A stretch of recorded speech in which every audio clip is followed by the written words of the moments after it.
is Edward Hunter. Alongside me in the commentary box for the first time in ES history is the indefatigable Ross McIntyre, and in the broadcast direction is, of course, Mariano Catlow, furiously typing at his tablet to make sure everything is ready to go for the first round of the season. So, Ross, here we are in Bahrain. We got a team of 44 cars waiting to take the start after qualifying, and in 5 different classes. This is really one of the most exciting points of the season, of course, because it's all wide open. Everyone very, very keen to make an impression on what's essentially the first day of term.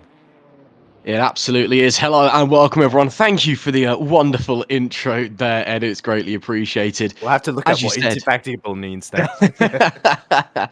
I don't blame you. I've got no idea what it means either. But as you said, absolutely, the start of any racing season is arguably the most exciting point. Forget your championship battles. It's all about this because we've got no real idea what is going to happen across the year, where everyone is going to stack up until that green flag falls and we go racing for 6 hours. Of course, we're running on the endurance layout today, as you'd expect, so slightly different from what most people's idea of the Bahrain International Circuit lies, but by and by, the exact same track. It's a very, very popular circuit, and of course, one that's a real staple of modern endurance racing, so should be very interesting. A track that, of course, offers fantastic racing as well, and it can play a bit of havoc on the strategy.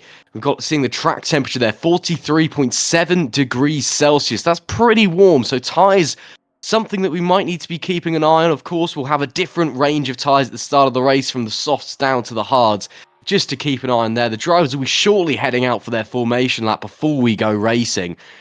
So it's just time to sit back, relax, quickly grab a drink and some popcorn before we get underway.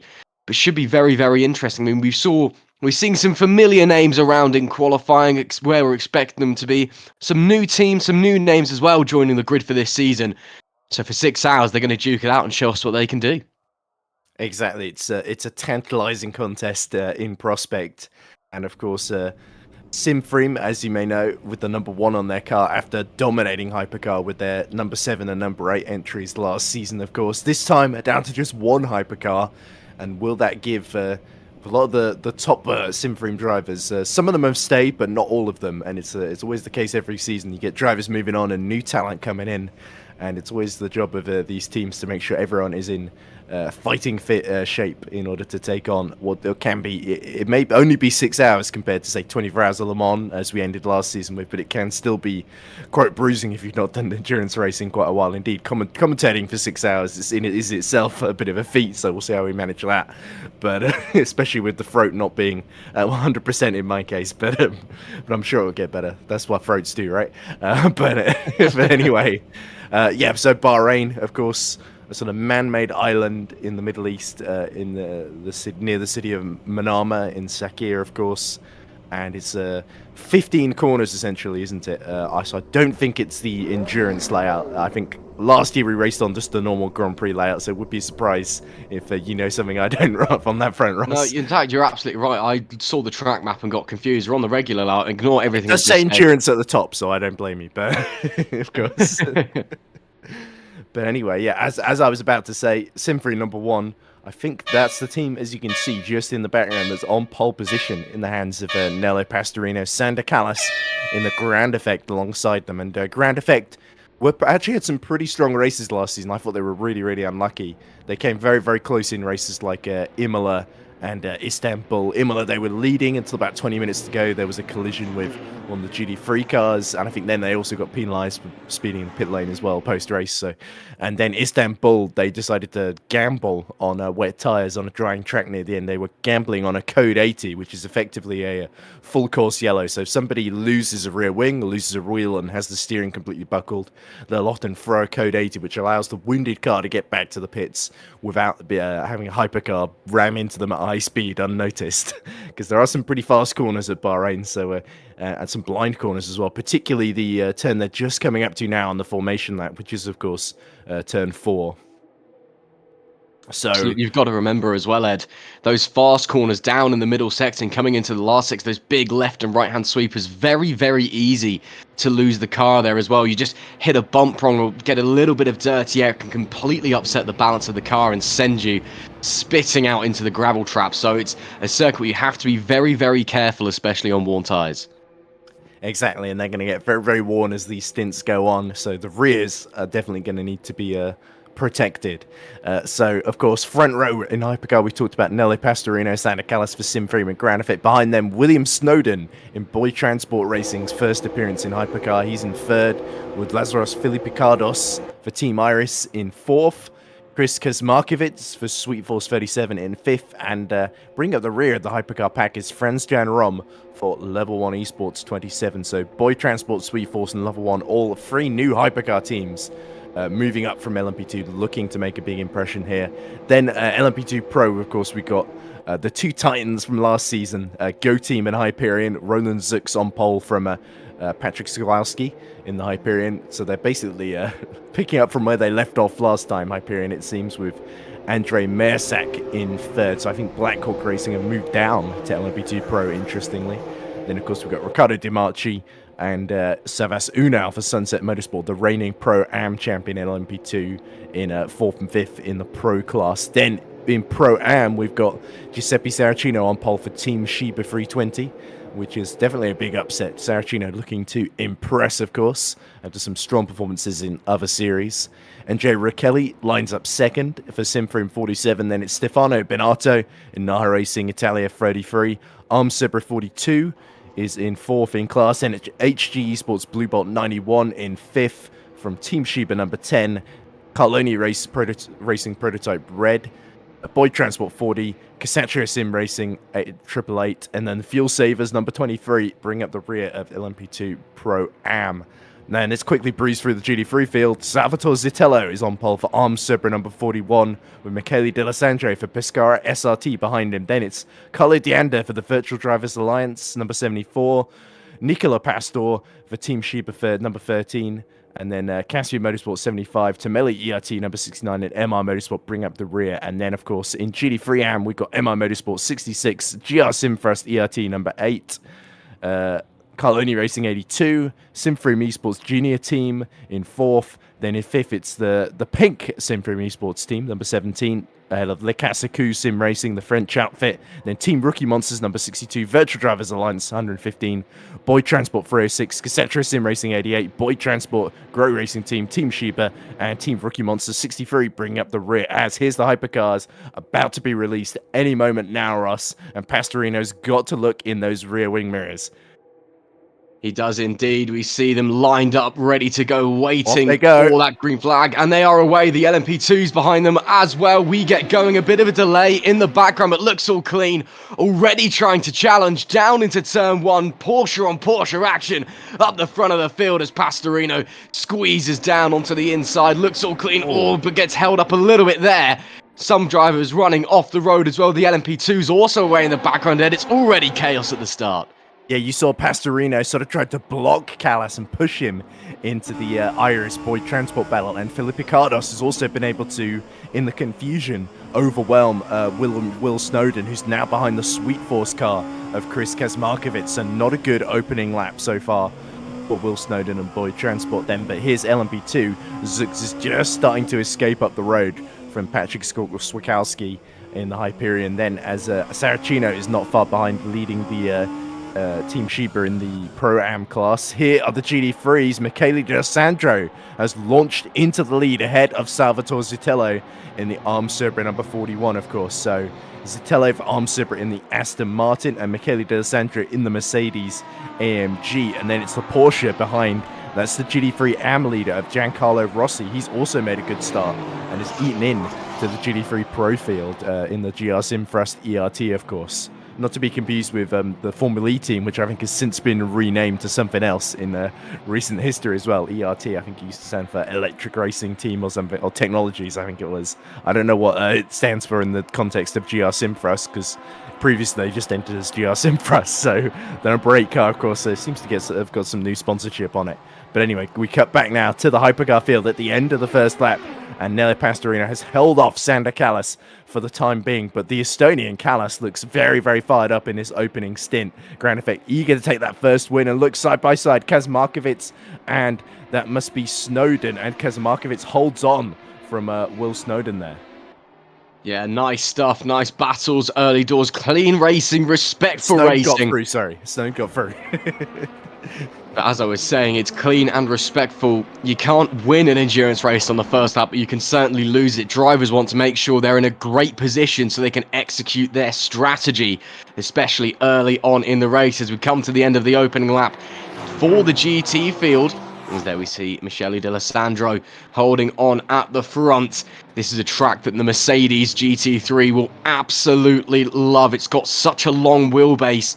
Although it's not heavier than any of the other cars, of course, they're all weighted. There's balance of performance to consider. That long wheelbase, where the weight is distributed, and that big, powerful engine at the front as well. This is a track that Merc is going to absolutely adore compared to maybe other tracks that we go to, such as Sebring or at Imola, where we head for round 2. Right now, feeling right at home on board with Zitello in P2 in that Aston Martin, another car that will be right at home here in Bahrain as they dive down into the very, very tricky middle sector. Yellow flags briefly out in sector 1, but all looks clean as there we see some of the LMP2s. Roland Zooks now leading the way, and in front of him is one of the hypercars actually, so that'll be someone having maybe a slight issue at the start of this race. That's Franz Jan Romer for Level 1 eSports in the Cadillac, looking to get overtaken. So that hypercar clearly struggling early doors, maybe the car just not quite switched on yet, struggling for pace. And Roland Zooks, of course, this is an overtake for overall position, although maybe not quite class position. Zooks unable to find a way through, but the doors open on the inside and through dives the Orica. Lovely stuff from Roland Zooks. That's up to P5 now overall, I believe. Still leading the class and puts a small buffer between him and some of the cars behind. But if you look at the Cadillac pulling to the side, to me, Ed, that screams they've got a problem early doors. Yes, definitely. Franz Jan Rom nursing an issue there because he didn't look too slow in a straight line, but in the corners he just does not have any confidence whatsoever. And that was actually a really important move for Zooks there because it allowed him to just briefly build a little bit of a buffer of just over a second now to Patrick Silvalski, and that's enabling Go Team to just sort of strengthen their stranglehold on the lead of the race essentially as we cut back to the GT3 Pro fight. It looks like Carlo Dianda for Virtual Drivers Alliance has got through on the GT3 AM leader, Giancarlo Rossi, and now he's getting involved in this D'Alessandro Zitello fight, which has been pretty absorbing early doors, it must be said. D'Alessandro making that great start, but Zitello starting to come back at him, and Dianda looking to make an impression for the French Virtual Drivers Alliance team. Of course, as we see in the background, is that Nicky Pastore going for a move on Rossi, and it looks like Rossi is in the Porsche, has just held him off there. Absolutely nice stuff there as they sweep their way back into that middle sector. One of my favourite pieces of racetrack in the world, this, especially in the notorious turns 9 and 10, where you're braking downhill over a crest off camber. So easy to get it wrong and find yourself facing the wrong way, finding yourself eating gearbox of the car in front, as we see there, Zitello getting in a little bit wrong, but not too bad, but maybe starting to feel some pressure from the Ferrari behind. These guys still glued together. It's only been 10 minutes. So it must be said, of course, the racing is still going to be very hard, very close. But these guys, well, you couldn't fit a razor blade between them, could you? Look at how close they are and look at how hard they are pushing as they fly through the sweepers. Now another very tricky corner, once again braking while you're turning. It's off camber, the apex. Well, there's a few different apexes you can take there, but all of them are later than you think, just to how the trajectory of the corner goes, but they all seem to make their way through quite cleanly, as we are on board, of course, with P3 at the moment in GT, Carlo Dianda. That Ferrari looking very comfortable at the moment. That Ferrari, of course, another fantastic racing car. So many strong performances been seen in that, both in the real world and in sim racing as well. As there we see another one of our Mercedes further back in the pack. That's Melakak Mackley trying to make a move ahead on a BMW in front. Nothing came into fruition that time. And look at the snake of cars just heading down the front straight. maybe using the slipstream to the advantage. See, And there's three the cars. hypercar leaders in the background as well. So this is the traffic they've got to negotiate here. And look, Sander Callas has just dipped into the 139s the previous lap as well. So Pastorino has got a lot of pressure to soak up here, and he's got to pick his moments well to not trip over this traffic. Sorry, Russ.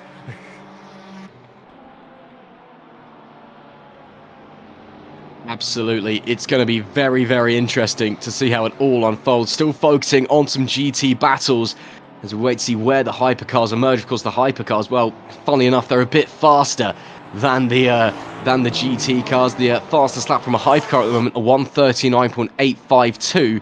The fastest car from a GT is a 158.235. So they are a lot quicker, to say the least. Very surprising that they're already catching them at this rate, but there's another yellow flag out. Everything looks to be okay. Not for Sander Callas. Sander Callas has dropped to 4th. I thought he had tripped over one of the GT3s while him and Pastorino were lapping them because he dropped about 3 seconds in one sector. Now he's dropped down to 3rd. I think he's just gotten out ahead of Chris Kazmarkovic there. So a big moment for Sander Callas there. Let's hope the car isn't too badly damaged. Absolutely. Got to remember as well, Ed, no blue flags in endurance racing. You have to negotiate your way through the traffic as you do. This is typically where we start to see the field start to get broken up a little bit. It's just when you get cars starting to lap, because some people are able to slide through, some aren't. Of course, it holds up the slower categories as well. So that's going to be interesting to see how everyone is able to negotiate their way through the field as they come through for the first time. Back on board with Carlo Deanda in that Virtual Drivers Alliance car, still holding on to P3 at the moment.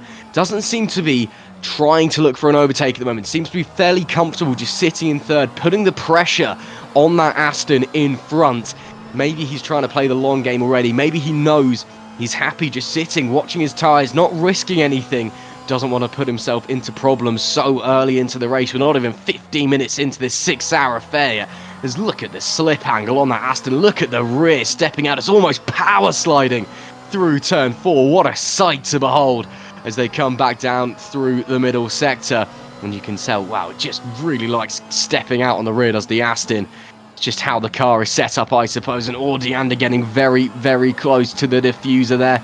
Again, not launching a move just yet, but we're not seeing it from in front either in that fight for the lead. Everyone in GT, at the moment it would seem, very, very happy just playing the patient game. Although they're right there, there's no point risking a move. Just stick with the rivals, let the stints run out. As there we see the hypercars going through. So that was very clean up the front. So they're not going to get broken up, as that's a move there on Lorenzo Maggiolo. He tries to look down the inside, tries to hold on to it, doesn't quite get it. He'll drop down to 7th in GT. A lovely move from the BMW to squeeze on by a very tricky overtaking spot, but a move that was executed to perfection, as there we see the LMP2 starting to slide through as well. Again, this doesn't only hold up the hypercars and the LMP2s, but it can hold up the GTs as well if they get caught in an unsuspecting position, if there's a move that's launched where they're not expecting it, and that can break up their battles as well. So right now the GTs, they'll just be hoping that the hypercars are behaving pretty sensibly, don't launch moves that they're not expecting, so they can stay within their battles, they can keep pushing as they do in this early stint. Yep, and Callas has dropped Kazmarkovic, and he's now all over the back of Will Snowden, who's got the Boyd transport car up to 2nd, despite that tricky start. He made the move on Kazmarkovic, as we saw, and unfortunately, he's now starting to hold up Sander Callas. Of course, but Callas has just gotten through, I think, at the end of this straight into turn 1 then. So Callas back into P2, but instead of being right behind Pastorino, he's now 12 seconds behind. And that is all due to that one incident, that one mistake potentially with the GT3, as we see Roland Zux just negotiating the GT3 traffic in the lead of the LMP2 Pro class. And he's flashing his lights wildly just to make sure that every single one of these GT3 cars sees him coming. And now we see the Hyperion of Patrick Sawalski being held up a little bit by the, that must be the Coloni Racing Audi, I think. He's just going through at the S's there, and right behind him, actually, that must be the Blackhawk of Andre Mersak, who's actually negotiated the traffic very, very well indeed, as they go round the outside of the Le Casacu car of Sebastian Zico that you saw make that move on Maggiolo earlier through turn 9. Fantastic stuff, of course, from the French team. But yeah, Mersak looking very, very threatening to get onto the second step of the podium here. We know how good Blackhawk were in Hypercar last season. They just racked up the podiums, and now they're looking to do the same in LMP2 Pro in Season 7. Absolutely. Should be very, very interesting, of course. If you're just joining us, this is the opening round of Season 7 of EES. We are just over 15 minutes into the action. We're seeing the first of the traffic getting involved. The hypercars, the LMP2s making their way through the GT3s. As I say, that's Savas Unal for Sunset Motorsport. That was a brave, brave move up the inside. Saw the gap at the right-hand sweeper and dived on through, holding on to P5. Another yellow flag out in Sector 2. We've seen a few of those, but it's gone away as quickly as it came. I wonder if that's maybe just people running a little bit wide coming through turn 10. That maybe does trigger a yellow here in rFactor 2, our esteemed simulator of choice. I've not seen any accidents yet. It's all been clean, but they're going 3, maybe 4 wide just as they leave our camera shot. Goodness me, as the LMP2's desperate to work their way through. And look at just this gaggle of cars. All of them heading through. That's Paolo Penimpede trying to make his way through. He's in P3 at the moment in LMP2. And again, just trying desperately to work his way through the heart of the GT traffic and launching a very late move there on that Porsche. Nice stuff. Again, no blue flags. You have to work your way through on your own early in the race. None of the GT3s are going to let you slide on through because they're all desperately trying to hold on and fight for position. Maybe a little bit later in the race, they'll be happy to maybe give you an inside, give you a car's width. But right now, you've just got to try and force your way through. On board with the Porsche of Team Iris, Lazaris Philippakos at the wheel at the moment. Desperately trying to work his way up into P4 as it stands as they come to the back of the track. Team Iris, of course, a team that's been around for a long old time in endurance sim racing. They're chasing down the Sweet Force 37 with Chris Kachka-Markovic at the wheel at the moment, getting very, very close. Maybe with this slipstream, he'll be able to give it a go. We'll have to wait and see. Another yellow flag out in Sector 2. I'm convinced that's for just running wide at turn 10. Here we go, slipstream for Philippakos. And that's not for slipstream. That's Paolo Penimpede, who's running well off the circuit, coming through the right-hand sweeper. Has there been an incident? Is there damage to that car? It doesn't look particularly stable out there at the moment as Philippakos wasn't able to get the move done on the BMW. Gets a little bit squirrely through the Michael Schumacher corner as well. Holds on to P5 at the moment. Philippakos looks comfortable at the moment, but that car moving around a lot, it must be said, Ed. So the setup clearly on the edge a little bit, clearly pushing very, very hard early doors to try and move up a position. Yeah, that's it's usually Iris tend to play it safe and then be really, really consistent, and that's how they gain time in these races. But Penimpede, yes, he just seemed to trip over the traffic, and he's ended up right behind. That must be he's 5th in class, so just in front of him in Pro-Am must be. I'm trying to remember all the different colours and numbers. So that's the Arm Subra number 42, and he's going for a move here. That must be the Carloni Racing LMP2, and I assume that's for position then. That's John Ray Tronza, of course, that he's ended up behind. It's a little bit confusing because on the timing screen, Pro-Am are green, whereas on the on here it's GT3 Pro that's green, and the little bar is purple for the Pro-Ams, when it's actually LMP2 Pros that are purple on the timing screen. If I don't know if any of that made sense to anyone, but that's me desperately trying to describe how confusing it can be sometimes when you've got different information. But anyway, it looks like Tronza has been able to hold off Penimpede for 4th in the Pro-Am class, sorry.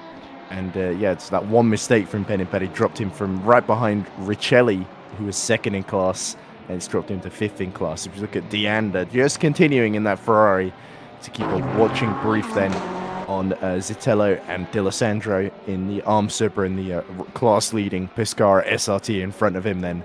So they're all starting to look just very, very comfortable, and they're pulling away from the AM pack behind them, as there is the Level 1 Esports number 28, which somebody compared to a safety car earlier, the way that the LMP2s were clearing it so easily. but I think it's certainly still quicker than GT3, so we've got to give Franz Jan Rom that much. And it's a bit of him to just carry on and try and get to grips with the car. I wouldn't be surprised if some of the yellows were him just trying to get the most performance out of it and maybe going off track here and there. Just having a little look at the tyres, Ed. I say that as my laptop has decided to crash on me, so maybe I'll look in a little bit. Move going on. Nicky Pastor gets up to 4th then in the GT3 Pro class. Who's Nicky Pastor just passed? That must be Andrea Gandosi in the Tamelli ERT, of course, who were former champions, I think, in the AM class a couple of years ago, as Philip Ricardos is gearing up for another assault on the Sweet Force of Kaz Markovic, who's been doing actually a pretty commendable job to hold him off, of course. So Sweet Force and Boyd Transport really upsetting the apple cart and certainly upsetting the Iris, because Lazaros Filipicardos is now going for the inside. He's finally gotten alongside that looks like the BMW versus the Porsche. Then as they go into the first corner, can Filipicardos, the Greek driver, get himself ahead? Yes, he can. He's got the inside. Nothing Kazmarkovic can do on this occasion. Has to tuck the number 37 Sweet Force in its chocolate bar livery right behind the purple Team Iris then. So Iris up to 4th and now have to make it 5 seconds to get back onto the podium and snatch it away from Boyd Transport, as we look at John Ray Tronza, who's I think dropped behind Panimpede now in 5th position. Now that I can look at the tyres, we'll just go through that very briefly. All of the hypercars running on the hards, all of the LMP2s running on the softs, and then there's a split between mediums and hards in GT3. Of course, there's different tyre compounds to take in mind, different tyre manufacturers as well, and how that rubber affects the drivers. There we see Gandosi getting well out of the way of the LMP2s working their way through. That's very nice of the Team Tommelfurt BMW driver. So that's something to consider. Of course, again, the different tyre compounds, the different tyre manufacturers, they'll all go different distances, they'll all behave differently, react differently, wear down differently across the course of a stint. But it's just interesting to know, it's interesting to see that split, and especially with everyone in hypercar on the hards, everyone in LMP2 on the softs. So that means that they're all going to be pitting at roughly the same time at the end of this stint. GTs, meanwhile, we'll be seeing a bit of a mix, as sticking one up the inside there we see in front. Cisco thought about having a go as well. BMW on BMW action. Wasn't quite able to make it work for the Cascu car, but man, oh man, that was very, very close. The Carlinieri driver on the Boyd driver getting very, very close up in front. As the 94, can he work his way round the 3:06? Only time will tell. We are 25 minutes almost into this race now, and the action's still as hot as it was at the start. Still some way off of the pit stop window as well. So take that in mind as they hurl their way down into the middle sector. That's one of the hypercars working their way through once again. That is the ground effect hypercar working its way through. So already the hypercars lapping once again. So clearly the hypercars just so much quicker. I didn't think they were going to be this much faster, be catching the GT3s this quickly, this early into the race. So that started to split the hypercar field quite considerably. If we just head over to the live timing, I mean, unless you're up the front, I mean, even up the front, it's a sizable gap. The only two cars that are really together is Lazaros Filiparkos in the Team Iris 77 and Chris Kaczmarkovic in the swim. They're separated by about a second. Everyone else, a sizable gap already starting to form between them, and that's not on pure pace alone. We saw at the start of the race just how close the front three were. They've just been split up by the lap traffic. So now it's about settling into the rhythm, settling into your race. You'll be on the radio to your engineer all the way through, just trying to figure out, what do we do here? When do we pit? What lap times do I need to be hitting? What's the delta compared to the driver in front? It's a long way to go ahead. You've just got to be taking your time and running your own race, not letting that fatigue set in, that stress set in too early. Of course, you've got to be considering, when do the other drivers step into the car as well, because some teams, they've only turned up with 2-3 drivers this evening, or this afternoon, should I say. Some teams turning up with 4, even 5. Whether all of them get into the car or not remains to be seen, but the teams with 2 drivers, that's going to be a tough ask. You're looking at 3 hours apiece if you're splitting it equally. That's a long time to be behind the wheel, a long time to be under pressure, to be fully focused here. So they need to be making sure that they're not running out of energy. He's diving down the inside. Nice little move there on Carlo D'Anda. And once again, that GT3 battle up the front, still very, very close. They've been split up a little bit, by the hypercar and the LMP2 sliding their way through, but they're all very much within earshot of each other, all very much within the distance, where if someone makes a mistake, you can be gaining positions very easily. Yeah, and the thing to remember about these GT3 battles is they're going to be going a lot longer on the fuel than the hypercars and the prototypes in LMP2 Pro and Pro Am, mainly because they're going to be a couple of laps behind, so they're not literally not on the same place on the road essentially, but also just the tanks can just go that bit longer because they're slower cars essentially, so they're a little bit more maybe not necessarily as fuel efficient because they're not as quick as the road, but they can certainly run a bit longer time-wise in the race. And so you're going to notice slightly pronounced differences between all the different car manufacturers. Maybe some cars like the Aston Martin will be able to go a bit longer than the Audis and the BMWs, for instance. Just to give an example off the top of my head, but that might not end up going that way depending on if there's a code 80 or not. And the other interesting thing is that Callas, you saw there, picking off the GT3 pack, he started to close back in on Pastorino. It's a little bit nip and tuck, but it was about 14-15 seconds after the crash, and it's now down to about 11.5 seconds. It was at 10 seconds very briefly there. So Callas definitely hasn't given up, and he knows that if there's a code 80, he needs to be as close as possible to that sim frame in order to take advantage of any pit stop, because he doesn't want to end up on out of sequence on strategy essentially. As we look at Zan Rosso then in the LMP2 Pro Am battle, or is this no, this is Pro, I'm getting confused again, aren't I?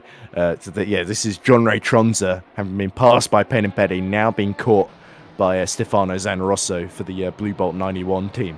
So the Blue Bolt looking to surge forward, and Carloni Racing once more on the defensive, and JRT has got to really just make sure he doesn't make it as easy for Zanrosso as he did for Pede. Absolutely, just got to try and make it difficult, try and make your car as wide as possible. Moving chicane is the term we like to use in the racing world. That is the goal, just keep them behind again. As Pastorino, new fastest lap there in hypercar, and that was a 1:39.293, I believe I saw.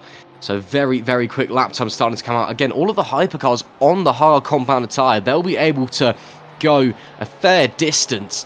I mean, we typically expect your pit stops in endurance racing to come around about the 45-minute, 50-minute mark. Bahrain's a track that's fairly kind on the tyres for the most part as well, even with the scorching desert temperatures. So I don't think anyone's going to be worried about the tyres just yet, but they will be keeping an eye on fuel. They'll definitely be keeping an eye on their tyres and the pressures, maybe seeing where they are out on the track, especially, you know, for example, that leading GT3 pack, first, second, and third. They'll be thinking, well, maybe I can try and get an undercutting, get in some clean air and see what I can do. Or maybe they're waiting for someone else to pit first, see where they come out. If they come out into traffic and decide, you know what, maybe I'm happy going longer, or even split the strategy. Everyone goes a different way. It's anybody's guess how it's going to unfold. We'll just have to wait and see. Over the course of this 6 hours, there's a great camera shot there. The cars flying over the curbs there. Again, the curbs not very harsh around here at Bahrain. You can really use them to your advantage. As there we do see our class leaders. We've got Pastorino, Suk, Saracino, D'Alessandro, and Rossi in hypercar.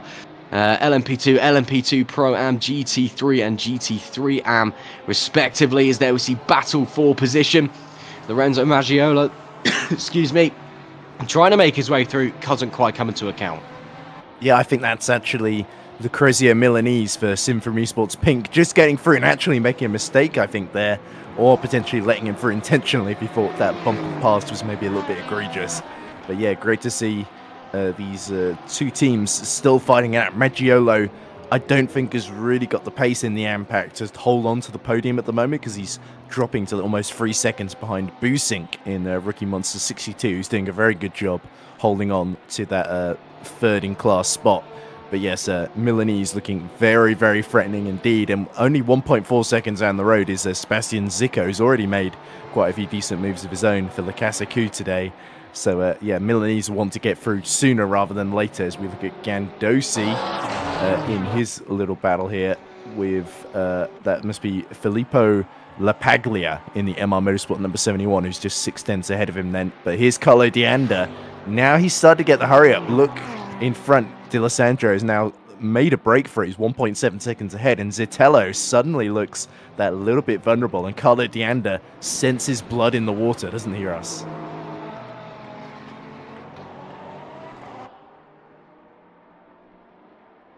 Doesn't he, Russ? Okay, maybe not. Sorry, my microphone appears to have done everything's going wrong on my end for some reason this afternoon, but we'll keep pushing onwards anyway.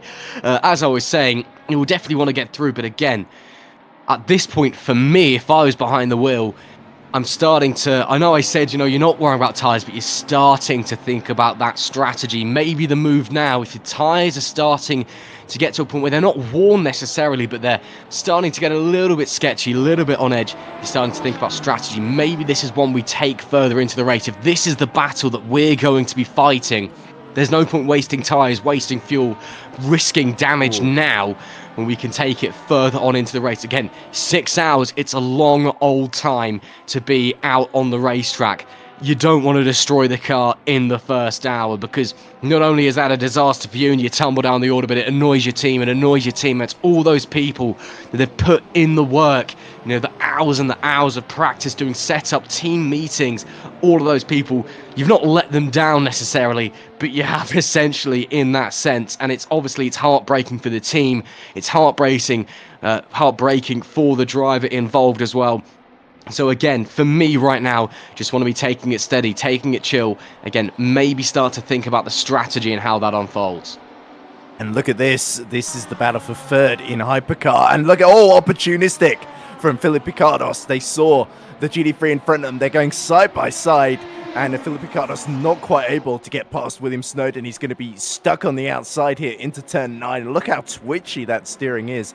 I'm not sure if that's actually his inputs or if there's some sort of internet code there, but it's very is the term digital, where it's all just very, very jerky, or I think analog tends to be a little bit smoother than that analog inputs. But yeah, it does feel a little bit like somebody said, is Philip Picardos driving on a controller or a gamepad or something? But I think that's probably just an issue on our end with the connection rather than his. But yeah, Will Snowden keeping it together well, and all really wide actually from Philip Picardos, so you can tell he's getting a little bit frustrated because he knows he's about a second lap quicker than Snowden, and all the while he's stuck here. The leaders are starting to get away. 20 seconds is the Snowden Dallas at the moment. So yeah, Picardos wants to sort of get anywhere with the competition victory. He needs to clear Snowden pronto here. Yeah, he does indeed. But has he got the pace? Has he got anything in him to try and work his way through? Philip Picardos, a driver who has been around sim racing for a long time and can typically jump in anything and be fairly competitive. As there we see some more lap traffic in LMP2 making its way around Milanese in the Aston Martin in the Simframe GT car, in Simframe pink Aston, currently running P5. As I was saying about Philip Picardos, though, he'll want to wake his way through. He's a very competitive man. And, well, we'll just have to see if he's got anything on board, anything extra in his locker. But again, just starting to think about strategy as well. We're 35 minutes almost into this race. Pit stop window, you'd expect about 10 minutes away. So we'll wait and see if he's able to work his way through. Milanese getting lovely and out of the way there for the LMP2s. Again, don't have to do that, but he feels he's not under any immediate pressure. He's happy maybe losing a couple of tenths of a second at the moment, just letting the car hang out a bit wide through the right-hander, make it easy for the LMP2 to slide through. Again, a lot of hypercar and LMP2 drivers, they often have a few complaints about GT3s getting in the way, and you'll see time and time again them getting very, very angry about how someone didn't get out of the way or was holding them up or whatever.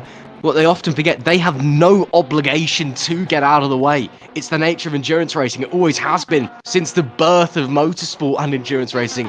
The faster cars have to negotiate their way through on their own. Although it's nice if the GT3s maybe give you a cars width, they don't have to do that. They do that through their own choice. Milanese, again, we saw he decided to do that through the right-hand sweeper, decided to take the racing line into the final corner there. It's all up to the driver's preference, and if they feel they're comfortable and safe to maybe let the car through behind. So that's one thing to keep note of. As there we see more battles for the lead. That's Elko Busnik in the Team Rookie Monsters Porsche in P3. They seem to have dropped back from that lead battle, so hopefully everything's okay. Maybe that was just an issue of lack of traffic or maybe they've decided to start focusing on the action behind. Because if we look down on our timing sheets, well, it should be very interesting to see how it's all going to unfold. That Rookie Monsters car looking pretty comfortable, though. There is Lazaris Philippakos, trying desperately to work his way through. Again, bit of traffic, but he looks like he's gained on the car in front of William Snowden, the Boyd transport car. Seemingly, and actually, as I say that, he's actually got through on Kaczmarkovic, should I say. No, I'm getting my numbers mixed up. He's right on the tail of the third place car in front, should I say. So, as I get my numbers mixed up, Philippakos clearly has the quicker car than Snowden at the moment. Maybe Team Irish have set the car up. Goodness me, as I say that, all four wheels onto the sand. Wow, that was brave. So that's going to cost him a little bit of time. But as I was saying, it's clear at this point Philippakos feeling a little bit more comfortable in the car. Maybe Team Irish have set the car up in a nature so it's quicker later on in the stint. So maybe it takes time for the tyres to come. Maybe it takes time for the setup for the car just to come to the driver to switch on. But right now, that Irish car is looking absolutely monstrous. Is he going to be able to negotiate his way through Snowden in the Boyd transport car? At this moment, we'll wait and see. Slipstream doesn't seem to be too effective down into the Michael Schumacher corner, late on the brakes. Had a brief twitch to the inside, thought about it, but decided against it ultimately. It does come to nothing on that occasion, so he'll hold position for now. But that Team Irish car, yeah, looking very, very fast as it stands. Bit more traffic in there. It is clean racing up ahead for them. So we'll wait and see if they're going to be able to do battle. But again, look at how close they are. Oh, that LMP2 is going to get in the way as they come through the sweepers down here. That's not a place you want to catch another car. And you can see there, having to go defensive is the car in front. Are they going to be able to hold off just for the time being? Snowden doing everything in his power to hold back the Team Irish car. Oh, goodness gracious me. That is way too close for comfort. Once again, Snowden awarded breathing room. And that just goes to show the chaos that traffic can cause. No fault of the LMP2 there. But wow, Philippakos, great avoiding action. Had to really jam on the anchors. He had to do it again. There may have been a small nudge there. Snowden is executing his lapping perfectly. And Philippakos trying to follow him through. And is just finding gearboxes in his face. And he cannot do anything as it stands. Yeah, that was just the number 13 he hit, as that's the first of the hypercars coming into pit. So, Sander Callas, either this is an unforced early stop or this is a strategic to sort of try and put the pressure on Simfim and Pastorino then. So, this could be very, very interesting to see how this filters out. But yes, now this is going to enable Snowden to climb back up to second, and Philippakos, who seems to have the steering on the highest sensitivity possible, and that's so. I would be surprised if he is maybe got some kind of compromised steering setup, and he's just trying to make the best of it because the inputs look a little wild, if I say so myself. It looks like Kaczmarkovic has followed Callas into the pit lane as well. So the hypercar's deciding we don't want to go any further.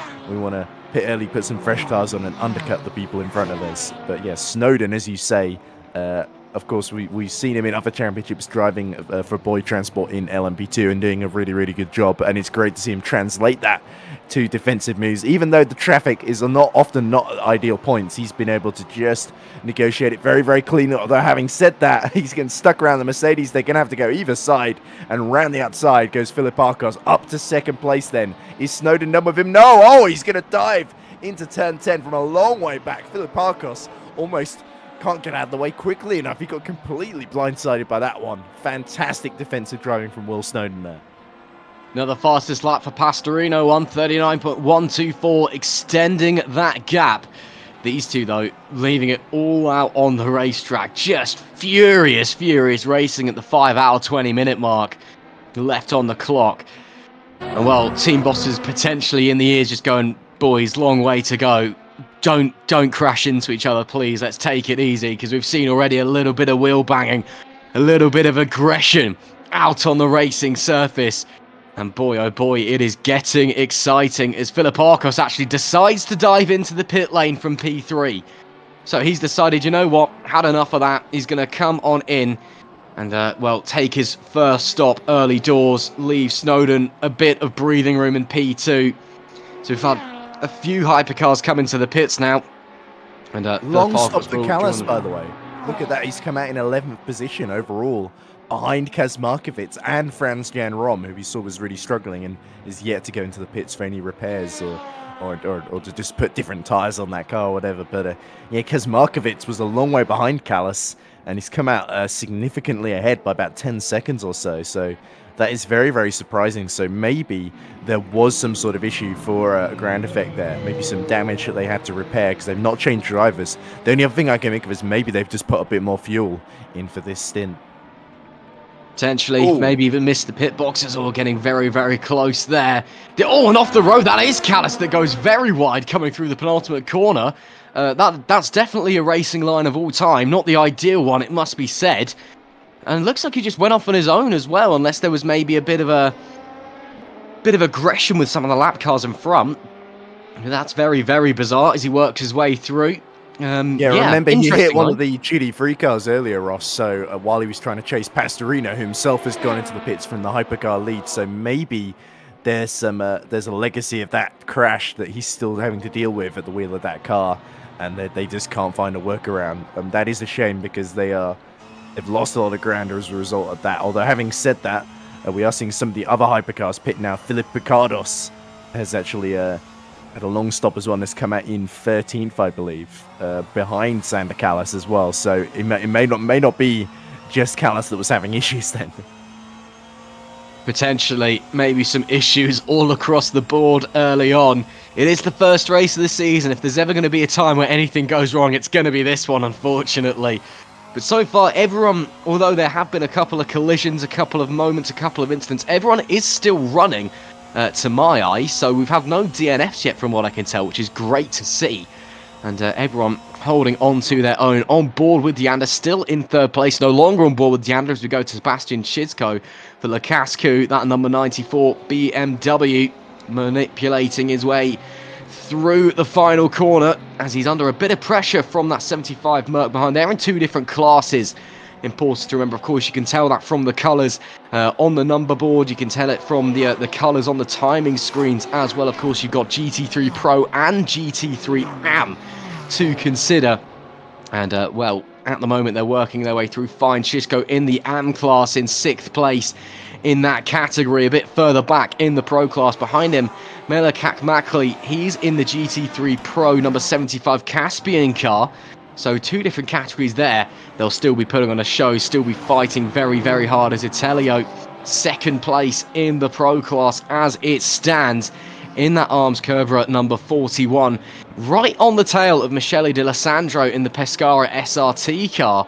So this is the fight for the overall lead in GT3.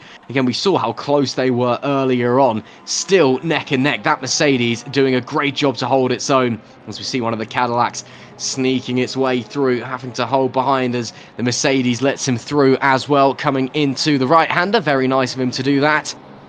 Yeah, this GT3 battle, I'm amazed how long they've been able to just hold it together out on the track. Just shows how quick all of these cars are, and 3 different cars as well, potentially on 3 different strategies, 3 different drivers at the wheel, and with Alessandro on the hards, Zitelio and Deander on the medium, so 2 different compounds of tyres to consider as well. And even this far in, they're still stuck together. Just goes to show how phenomenal these drivers are, how phenomenal these cars are out on the circuit. Of course, the GT3s, they can go a lot longer on the tyres than the prototypes can. So we'll be expecting them to come into the pits in about 20 minutes, I'd estimate. But again, maybe someone wants to shake it up, go a bit longer, go a lot shorter. We'll wait and see. I believe all of the hypercars have now boxed, or maybe not quite. No, not quite. We're still waiting for Pastorino to come in from the lead. He has come in. Oh, he has come in. Oh, you know, he has come in. So he's just got a monster lead of 44 seconds then. Just goes to show how fast Pastorino's feeling out on the track. So all of the hypercars have now come in. The LMP2s can go a little bit longer than the hypercars. As I say that, they're now starting to make their pit stops. That's the Hyperion eSports number 44 coming in. Zook's pit the previous lap for Go Team from the lead, so it'd be interesting to see where he comes out relative to Patrick Swakowski in the Hyperion then. And there's Carlo Deander still at the rear of that train, waiting for his moment. He's been waiting a good nearly a whole hour now to make an impression on the 2 ahead of him. As, oh, is that Kakmali in trouble in the Caspian Motorsport car? Because he doesn't seem to be anywhere on track. He's in the pits. So that could be our first retirement, Ross. Big shame for Caspian Motorsport, who are running pretty solidly in the middle of GT3M. Yeah, hopefully no major problems there. Looks like to me it may have been a slight disconnect or something along those lines, because we saw the camera. If that's the case, he can maybe get back in if he's quick enough. Absolutely. I mean, that's a weird place to retire from. If where the camera was where the car was, if there was an issue before we jumped back into the pits. That was at the exit of turn 1, the Michael Schumacher corner. And well, that's not going to be a place where you have a big enough accident where you get fatal damage unless someone forgets what a brake pedal is down into turn 1. So to me, that looks like it could have been a disconnect. Hopefully he's able to rejoin the race. We'll have to wait and see if he's able to make his way out onto the circuit. Again, we're seeing DNF now on the live time for Kakmali as well. And dropping down the order, so hopefully able to rejoin the circuit. That's such a shame, of course. Disconnects, they're part and parcel of sim racing. I like to liken them to reliability issues in real-world motorsport that you don't often see in rFactor 2. It's something that you just can't really avoid, and they happen so randomly, and it's frustrating and agonising.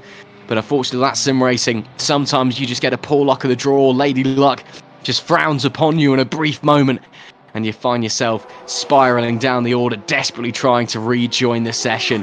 As we see Sebastian Szyszko again, joined with a few other cars out there as they rocket their way down that front straight.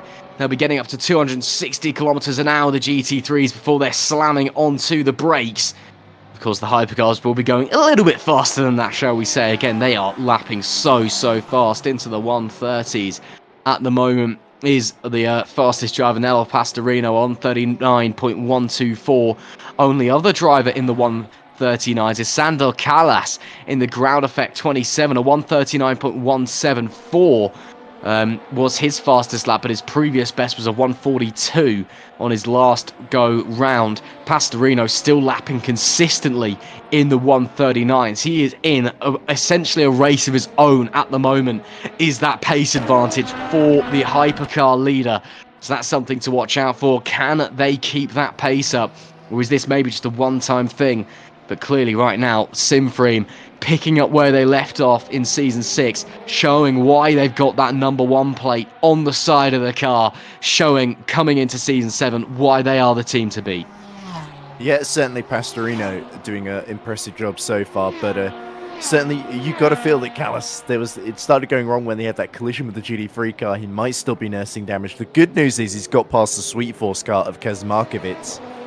Because that long pit stop has put him 64 seconds behind the lead, but he is less than 15 seconds behind Will Snowden then. So Snowden, having defended so well from the Parkos, is probably going to have to do another defensive job before too long, because last couple of laps, 7 tenths quicker last lap was Sandor Callas. So before too long, before the end of this stint, Callas is surely going to catch up to Will Snowden. And we're going to be in for another fight there. As we look at Saracino, we're not talking too much about him, but he is actually defending from the sister Team Sheba car of Andrea Zampini in the Pro-Am class. So I think most of the LMP2s have pit in both Pro and Am. So Saracino is legitimately holding off his teammate for the lead here, as we look at Mersak, who's sizing up the Hyperion of Swakowski for second place in the pro class then. But yeah, Saracino doing very well to keep the more experienced endurance driver Zampini behind. But we've seen in single seaters how quick Saracino can be, how many races he's won. So he's looking to get his first Pro-Am win. And for Team Sheba, they won't mind which car wins, as long as they don't crash into each other and hand it to Simframe in the number 47 just a little bit down the road. And Zampini now going into the pit, so it looks like the number 10 hadn't served its pit stop yet. So actually Saracino's got a 13-second lead. So scratch everything I was just saying. That was just Zampini on low fuel having fun. Absolutely. As we see some more LMP2 action. Penampidi pushing his way through, flipping over to Sebastian Szyszko. Once again, the Cascu driver doing a decent job so far. Cascu, a team that, again, notorious for just kind of turning up everywhere in sim racing, it would seem, and always putting in a solid effort. The French squad, very popular as well, I think it's safe to say, behind the wheel of that German car at the moment. Sebastian Szyszko doing a decent enough effort in the number 94, currently P7 in GTE.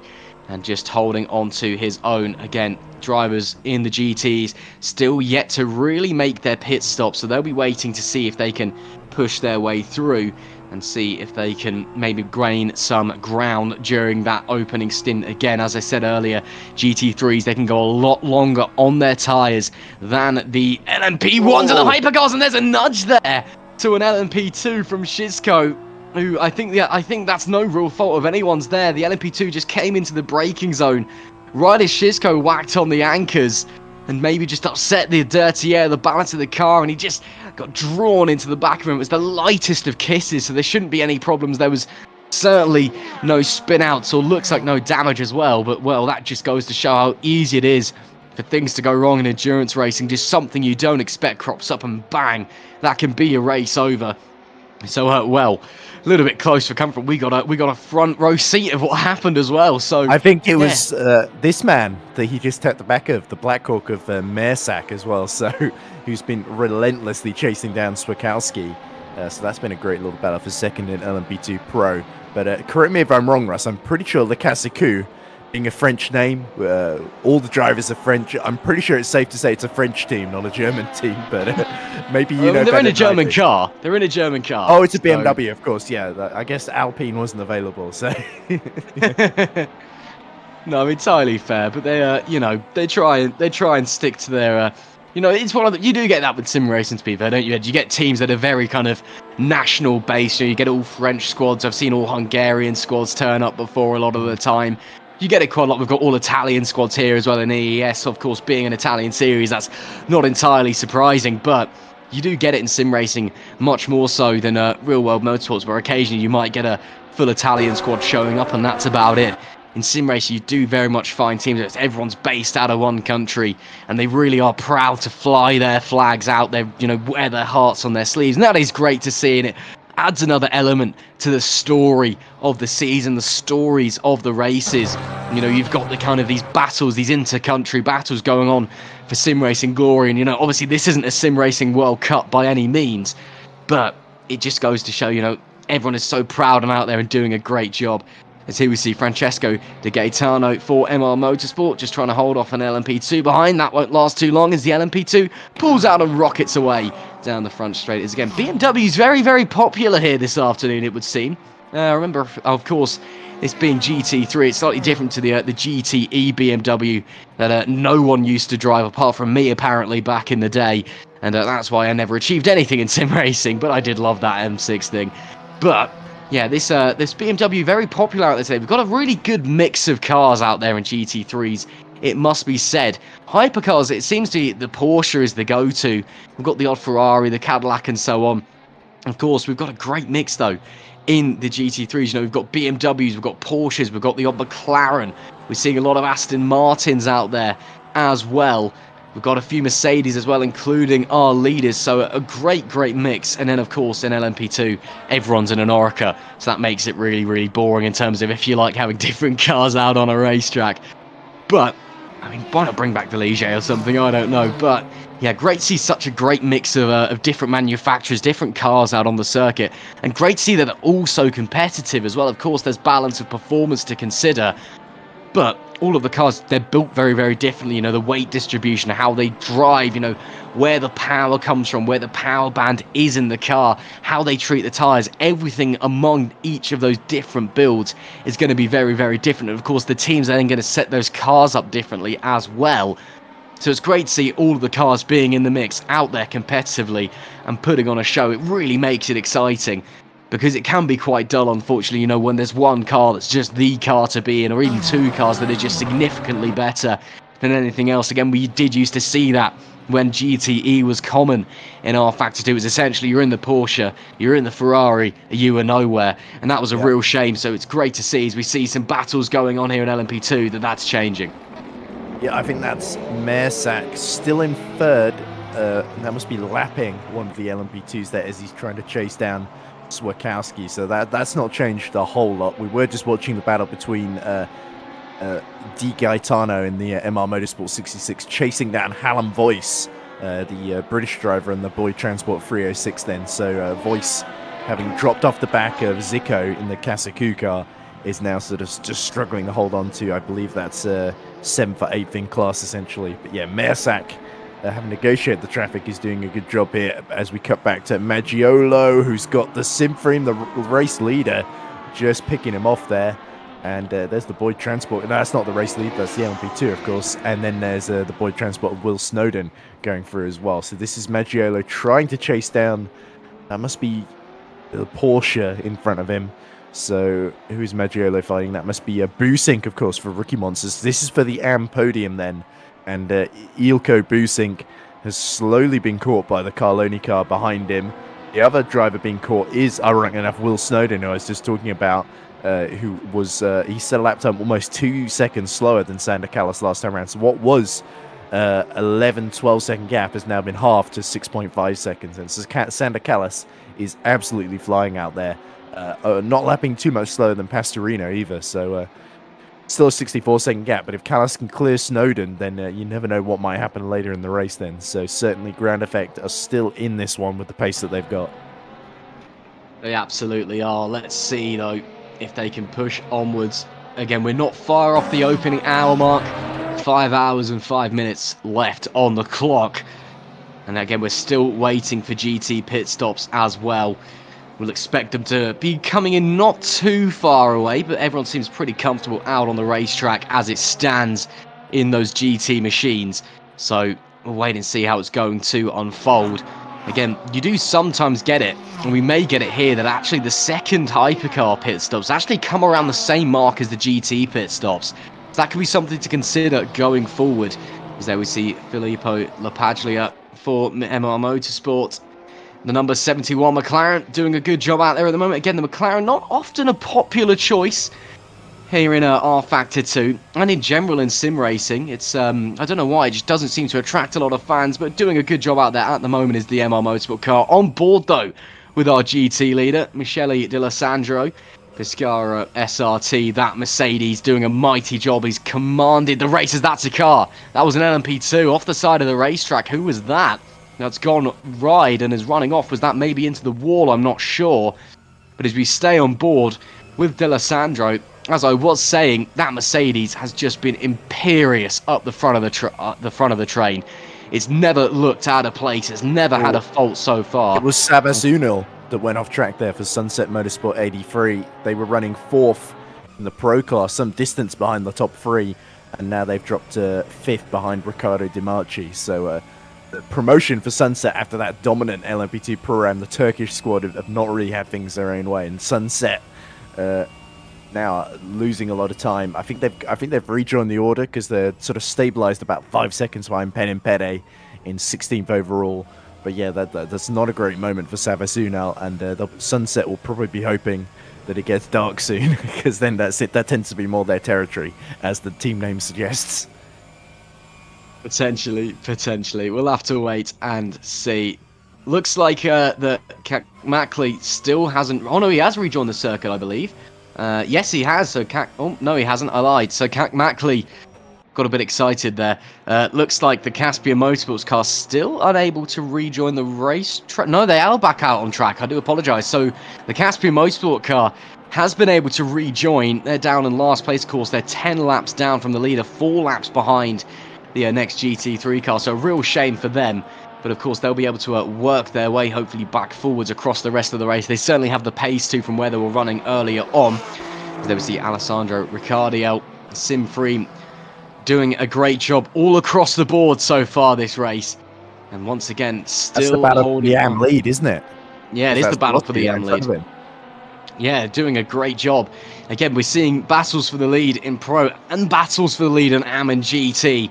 Oh, what a category. What brilliant racing. I know it doesn't often attract most of the eyes because it's the slowest of the 3 classes we have out on track. It's not a prototype monster with hundreds and hundreds of pounds of downforce and ridiculous straight line speed and grip, but the racing is just absolutely superb. There's a reason that GT3 has been such a popular regulation set in motorsport and sim racing for so many years, and will continue to be so for so many years, because the racing is just absolutely fantastic. As there we see, an LMP2 sliding in there. We've seen issues with drivers doing that earlier on in the race, as that's the 1 hour mark done and dusted. 5 hours left to go in this race. And well, it's been very exciting over this first hour. Let's see how the remaining 5 are going to run. If you are just joining us, hello and welcome. We are just over now 1 hour into the opening round of the eSport Endurance Series Season 7. Here, the 6 hours of Bahrain. You're joining myself, Ross McIntyre, with Ed Hunter alongside me, and Mariano Carlo on the cameras this afternoon. And well, it's been a very exciting hour 1 and a very exciting 5 hours left to run. As there we see Michele D'Alessandro, who's seemingly dropped down to 3rd. Did he come into the pits, maybe? He could have done, because he was running in the lead earlier on. I think he has. No, I don't think. I think D'Alessandro may have made a mistake, actually. I think you're right, yeah. Yeah, because Zitelio and Deanda are not only about 5 seconds ahead to the race leader, who moments ago was waxing lyrical about saying how brilliant he was looking out of the racetrack, suddenly has dropped behind. And I wonder if that might have something to do with the Unal crash that we saw earlier. So somebody in the chat asking what happened to the Sunset LMP2. Well, we saw them in the wall, didn't we? It must have been turn 12 and 11, sort of just after the back straight there. So that seems to be a really tricky spot when they're trying to lap the GT3 cars, because it's basically a giant elongated S-bend. You see them just about to go for it now, Carlo Deanda and Zitello in front of him. Yeah. So it's a sort of spot where, especially if you've got poor... Philip Picardos is extremely sensitive steering. That's the worst place to lap GT3 cars, essentially, because it's such a strong change of direction corner, and you've really got to make sure you don't have a car in the middle of you. But speaking of battles, we got Sander Callas is now just 2/10 behind Will Snowden. He's been continuing to lap 2 seconds a lap faster, so surely he's going to get through for second before too long. There's nothing I think that Will Snowden can do here. Absolutely. We'll have to wait and see. Again, still a long way left to go. As there we see Deanda and the GT leader, of course. What was a 3-way fight, now a 2-way fight between Zitello in the Arms Kybra at 41 and Deanda in the Virtual Drivers Alliance 74. Still yet to make their pit stops. Should be about 10 minutes away, I estimate, if maybe 15, before we start seeing GTs diving their way. And that's absolutely bizarre, though, to see what's happened there to Michele D'Alessandro. But of course, we know he's got the pace. We know that he'll be able to reset and go back forward. But yeah, just, of course, we didn't catch what happened, but it must have just been a small error, or maybe a touch, or maybe an LMP2 or a hypercar got involved. And suddenly he was 5 seconds back, and no one's entirely sure what's happened. As there we see some LMP2s making their way through some more GT cars. That's Andre Marikak in P3 at the moment, and I believe just in front of them, that is in P2, possibly, maybe not, I might be lying, we'll have to wait and see. And look, Callas has got through on Snowden now for second in the overall order, so Callas now is 65 seconds behind Pastorino, and he's got a lot of lap traffic that he's got to clear then. So the hard job of getting past Snowden is done. Now he's just got to get a clear bit of track so he can, just about to deal with the BMW there and start setting some fast lap times to really show what he can do now, because this is what Grand Effect have got to do to save their race over the next just under 5 hours, of course. So like we said, they needed to make that move. They're very much still in it, and Pastorino might be taking it easy now, but will he regret that later if Callas can catch up to him? But the only thing that might save them is that Pastorino pit about 2 laps after Callas did. So in terms of the fuel, Simfream are looking in a better position because they can run a little bit longer, and if it comes down to the final stint in this race, having to do another stop on or splash and dash near the end, ideally you want to not have to do the extra stop if you can avoid it. So this definitely puts Simfream hold all the cards here, but can Sander Callas upset the apple cart? Now he's finally back in the position he really should have been earlier in the race. Absolutely. So Callas, well, it's a long way to go in this race, and it's a long way in front to the race leader, but maybe a bit of clear air now. Maybe he can just try and push onwards, see what he can do. Of course, got to remember, driver swaps, they're going to happen as well, so maybe Pastorino, who's just looking absolutely he's just looking brilliant up the front of the racetrack. Maybe though, when there's a driver swap for that leading car, maybe the pace just won't quite be there, or something along those lines, or maybe the car's set up in a way that he just absolutely loves, and for the other team members it just won't quite click. So that's something to consider, as well as we see LMP2 is getting very close to the back of Callis there, who was held up by a GT3, but finally able to work his way through. The LMP2 is now also getting held may up. try and move here, because that's the Black Hawk fighting the Hyperion for second. LMP2 Pro, he just shows his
is running in third, about 14 seconds in arrears, 18 seconds ahead of Chris Kazmarkovitz for Sweet Force 37. So Boyd Transport and Sweet Force, we're really doing a fantastic job today. Lazaros Filipicardos is 27 seconds down after a very long pit stop for Team RS77. We saw Filipicardos struggling with his steering as well. And the other third, the sixth hypercar, I should say, is Franz-Jan Rom for Level 1 Esports. Now, LMP2 Pro, Roland Zux leads by 14 seconds, but we've just had, as I've been speaking, a new second place man, or at least there was, and that was Andrei Mersak, but Mersak has just been passed by Patrick Swakowski. Let's see if we can get it on stream. It's all kicking off, isn't it, Ed? I mean, it's so exciting that our stream PC apparently just can't handle all of the action. Indeed, yeah.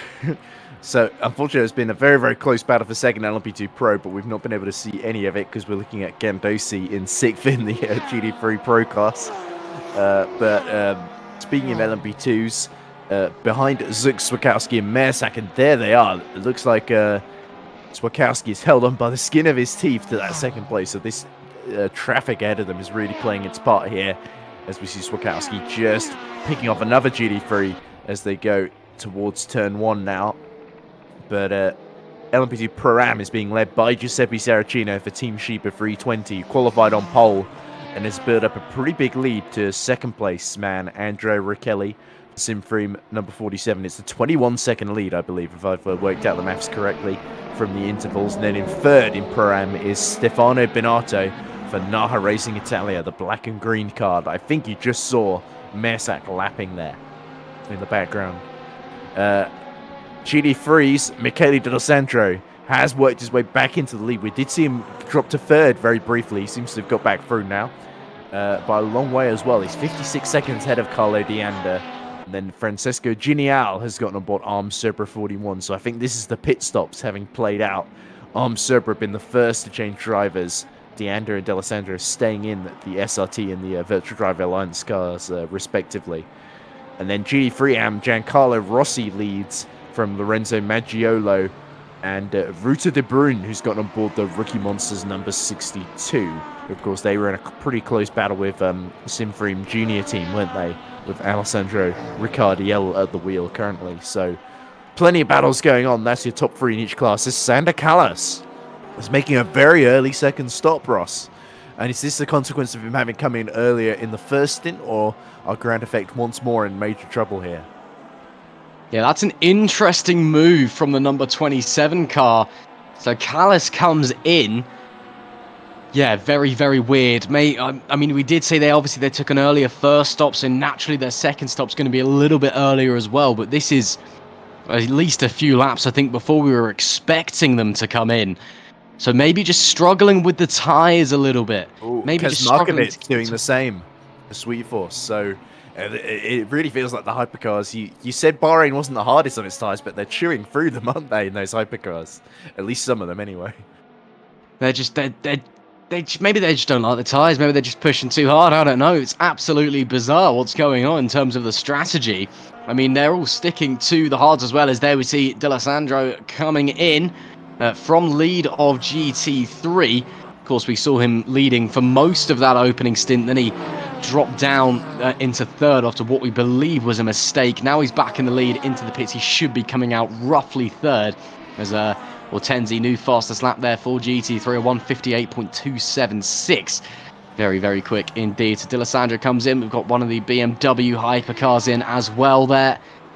And well, there's D'Anda. Still a few corners left to go. So we'll wait and see where the Mercedes comes out. You'd expect it to be at least behind D'Anda, but if it's a very good stop, it could be bringing him back out into the lead of the race for GT3. So we'll wait and see. Again, his last lap, though, I mean, granted, he was coming into the pits, but still a little bit slower. Of course, D'Alessandro was running on the harder compounded tyres, so he could go that little bit extra distance on that rubber. You can see the Mercedes still stationary in the pit lane as D'Anda comes onto the front straight. So he is going to drop down into third, is D'Alessandro. And, well, we'll wait and see where he comes out. If he's going to come out a long way further behind, it doesn't look like a particularly quick stop either, to be brutally frank. So Carlo D'Anda, the Virtual Drivers Alliance number 14 car, they retake the lead in GT3 Pro. Francesco Geniali in the Arms Hybrid car manages to get into second. D'Alessandro, he's come out some 8 seconds behind, so he's lost a bit of time in the pit lane. Of course, he had to do a couple extra laps on old rubber compared to those who pitted before. So he wasn't undercut because he was already behind, but the gap has extended. But now he's got to get his head back down, focus, regroup, and try and push onwards in that Pescara SRT Merc. So it should be interesting to see if he's able to continue pushing onwards, if he's able to push on forward again. That team was a 5-driver lineup coming into this race. Whether they'll use all 5 drivers, I'm not sure, but Virtual Drivers Alliance, they only got 3-driver lineup coming into this one. And, well, that's just quite interesting, to say the least, to see the difference between there and all of them lot. And if we're looking at the ARMS Kyber car as well, I believe they only have 4 drivers. They've still got 1 more. Only 4. Again, only I 4. I don't think many teams are going to use more than 3, Ross, to be honest, in a 6-hour race. I mean, I'd be very surprised, unless there's some sort of honest. emergency, like your driver has to go to hospital or something, can't drive for whatever reason. But let's hope that we don't. I have seen that happen before in the sim race, and it was a bit frightening. But luckily, I think the driver survived and was okay, and was cheering on his teammates from the hospital bed. But ideally, you don't want to be driving so much that you basically have some kind of health problem.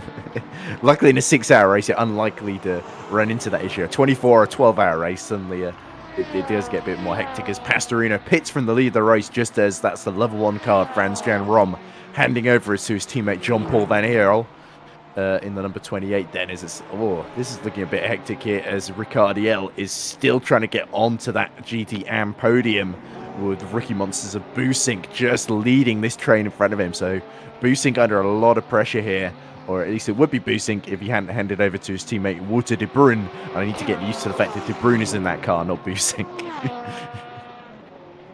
Well, should be a bit interesting as Ricardiel continues to push onwards for Simfreen, who are having a great day so far. An hour and 20 minutes into this race, and it is looking up for the reigning champions, of course, in Hypercar, with that number 1 plate on said car. Simfreen doing an excellent job as it stands all across the board. And, well, they'll be hoping long may it continue, as we see, is that trading places in front between the 62 and the 71, I believe so, as this battle almost banging wheels as they come out of turn 3 and rocket their way up the hill into turn 4, hoping that you've got the power. That's Lapaglia in the pro class, so he's not actually fighting De Bruyn. But look at this, Ricardiel's going to sneak through as well, completely unseen from the Rookie Monsters. De Bruyn gets his door out and almost closes the door of that Porsche to stop the Aston Martin of Ricardiel from getting through there. So, yeah, De Bruyn getting his big boy pants on and starting to really defend quite aggressively. Yeah, a bit of elbows out, nothing wrong with that. You're not coming through, he says, but Ricardiel continues to pile on that pressure as they continue to push onwards down into turn 10. Again, not horrendous in a GT car through there, to be fair, because it's quite a slow speed corner. They can kind of just amble their way around. It's in the hypercars where that's really difficult. You're approaching at such high pace. You've got to desperately try to not lock up your front inside and slide straight onwards. It's quite embarrassing when it does happen, believe me. Just ask Callum Hilott from a few years ago. But as they continue to push round through the sweepers at the top of the hill. Now, again, very tricky penultimate corner. Sebastian Schisko now putting the pressure. P7 for Lacascu. Does he find a look to the inside? He's certainly giving it a go. It's be a great move if he pulls it off. And Schisko does get it done. Moves up the inside of the 289 car and into P6. Lovely stuff there from Sebastian Schisko. Just nice and easy. Pushes it up and through. And, well, through on, I believe that was Francesco Di Gattani that he's gone through. No, it wasn't. It was Marco Pereira, should I say. Row Racing team. It was indeed.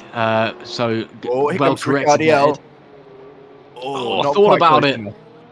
The top speed isn't there in the Aston, is it, compared to the Porsche? No, it's not. I mean, you can see the front brakes just complaining as well. Look at the glow coming off, and you could probably read a book in a dark room with one of them brake discs lying on the floor. They're so bright. But he just can't quite find the way through the Porsche, can he? He's looking left, looking right, looking up, looking down.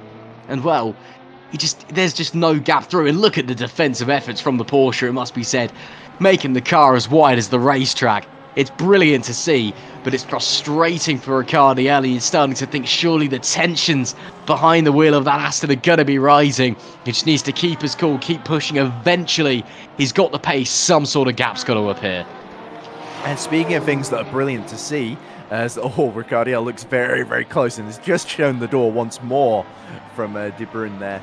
But William Snowden actually went a lap longer than Nelly Pastorino. So for the first time in Hypercar and for Will Snowden, in both respects. They've led the overall race here in EES, only for a lap because they've had to pit, and now they've come back out, presumably in third. Yeah, it's about 23, 24 seconds behind Sander Callas then, who's now a full 26 seconds behind Nelly Pastorino, the way things are working out. So like you say, Simfreem, it's all going to plan so far. Every pit stop, they just seem to gain a little bit more, and Callas seems to struggle closing that gap, certainly without hitting issues. He's got the pace to do so, but it's finding the clear air to set those lap times in with all these GT3s, of course. If we haven't had too many drop out of the race, still all 42 cars that started this race are running, which Douglas Adams would, of course, be very proud of that number. But Ricardiel, he wants to get that third place in the GT Am class, and Rookie Monsters, of course, who took a few podiums last season, didn't have the greatest of luck, are really going to give it their all to try and put on a show here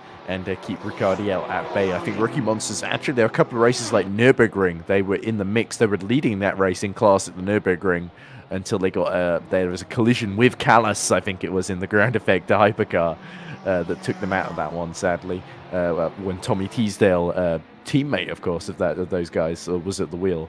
So De Bruyne, Wouter De Bruyne has actually been fairly defending fairly well. He's been given a good position from his teammate, wasn't he? Claude Boussinck, of course, qualified that car so well.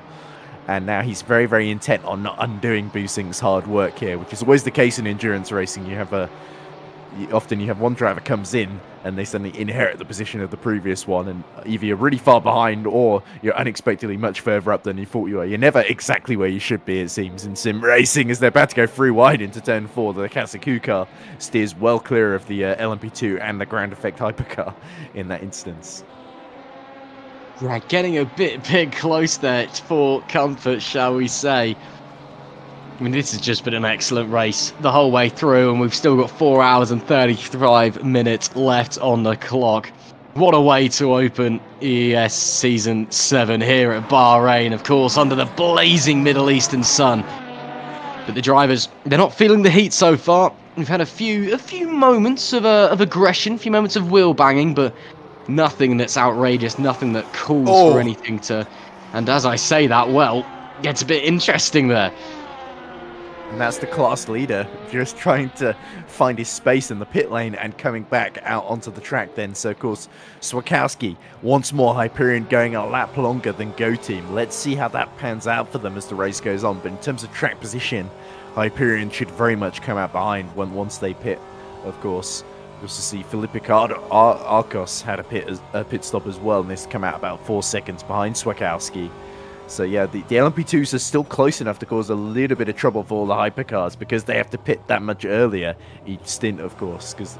Not necessarily because the fuel tank is any smaller, but just because they're that much faster, they're getting fuel more quickly, and the laps more quickly, essentially. As we look at Ricardiel, just have both of them good awareness there to let the LMP2 through. But Ricardiel, as you say, he's got to really try something unconventional here to sort of get De Bruyne off his rhythm, wait for some opportunity of all this traffic to present itself, and then maybe he can get past the Rookie Monsters number 62 here. Of course, their teammate number 63 with Daniel Scott at the wheel, start at the very, very back of the field. They've gotten up to 38th overall, as the BMW just goes well off track to let both of them through there. But yeah, Daniel Scott, of course, a winner of the iRacing 12 Hours of Sebring previously. Was he a penalty for one driver? I didn't quite catch the name there, so I have to think. Oh! And round goes the Rookie Monsters. It's been tagged round by one of the LMP2s there, Ross. That is not what you want to see. Spinning round, facing the wrong way. Hopefully they'll have no damage and be able to get going again. And looks like Wouter De Bruyne has, but just the lightest of touches, and round he goes. Hasn't lost too much time, so maybe it was only a half spin. But again, that's what happens when you get lots of cars coming through. Someone can go for a move that you're not expecting and bang, I think just that the might have lightest been touch in the rear. Zampini. Because Zampini was just being lapped by Callas at the same time there, so I think it was the Team Sheba number 10 that tapped him round. Yeah, I think you're absolutely right there, Ed. It was, again, just a small little kiss. Again, when you're looking at that Porsche as well, you know, rear engine, it's so easy to upset the balance of that car with a touch on the rear, just from the nature of how it's constructed, how Porsches have always been built since the early days. But yeah, looks like he's been able to continue. Looks like there's no damage as well, because he's not immediately driving into the pits, or if there is damage, it's not enough to warrant coming in. The car seems okay to continue, so not a complete disaster. But yeah, lost him a little bit of time there, and surely frustrating for De Bruyne as well at the wheel of that rookie monsters. De Gaetano getting overtaken by an LMP2 there in that BMW. And well, so yeah, looks like the rookie monsters car able to continue on, which is good. That, I'd say, though, is the first real piece of drama that we've seen so far today, apart from, the odd disconnect, a bit of kind of elbows banging out. But yeah, that's the first real piece of major contact that we've seen. Yeah, as you say, no big damage. He's lost 2 positions in like 3 or 4 seconds, so it could have been a lot worse for Wouter De Bruyne. So let's hope that I'm trying to remember what nationality is. I'm pretty sure Wouter De Bruyne is Dutch, but I could very much be wrong on that one. So let me briefly look it up. But, I'm pretty confident. Yeah, he is Dutch. There we go. Right. So just go if you get. Sometimes it's right. But anyway, we cut to Ilaria Finn. Sim from eSports Pink, who seems to have dropped down the AM order a little bit because, of course, they changed drivers, which explains that. Because often, if they can avoid changing drivers, they will, because it saves them a lot of time overall. So you'll see some teams like, for example, Grand Effect have got Callas and Alari Alpius as their 2 drivers. So they're going to keep Callas out for as long as possible before they change to Alpius to do the final half of the race, essentially. Whereas if you've got 3 drivers, you might want to split up the stints a little bit more evenly to make sure your drivers aren't completely exhausted after 3 hours of driving, essentially, but potentially more. I think it's 60% is the limit that one driver can do, I think. So I'm not sure what that translates to in terms of time in this race. I would assume about 3.5 hours or so would be about 60%, roughly. So yeah, you don't want to overdo the time limit, essentially, that you're allowed in the car, but certainly you want to lose time waiting in the pits, essentially, because that's time you could be gaining out on track instead. As we look at Hallam Voice, who is just, unfortunately, the Boyd Transport BMW has not really been moving forward in this race, because Ilaria Finn, as we were just talking about, has got past him in recent history and is starting to drop him by quite a rate of knots, actually. Although, having said that, Ilaria Finn actually lapped slightly slower than Voice, so Voice is actually catching Finn at this phase of the race. So Ilaria, I apologise, has not quite got the pace of Finn's teammates there in the Sim from eSports Pink car, which you can always recognise because it's pink. As the armed supercar just comes out of nowhere and encounters a mobile chicane in front of him. Absolutely. Who was that going around? That's an LMP2. That was the armed Cerberus, the same car. That's not Ricardo Fava, is it? I'm not sure. I mean, I'm not even sure if there was contact or they just lost it on their own because they were spinning in the opposite direction to the corner. That is very, very bizarre. Suddenly, it's all kicking off here at the hour and a half mark into the race. Everyone seemingly decides that they don't want to be facing the right way anymore. Hopefully, Sander Callas is able to keep that Porsche pointing forwards, shall we say. I think it was Ricardo Fava, so he seems to have got going again. So there he is, no harm done. The Arm Zebra. It was the only Arm Zebra LMP2, so I assumed it must have been him, since it quite clearly was him. But yeah, he doesn't seem to have had any damage. It was just he must have got so impressed by avoiding that those 2 GT3 cars doing that brilliant around the outside, threading the needle lap attempt, that he just forgot that there was a corner coming up and he had to negotiate that as well, and he went the wrong way, it seems. But yeah, Ricardo has saved his blushes, got back on the road, and he's still running in a 5th in the Pro-Am class, I believe, about 33 seconds behind Federico Save for Simfream number 47, and about 10 seconds ahead of Prilly in the Blue Bolt 91. So it's actually going pretty solidly for Fava despite that. Yeah, it absolutely is, to be fair. Continuing to push on and continuing to do a good job as we see them negotiating their way through some of the GT traffic, through Armando Ortenzi and the number 94 in front of them, as well as Ortenzi maybe fancies a go the long way around. This would be a spectacular move if he's able to pull it off. Oh, Armando Ortenzi. That is superb, but it's not done yet because he has to get through turn 4, but he does have the inside line. which means it will run a little bit wide on corner exit. The BMW will get the switchback, but there's a hypercar trying to work its way through as well, still side by side as they come into the edges, but Ortenzi is going to squeeze the door shut. That is a brilliant, brilliant move for P6 there from the Virtual Drivers Alliance Ferrari. Man, oh man, this race has just come alive in the last 10 minutes. Up to P6 goes Ortenzi in the 115. The BMW drops backwards ever so slightly, but that was just absolutely superb racing on display. Yeah, very opportunistic. Saw that that was Sebastian Zico in the Le Cassicou car, who's done a couple of good moves himself in this race, and now sees Ortenzi, who had to wake up very early in the morning to pull that one off, has outsmarted him there. So Zico maybe has not quite got the pace, because as we saw earlier, Ortenzi was lighting up the fastest laps in the GT3 AM class, of course. I think some of the GT3 pros have gone slightly faster in the 157s, but that 158.2 is certainly the fastest GT3 AM lap we've seen today, as D'Alessandro, interestingly, is caught up to the back of Francisco Genial in the ARM Supra, so having pit a bit later, put on some fresher tyres, he's got a big advantage here. So it's still a three-way fight with all three of our teams in the lead in GT3 Pro, seemingly on different strategies, as they have to let the Boyd transport of Will Snowden through here as well in the hypercar. But yeah, this is where D'Alessandro might get his revenge on Francisco Genial and ARM Supra 41, who of course they held off so convincingly in the first stint. Now it's a reverse order scenario. Yeah, it absolutely is. Swapping places all the way through this race, but still 4 hours and 25 left to go. Still time for the race to change shape and change course. D'Alessandro, though, apart from that, again, we didn't see the mistake, but we assume there was a mistake of some sort that dropped him down into third. Apart from that, the Pescara SRT Mercedes driver has been very, very solid. Again, led most of the first stint and withstood incredible pressure as well, despite the fact that he was on the hard tyres. I'm not surprised that he was on the hard tyres as well, despite his two opponents being on the mediums. The Mercedes can be quite hard on the tyres at times.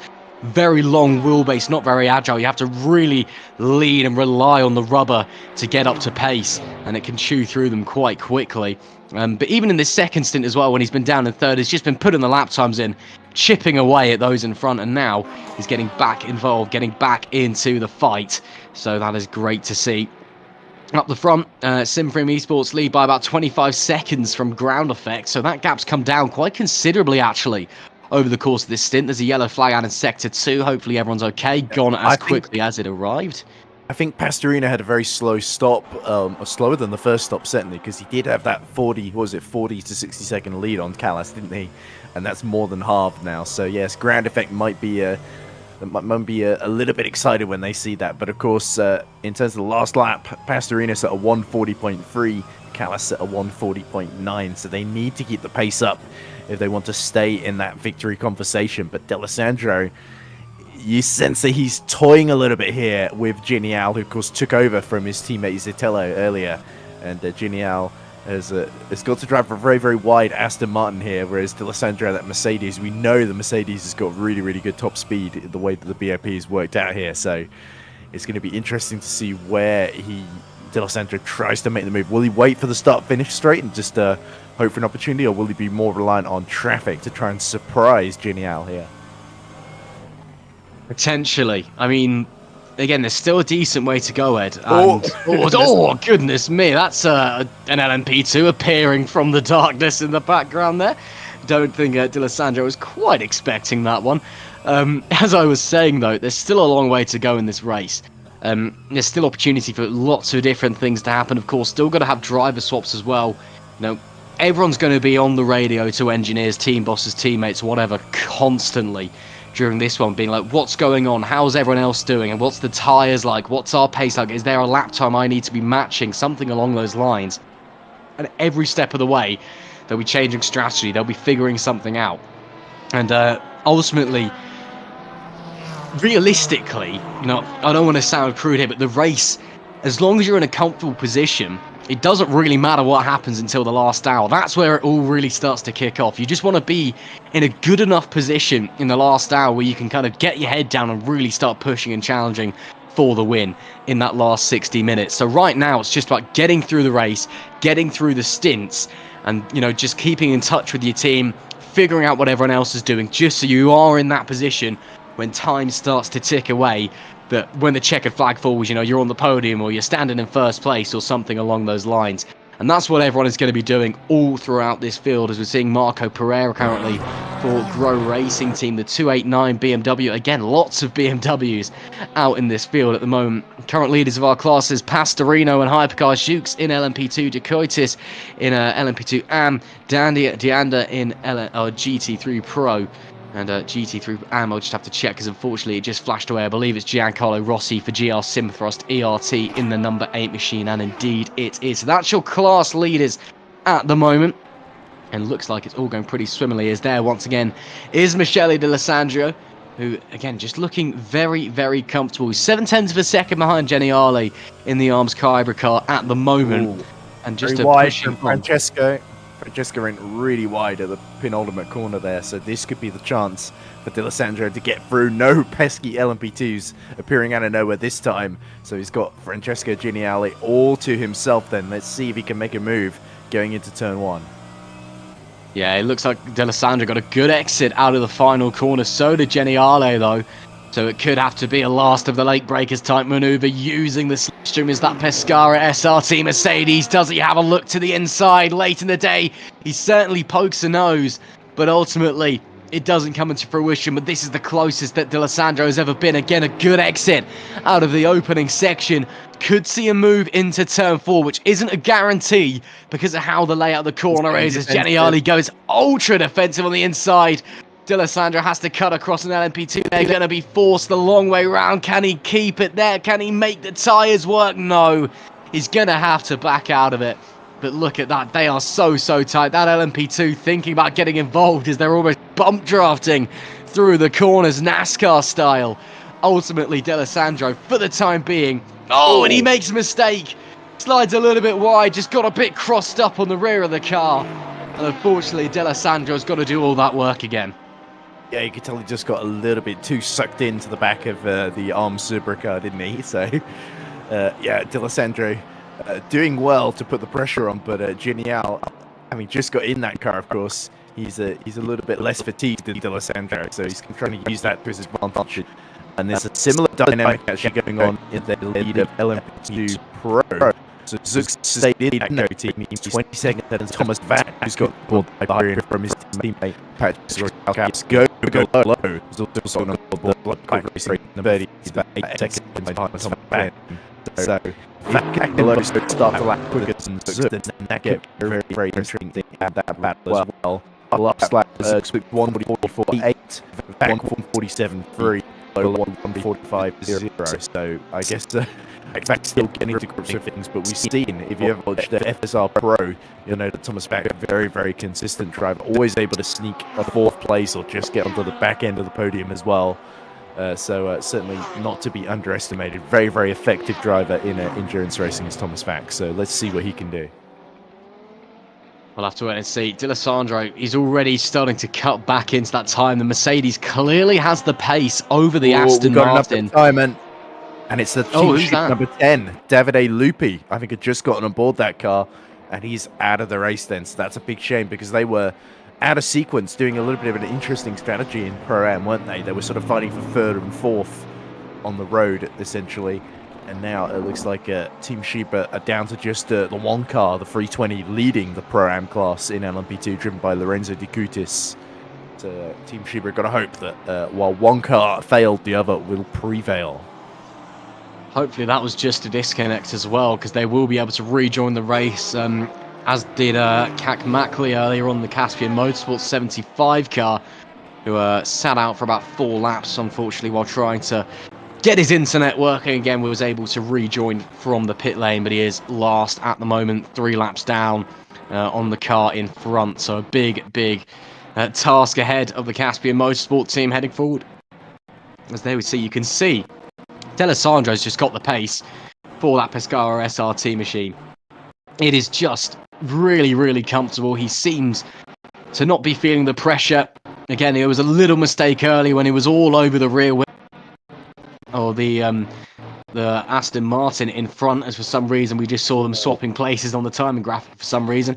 And that there is we a go. great opportunity because Jenny Arley's made a mistake and is dropping backwards. And actually, is that a problem maybe? Because that looks to be going really slowly down the back straight. I think he might have had to back off there. I think he may have gone a little bit too far off track during that mistake there. The only other thing I can think is maybe he's tugging into the slipstream and trying to get a bit of a tow from D'Alessandro. But yeah, Geniali, after having put up a fight for so long, sort of in the end made it pretty straightforward for him. Yeah, he seems to be back up to full speed now. So yeah, a bit of an odd one there. But D'Alessandro now has got to focus on catching up to Deanda 7 seconds up the road. So Virtual Driver Alliance, who've had the lead to... Remember, they were hanging in third in the early part of the race, taking it easy. Now Deanda might have to look in his mirrors for a change.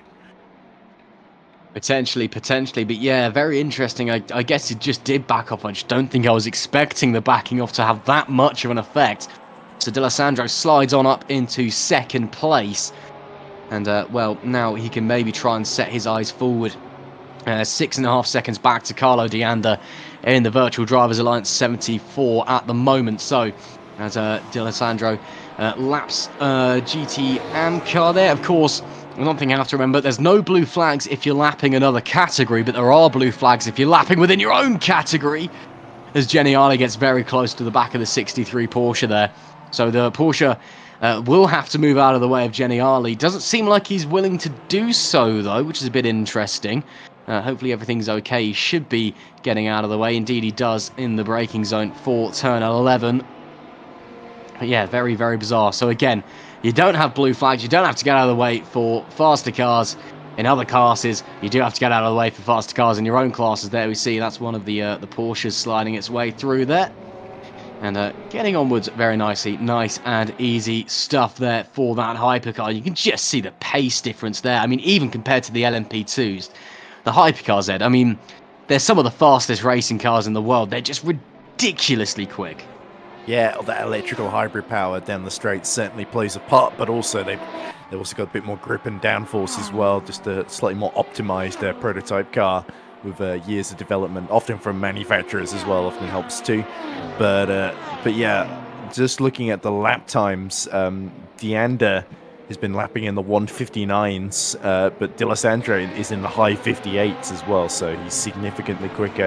And then Genial is sort of in the high 59s as well, so no wonder D'Alessandro on those fresher tyres just absolutely making hay right now, and he's got to surely to get that track position at this phase of the race, as we're sort of inching closer and closer to the end of the second hour as well, with just another 14 minutes left to go. And I think that might be my cue to briefly go downstairs, eat some lunch, and then come back, I guess.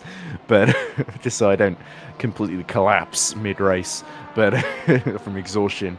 Not that I'd let that happen, of course. But here's Finn still fighting away with Marco Pereira, and I think Pereira must have pit in the Grow Racing because I remember seeing the positions change and it said Pereira was on an outlap, so I assume he came up behind Finn and has made the move, and Finn is trying to stay with him at this phase of the race.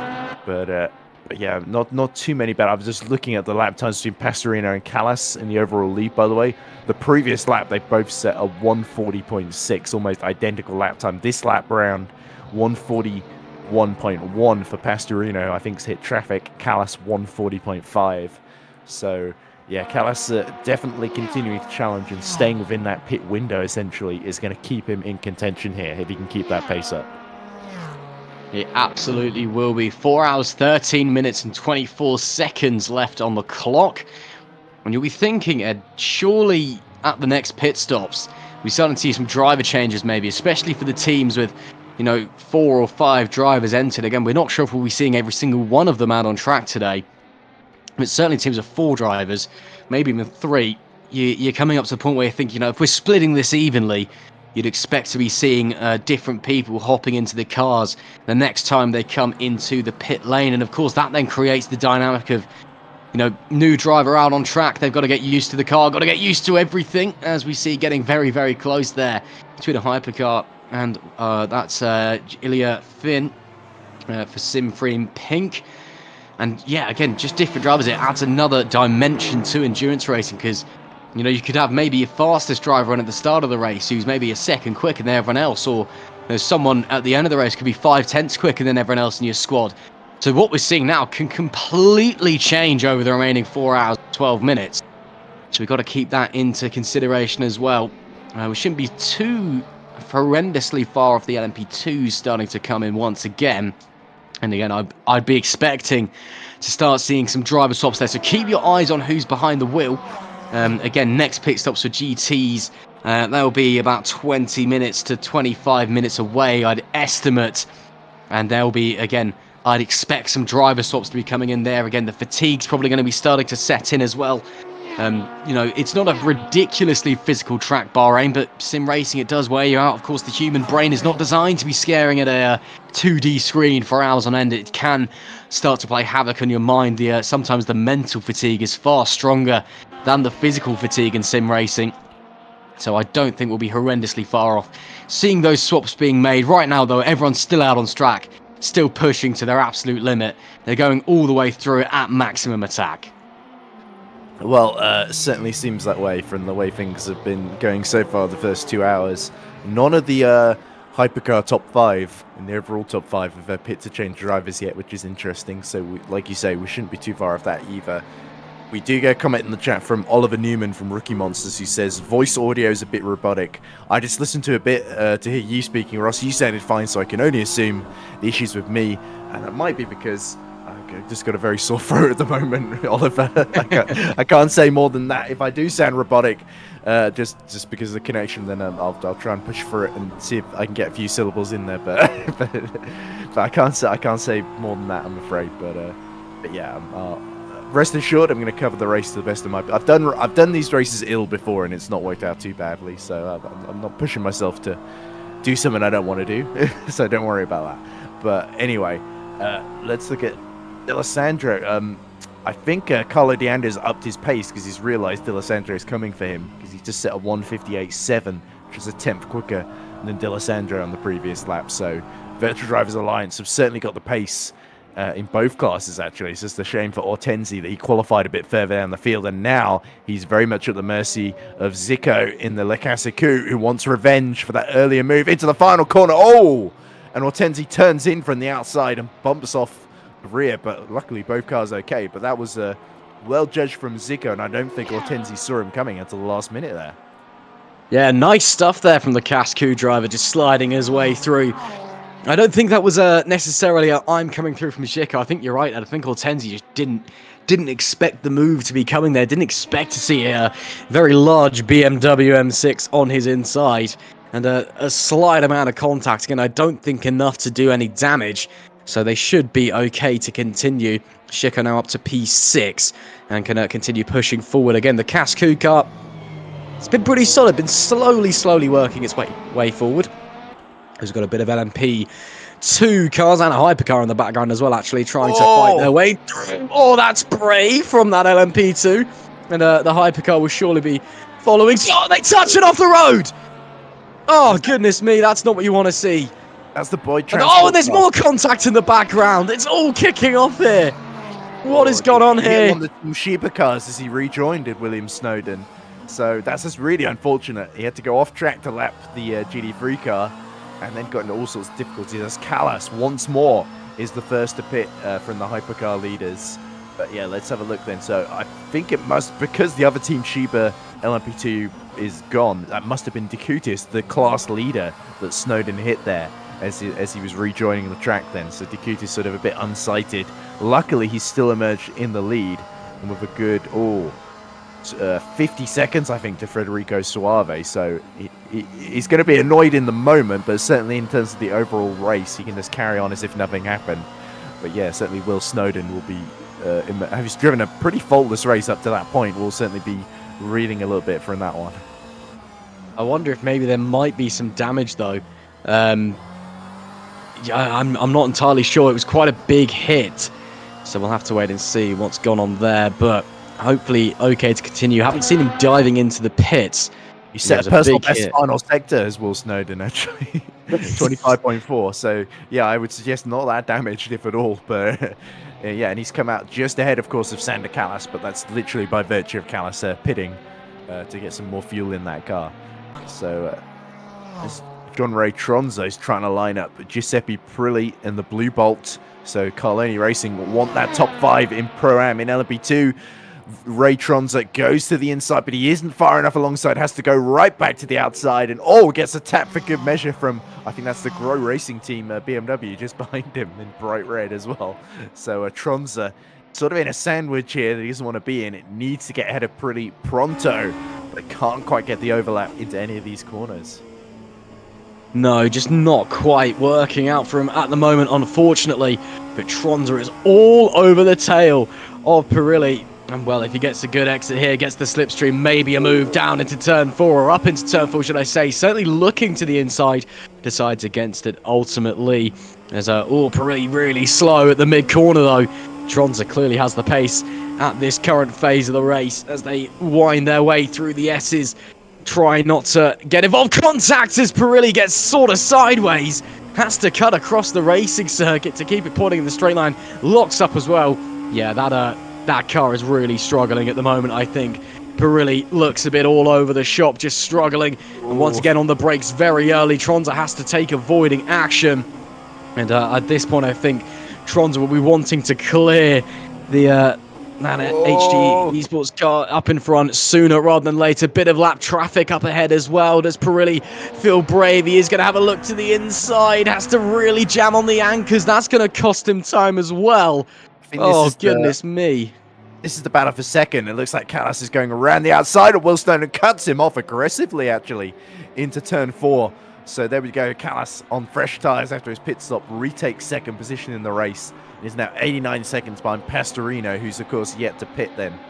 Yeah, that was Tronzo behind Pirelli. Pirelli was driving, it was Dunlops on that LMP2, but he was driving them like they were Pirellis, and they seem to be down to the bone there, as Callas now doing some more aggressive lapping as he seeks desperately to get that undercut, which is the one small advantage he might have at this phase of the race over Nello Pastorino, so he needs to make sure he doesn't waste it, squander it, stuck behind slower cars in traffic then. But yeah, John Ray Tronzo just kept his nose clean enough to get that 15th in the overall order and 5th, I think, in the Pro-Am class.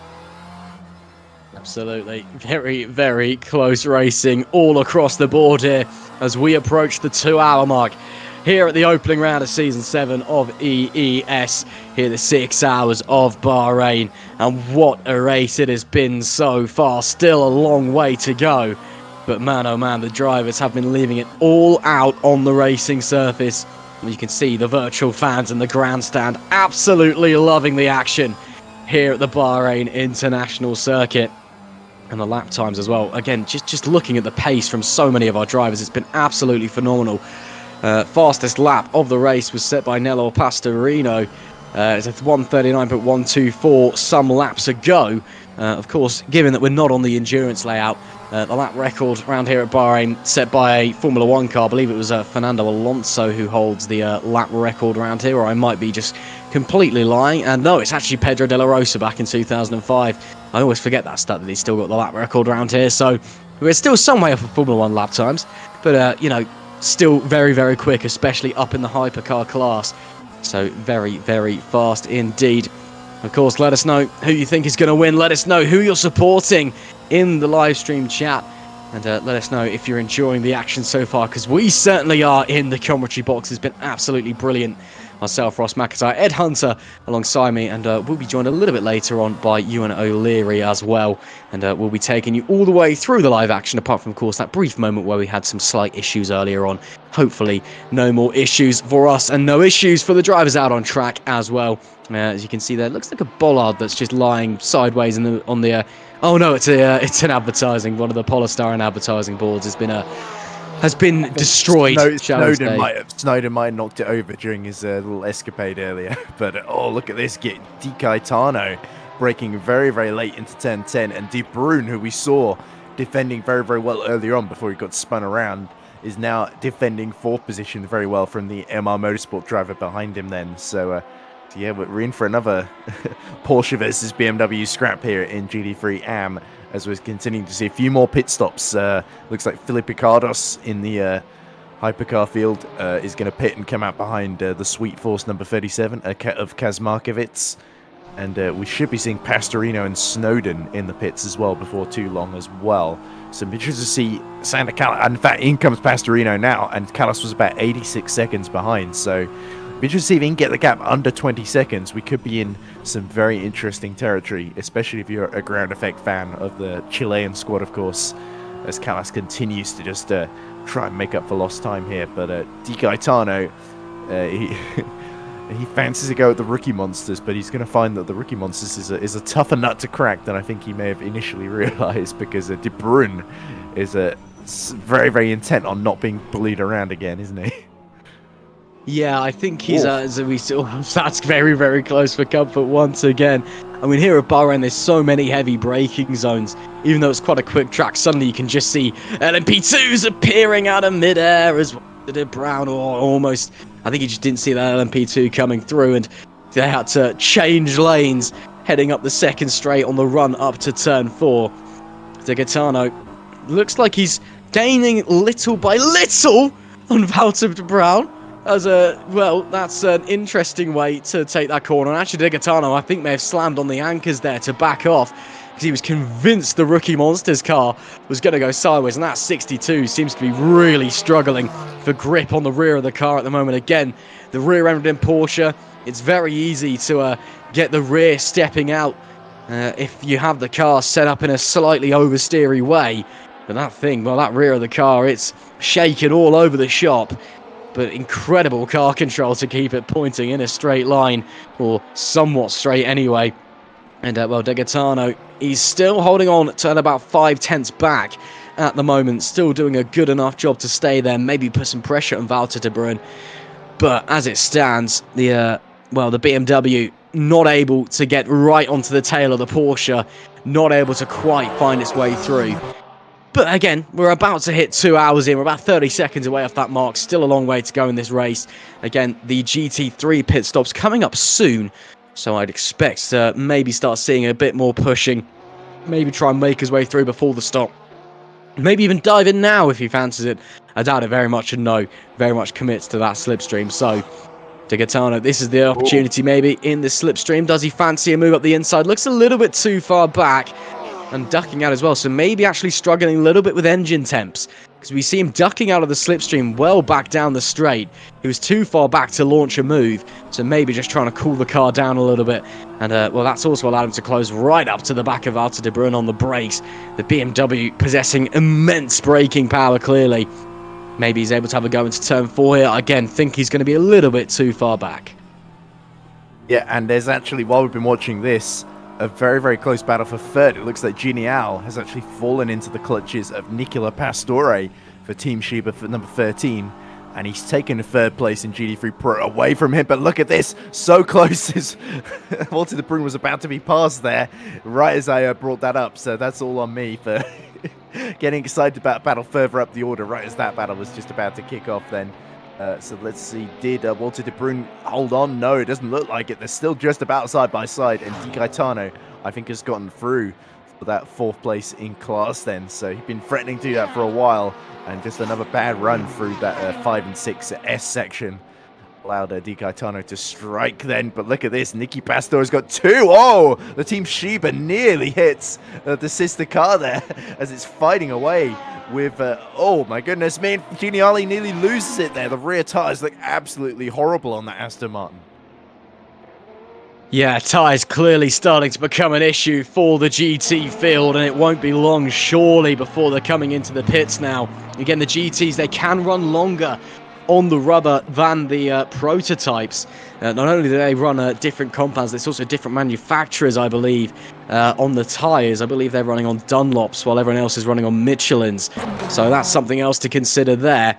Yeah, they've surely got to be coming in soon. Everyone seems to be just struggling for grip a little bit, struggling for traction, struggling to keep the car comfortable and happy and balanced through the different phases of corners. Well, that being said, Hortense and Xisco looking pretty comfortable out there in those BMW and Ferrari at the moment. Hortense, of course, still chasing the Cascu car, too far back to launch a move unless he's able to pull something magical out of the bag. And actually does have a little look to the inside. Okay, Okay, Hortensi, I see what you're trying to do there. That was a very, very late dive on the brakes, and now he's all over the rear of the Cascu car, and now suddenly, from about 7/10 back, Armando Hortensi, the Virtual Drivers Alliance, is drawing alongside and trying to pull a move off, as there we see a hypercar sliding on through. That's going to delay Cisco almost side by side, almost banging wheels once again, as there's a brief yellow flag out in Sector 1. Ultimately, Hortensi unable to make the move stick. He's going to have to slot back into 6th place. This battle for 5th is absolutely electric as it stands. Earlier, we saw that Sebastian Cisco had the pace. Now Hortensi in that Ferrari looks like he's got the quicker car as it stands. Yeah, it's so nip and tuck. As soon as one gets through, the other decides to return the favour, don't they? These two's inseparable, and up the inside goes Hortensi into turn 10. Does he get the exit he needs onto the sort of back straight here? Going down towards turn 11. It looks like Zico's still just a little bit further ahead, but Hortensi crucially has got the inside as they approach the corner. How late does he brake? Late enough to take that 5th position in the GT3 AM class as Zico just hits the sand on the outside. Yeah. Pretty tight racing, to say the least, but Hortensi does eventually slide on through. Man, oh man, that was a brilliant battle, and let's hope that Shizko can keep there with him and continue to put on a marvellous display for us as they continue to rage on and do battle out on the track. But for now, Hortensi, bit of breathing room, 0.8 of a second. Was he trying to go up the inside of a hypercar there, it seemed like, or was he trying to let him through? Not entirely sure. There was a brief yellow flag there. Boyd Transport, Matthias Zaleski has just taken over from Will Snowden now, and it looked like Zaleski was being held up by one of the other GT3s that was being lapped there, so there was a sort of accordion effect in effect there as we cut back to the GT3 AM lead battle with Maggiolo, keeping Giancarlo Rossi very, very honest. In fact, he's been gradually sort of eking towards him and keeping him in range, essentially, to the tune of 6.4 seconds, as you can see. Last lap around, though, Rossi was 3 tenths quicker then, so again, another sort of nip and tuck battle. Carloni Racing trying to retain their GT3 AM championship from last season in that number 82, aren't they? But GR Simthrust have they've not had a big answer so far in this race to that pace, so we'll have to see if there's an opportunity for Maggiolo to challenge a bit more later on as we cut back to the Pereira-Hallam Voice battle. And it looks like here, Pereira is just being dropped by Hallam Voice at the present moment. Absolutely. Did see Chisco diving into the pits a moment ago, so that could be potentially a driver change for Lascascu. Let's keep our eyes peeled on that one. But yeah, they've been running very, very well so far, this race, must be said. And it looks like it is still Sebastian Chisco in the car.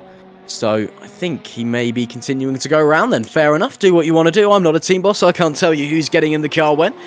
As there we see Federico Suave holding position in P2 at the moment for Sim Freeman LMP2. And maybe trying to chase down the leader. He's, well, still a little bit far back, but still a long way to go in this race as well. 3 hours and 55 minutes. Francesco Geniali, who we saw having issues earlier, I believe he's now come into the pits. He's in P4 in GT3 Pro as it stands. Facing some big pressure from the McLaren behind, though. That is not for position. That's a McLaren that's in the GT3 AM class. And they seem to be fighting nonetheless out on the racetrack. Geniali we saw struggling for grip a little bit earlier on. So I'm assuming he's coming to the pits now because everything looks absolutely fine. And he was also up in the top 3. So we are starting to get our GT3 pit stops now. And, well, again, not seeing many driver changes here. Maybe I was wrong on that one. As in comes Roland Shukes. And out comes Roland Shukes, that I say, for Go Team. He'll be in P3 and just ahead of this BMW by the looks of things. That's good. Keeps him out of traffic. Doesn't cost him a few tenths of a second through Michael Schumacher corner. But yeah, not seeing many driver changes. I thought we would be seeing a fair few at this phase of the race. But right now, it seems that everyone's pretty happy just to continue onwards as they are. Yeah, same here in commentary, to be honest. I haven't left for lunch yet. I think I might wait until Ewan shows up and then have you and Ewan do a little bit for about 10 minutes while I eat lunch, and then you can we can sort of switch over more naturally. But just so there's always at least 2 commentators. But yeah, Zook's staying in a bit longer. I think that's him trying to go all the way to half distance before he hands over, probably to his teammate Zoltan Varconi. Seems to be his sort of usual teammate when they do in these sort of races where they only want to do 2 drivers. It's usually Varconi that does the second half and Zux that does the opening half and qualifies as far to the front as he can, in this case on pole position. Here's Genial still squabbling away with that number 71 right behind him, who I don't think is actually fighting him for position then. The 71, of course, is Folgatti in the MR Motorsport, so he's a lap down on on Genial. So I don't know why he's trying to unlap himself here. I guess because he thinks he can go faster, because Genial, of course, was struggling in that final stint. Had to pit a bit earlier for fresh tyres, and that's left him about 5 seconds by Nicky Pastor. But D'Alessandro has taken that lead from Nicky Pastor while we've been away. And look at this, Genial being challenged again by Gianpaolo Folgatti. But Folgatti doesn't quite get the exit he needs to get through, as Walter de Bruyn is pitting for Rookie Monsters. So it'll be interesting to see where he filters out in that battle for 4th in GT3 AM as well. Yeah, again, pit stops, it just shakes up the order a little bit as well, and the fresher tyres, if you come out in clean air, makes things a little bit easier, to put it politely, if you're out on the circuit. So Geniale still pushing onwards again. Some prototypes negotiating their way through and making it seem very, very easy. It's almost like they're in a faster category as they slide on by. Lovely stuff there. 3 hours and 50 minutes just over left on the clock. And looks like there has been a couple of driver changes. I can see that Ahmet Demirkan has got in the car for Caspian Motorsports. Looks like the other Team Shiba that had its issues earlier on has managed to rejoin the race as well. So looks like anyone who had any issues earlier with disconnects, they've all been able to get back out on the track, which is great to see. As there we see Nicola Pastore for Team Shiba, currently 2nd in GT3 Pro, should I say, in that McLaren, which is doing a mega job, it must be said. And again, bit of traffic to negotiate with. Well, when you've got 42 cars out on a racetrack, funnily enough, there's going to be a fair few bits of action going on there, as that LMP2 thought about coming on through. Decided against it. Ultimately, he's going to squeeze up the inside down into turn number 8 and does so accordingly. Locks the inside front a little bit, though, so that's going to mean Pastore will squeeze up the inside, coming to the corner exit, but of course just doesn't quite have the power that the LMP2 does.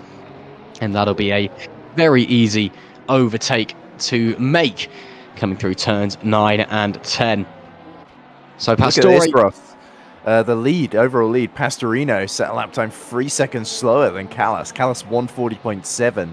The rest of the hypercars are in the 142s and 143s then. So that really shows you that Callas has lit a fire in the iron, as using a very antiquated expression. He's got the bit between his teeth essentially, and he's just absolutely going for those fastest laps.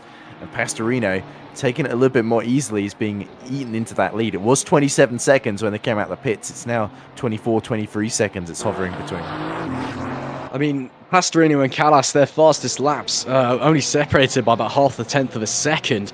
Pastorino, the fastest lap of the race, a 139.124. Callas, a 139.174 was their fastest laps. In the first hour, Pastorino definitely had the pace advantage.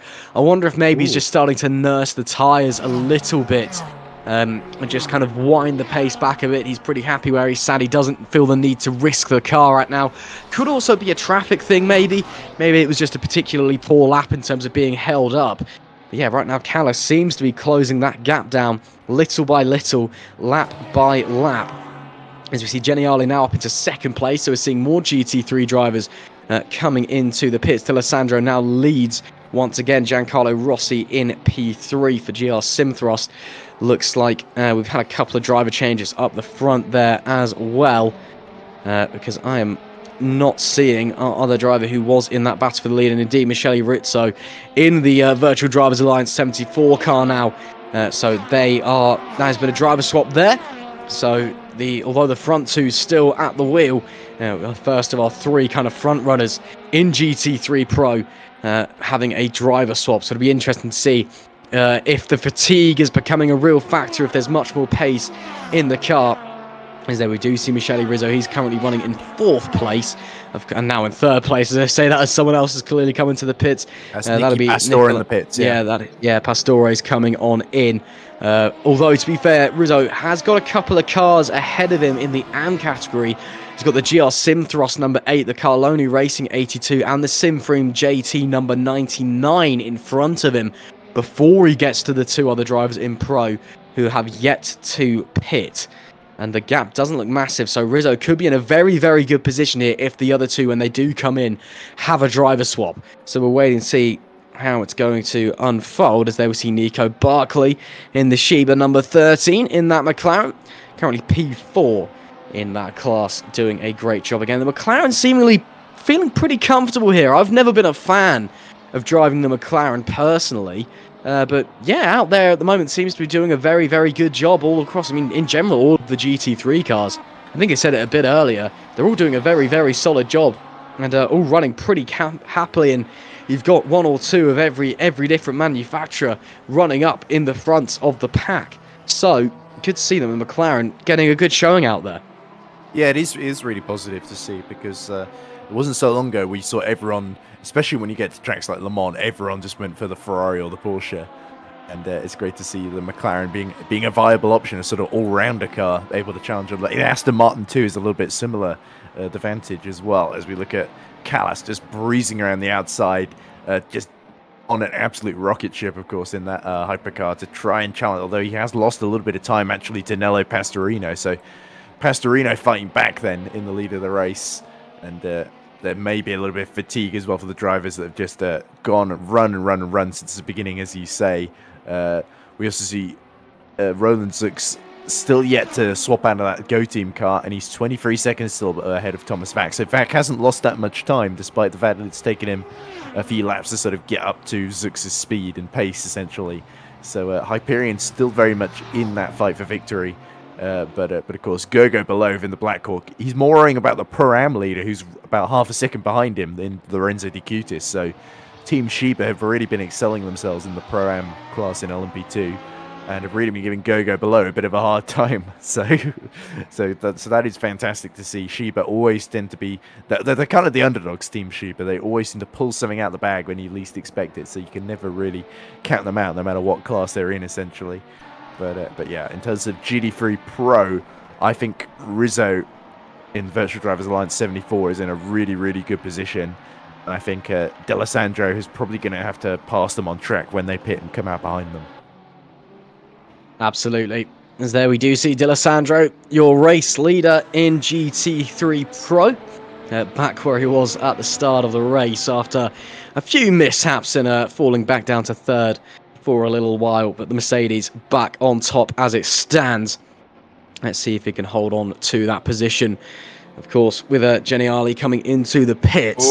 D'Alessandro, as there's an ooh there from Ed Hunter. Penalty for Ignacio. I'm trying to figure out who Ignacio is, which car he's driving, more importantly. I assume it's somewhere in the GT3 field, because there's more options to choose from there. Nelson Ignacio for Grow Racing Team 289. He was 3rd last in the GT3 AM category, about 8 seconds behind Nicola Pagani in the Tomelli ERT. So, yeah, for Grow Racing Team, that's a difficult day. It's been made slightly worse. I think the only people behind them are Valentin Iliev, who's going to gain a place out of that, and then it's the Team Sheba 67 and Caspian 75, who both got disconnected and rejoined earlier on. Yeah, absolutely. Oh, contact!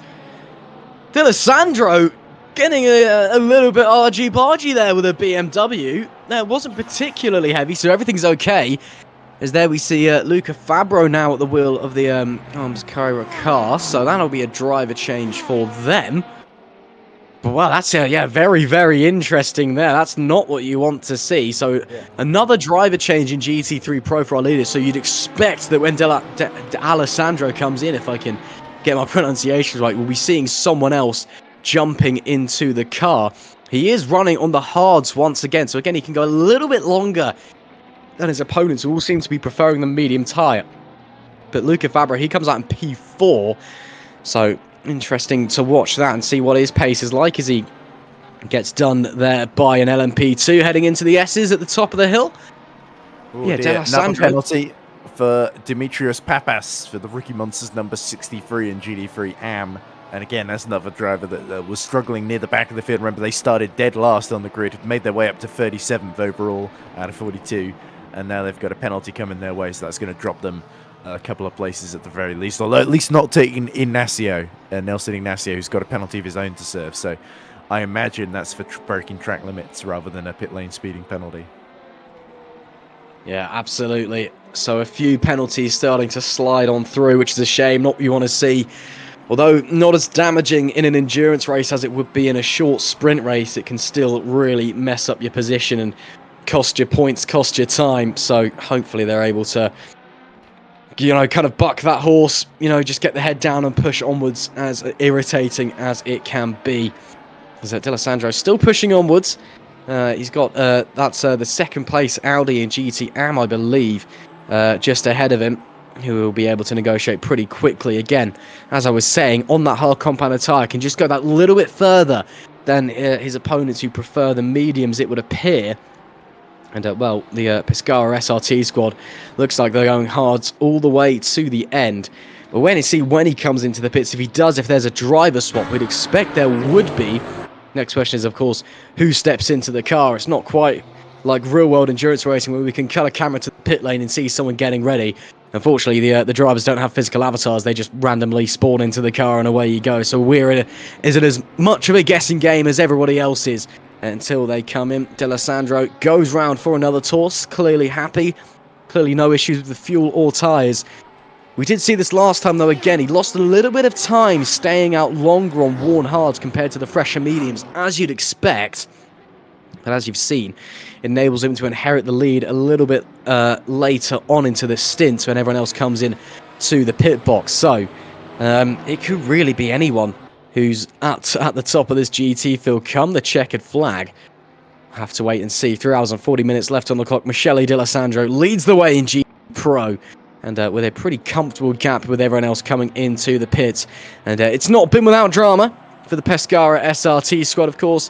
A mistake earlier on. We saw some contact a few moments ago with the GT3 AM car that he was lapping. As they would see second place, Michele Rizzo in the Virtual Drivers Alliance number 74. That Ferrari some apparently 66 seconds back to the leader. That's quite a long way. I'm not sure if I entirely believe that. That's because D'Alessandro's out of sequence on the pit stop, essentially. That's very true. And of course, there was driver swaps as well, so that's going to be factored into account. So Rizzo, well, we're not entirely sure where he'll be. He'll probably be right with D'Alessandro, if not it's going to be fairly close. It's about 60 seconds, but it might be a bit more for D'Alessandro if they change drivers as the Blue Bolt LMP2 dives up the inside of the Le Casacu. So that's a bit of a risky lapping attempt there, but full credit to the driver of that car, which is, of course, I think it's Giuseppe Perilli. He pulled that one off cleanly. As we see, Savas Unal, of course, had issues very early on in the race in LMP2 Pro, and then rejoined, is making a pit stop as well for Sunset. So it's good to see the Turkish squad haven't given up yet, still running in 15th position overall, but a long way off the back of Simone Melili for Carloni Racing Prototype Black as well. Around goes one of the hypercars. That looks like the Sweet Force car of Kazmarkovits, who was actually catching Zalecki in the Boyd Transport. He's only 14 seconds behind, now 15, of course, with that little error into turn 8. But yeah, that was a lucky, didn't turn into a bigger collision there, because that could have been a lot worse for Kazmarkovits with the Le Casacu car. Yeah, absolutely. So, getting a bit interesting, getting a bit exciting out there on the racing surface, as we've got a mixture of old and new tyres out on the track, especially in the GT field. So Rizzo, he's in a bit of no man's land right now, still 66 seconds back from the leader, D'Alessandro. Nico Barclay currently in P3 for Team Shiba, number 13. He's 9 seconds back from Rizzo. I think he has not boxed yet. I don't believe he has. Yep, can confirm he has not yet come into the pits for his second stop. Meanwhile, as well, Luca Fabro in the Arms Cyber car, the number 41 in P4. He's about 10 seconds back from Barclay as well. So a bit of a shake-up in the podium places in GT3 Pro. So that's something to watch out for. D'Alessandro away and see if he comes into the pits this lap, just seemingly able just to eke the life of the tyres out further and further with each and every corner.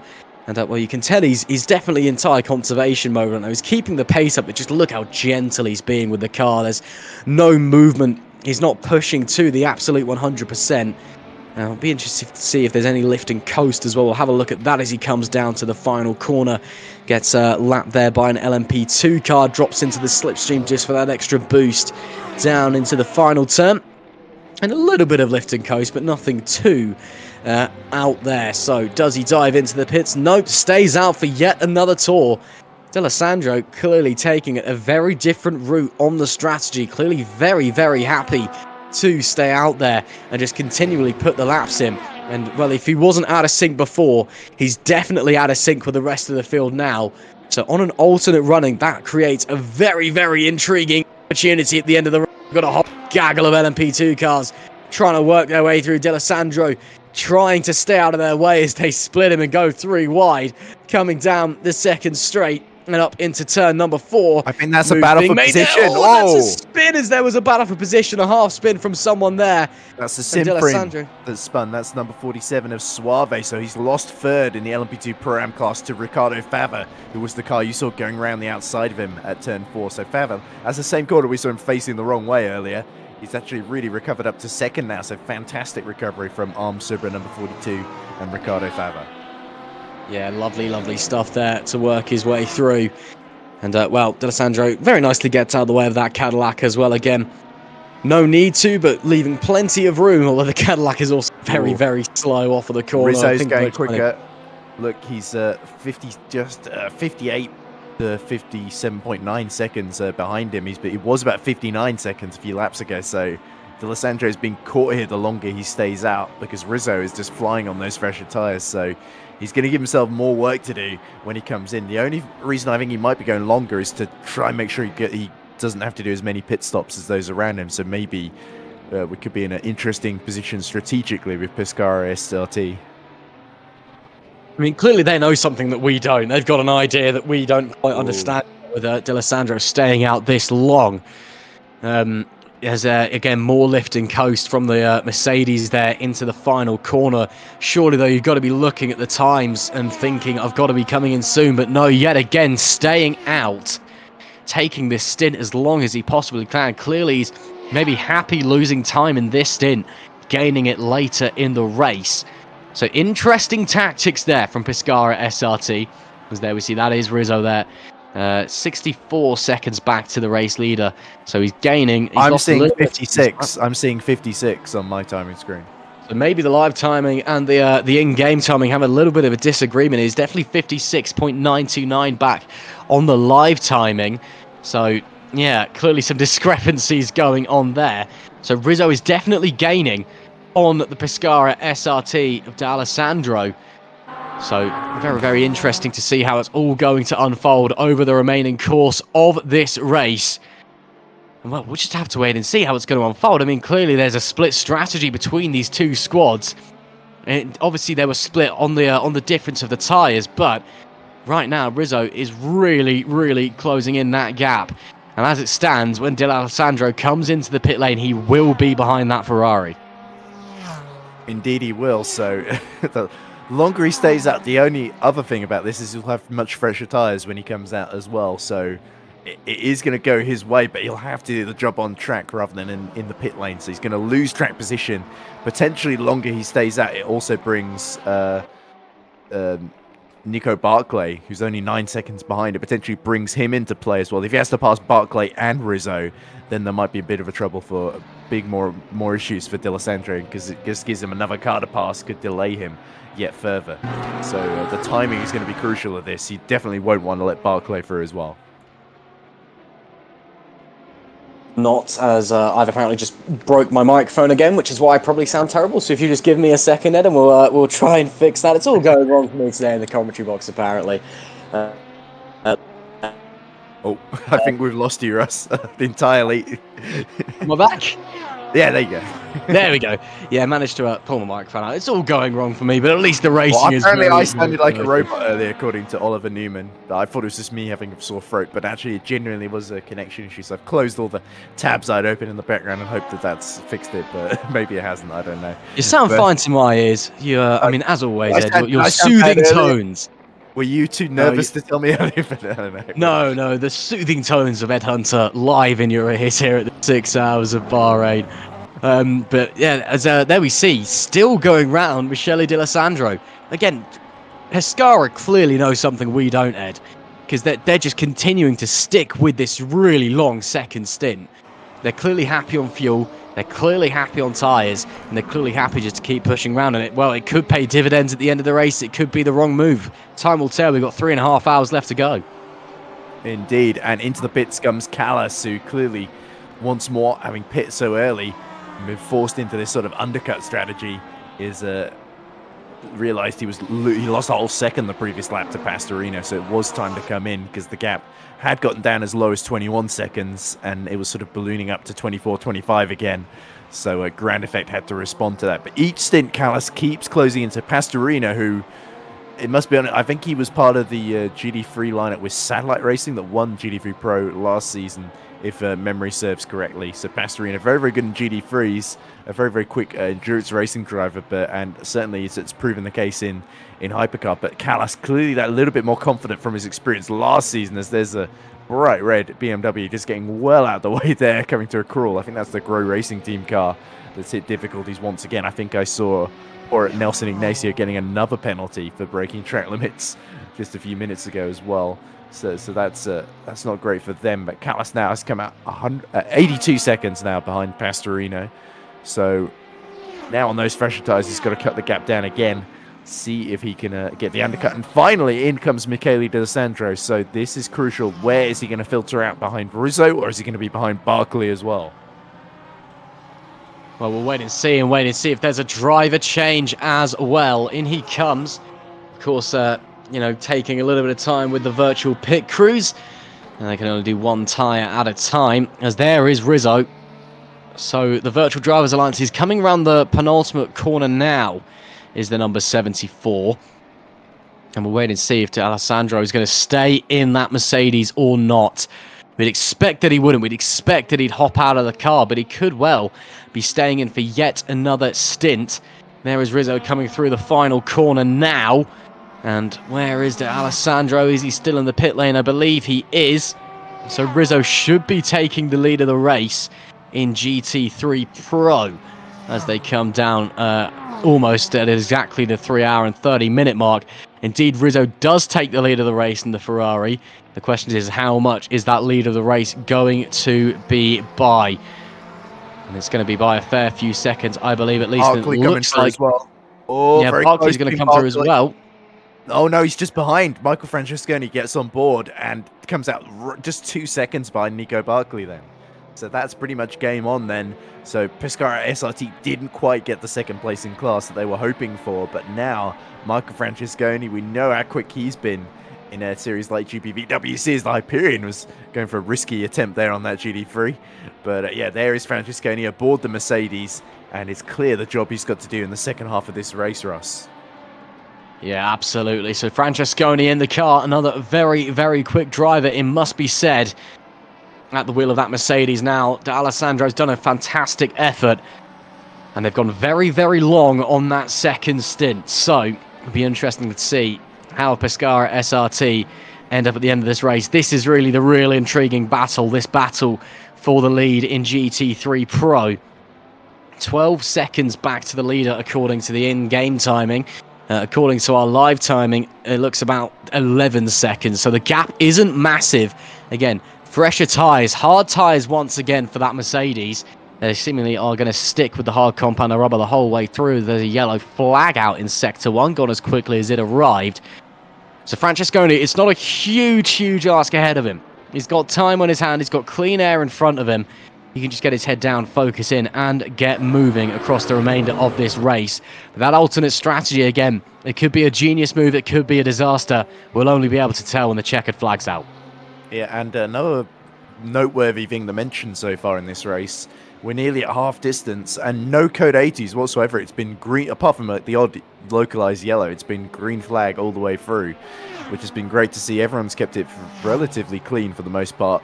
The only driver really struggling at the moment is Nelson Ignacio, who gets his third drive-through penalty in a row, unfortunately for the Grow Racing Team driver, which has put him now behind Team Sheba 67, who of course got disconnected early in the race then. So it's really Grow Racing Team are diminishing their position rather than growing it. So Ignacio is probably hoping for some relief soon in that cockpit. As we look at Lazurati in the Ksatria Sim Racing car, just making his way through 11 and 12.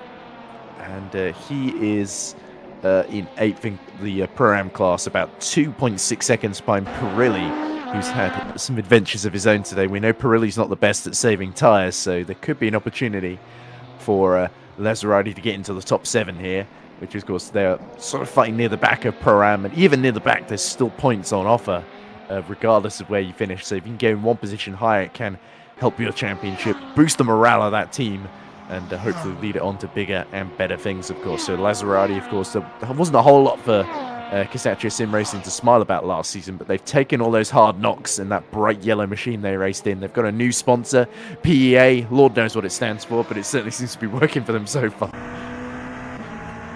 Yeah, whether it's peas or it's something completely different, we've got no idea. But as you said, getting a new sponsor enhancing something being okay.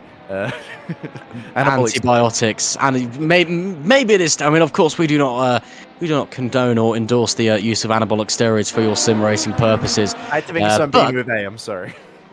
Performance enhancing sounds about right, or it could literally just be peas. I don't know. I mean, it's clearly working for them. They've got a new sponsor on board and are clearly enjoying life at the moment. So, was that another penalty?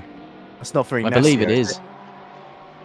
I believe it is. We'll have to double check in a second, but again, more penalties being whipped out across the board, it would seem, here at Bahrain. We've had a fair few coming through now, and no, it was not for Ignacio, I do not believe. I believe it was for Roma in the hypercar class, so that's a real shame there for them. Look at the action out on track. It's getting all sorts of chaotic out there. Goodness me, the drivers are leaving it all out on the racing circuit, and yep, that penalty was for Franz-Jan Roma. Number 28 hypercar, currently running P6 in the hypercar class, P15 overall. We saw them struggling very early on in this race with some issues. Hopefully everything is okay, but that penalty is just going to add salt into the wound for that squad. There is your overall race leader though, Nello Pastorino, the Simframe Esports #1 car, 85 seconds ahead of Callas in the ground effect ST. They were sort of trading kind of fastest laps earlier on. Now the gap's kind of stabilised. They're both running in the mid-41s. So that last lap was a couple of tenths quicker from Pastorino. A lot of traffic to contend with on this lap though. So maybe this one will be a bit slower. But as it stands, Simfree in absolute control of this race. That Porsche has looked absolutely phenomenal. And as they work their way through the penultimate corner, I mean, you can see how easy he's taking it on the steering wheel. Pastorino, it barely even looks like he's trying. The driving style is so smooth. And of course, it's got to be smooth in a very downforce sensitive hypercar. But he just barely even turns in. The car's just absolutely planted. He is absolutely on it. And looks to continue extending the gap up the front. Into the pits he comes, actually. So 85 seconds to Sander Callas, which was... So he's actually gained, I think, a second while Callas was trying to catch up to him on those fresher tyres. We do have some interesting comments in the chat as Pastorino is serviced from the lead. Riccardo Corsari talking about the Pescara SRT of Micah Francesconi and company. Says that they're doing 36 laps per stint. They will do one less pit stop compared to everyone else. That's the strategy they're doing. Next race, it'll be 84 litres of fuel, of course. So he says it might be difficult to do. And then Francesco Genial from the Arm Supra team has also been in touch. We saw him a little bit in the wars in the number 41 early. He says got an invalid overtake while battling with Pescara. So that's why he went off track there. Because you noticed it on the timing screen, didn't you, Ross? That it showed him briefly ahead, even though he was still behind the SRT.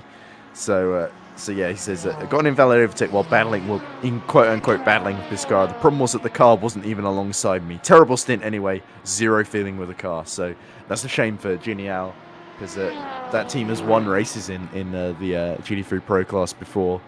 So that they're not having an ideal start to the season, but they're still in the mix with Luca Fabro just 9 seconds behind Francesconi at the present moment. So as long as they can stay in the mix, potentially something might happen that they can take advantage of. But at the moment, it's slowly turning into Pescara SRT versus Virtual Drivers Alliance at the present moment. Yeah, absolutely. It's getting very, very interesting as we're approaching the halfway point. They've changed drivers at Simframe. They have, yeah. Smeriglio has gotten on board. So this is crucial. Can Smeriglio match the pace of Callas and Alpius when he gets on board that ground effect? Because now that added 20 seconds, or more than 20, isn't it, for the driver change, has changed the complexion of the race ever so slightly. For the first time, ground effect take the lead. And is that going to boost their confidence? Are they going to be able to turn the tables from this point onwards? Or will Simframe keep things in hand? Smeriglio, he has experience in GT3s especially, so he definitely knows what he's doing out there. But that hypercar is a totally different kettle of fish to drive. He's got to match Pastorino's pace here. Absolutely, he does. We'll have to see what the lap times are going to be looking like once he starts turning wheels in anger after finishing his outlap. There's one of the LMP2 cars getting a little bit squirrely there, but nothing too concerning, too out of shape. That's Danindra Lazurdi that we saw getting a tad bit sideways. The driver in front, of course. If I just try to figure it out, I believe that is Giuseppe Pirelli. And it is indeed, it's the HG Esports Blue Bolt car with Giuseppe Pirelli at the wheel. Saw him having a few issues early on in this race. Pits now as well. Oh yeah, just diving into the pits. There you go. So much for that battle for P7 then. Lazardi will take that one with open arms. Not quite a free position, of course, but it essentially is in reality. Making his way onto the second straight now out of the opening section. Yellow flag out in Sector 1, gone as briefly as it arrived. So again, we've not really seen that much chaos, it must be said. Of course, we saw Snowden having a bit of an off early. We've seen a few half spins, a few bits of contact, but in terms of, major shunts, it's been actually very clean, which has been quite nice. Of course, that's not to say that I was expecting anything else. The driving standard here at EES, of course, absolutely superb. But yeah, for an opening race of the season, you sometimes expect a little bit of chaos, but it's been, for the most part, very, very clean racing. Indeed it has. I think that's probably more a positive than anything else, aside from the odd incidents here. But I'll tell you what's really interesting. The team that's really been disappointing so far in this race has been Team Iris. Things have not really gone their way. Qualified 4th on the grid, have fallen to 5th. But now they've handed over the car to Tain Lua, who is certainly one of their top drivers. And he certainly shouldn't be fighting away at the steering wheel like his teammate was earlier. So hopefully Tain Lua, who's set 140, he's lapping in the 141, so he's about 3 seconds a lap quicker than the Sweet Force car in front of him that's 39 seconds down the road. So I think Team Iris have got a good chance of getting that 4th place back. I think Zalecki might be doing just enough, lapping in the low 142s at the moment, pretty equal to Lua's pace at the moment. I think Zalecki's probably doing enough with that 100-second lead he's got on Team Iris at the moment to probably hold on to that podium, barring any disaster, of course. So Boyd Transport are doing super, super well. I know Roy Tunn and the whole team are going to be cheering Zalecki, Snowden, and the whole crew they're on. I did actually see a comment about Snowden's rejoin, by the way, earlier from, I think it was Hugo Carrera. He said, that was very dangerous. He's my teammate. I'll make his ears red. So Will Snowden, after getting out of that car, presumably got a bit of an earful from Hugo Carrera. And I think Hugo drives for the LMP2 squad, but he's still part of the same voice chat, essentially. So that's quite funny to hear. But yeah, Zalecki now comes into the pits for his next stop. He does indeed into the pits. And this should be pretty efficient for him. Possibly driver's change, but I doubt it will be at this phase of the race. As there we see Nico Barkley, currently running in team second in second place for Team Shiva.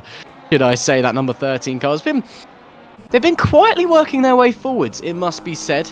Of course, got to understand that, obviously there's been a few pit stops to help push them forward as well. Got to consider that Francesconi in the Pescara SRT number 4 car, they're on the alternate strategy. But yeah, the Team Shiba McLaren, it's been quietly working its way through the field and has actually started to become a real contender for the overall lead in GT3. So that should be something to watch out for over the remaining 3 hours and 18 minutes. Almost at the halfway point of this race now. The opening half just flown by. What a brilliant afternoon's racing action it has been.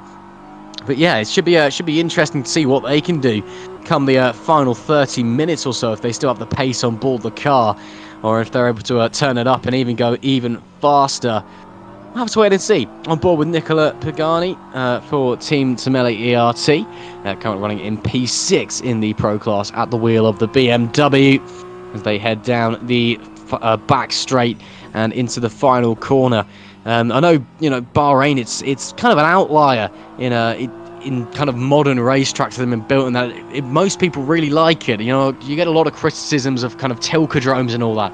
But Bahrain, it's really popular, and I think a lot of that's to just do with the undulation of the circuit. Every corner is a little bit off camber or on camber. There's lots of bumps, crests, dips, and it makes it very, very exciting. Of course, you've got those big rises and plunges up and down the hill. It does just create some fantastic racing, and it makes it tricky as well. It makes it difficult but rewarding for the drivers. As there we see Sebastian Sisko still at the wheel of the Lukascu number 94, currently running in P8.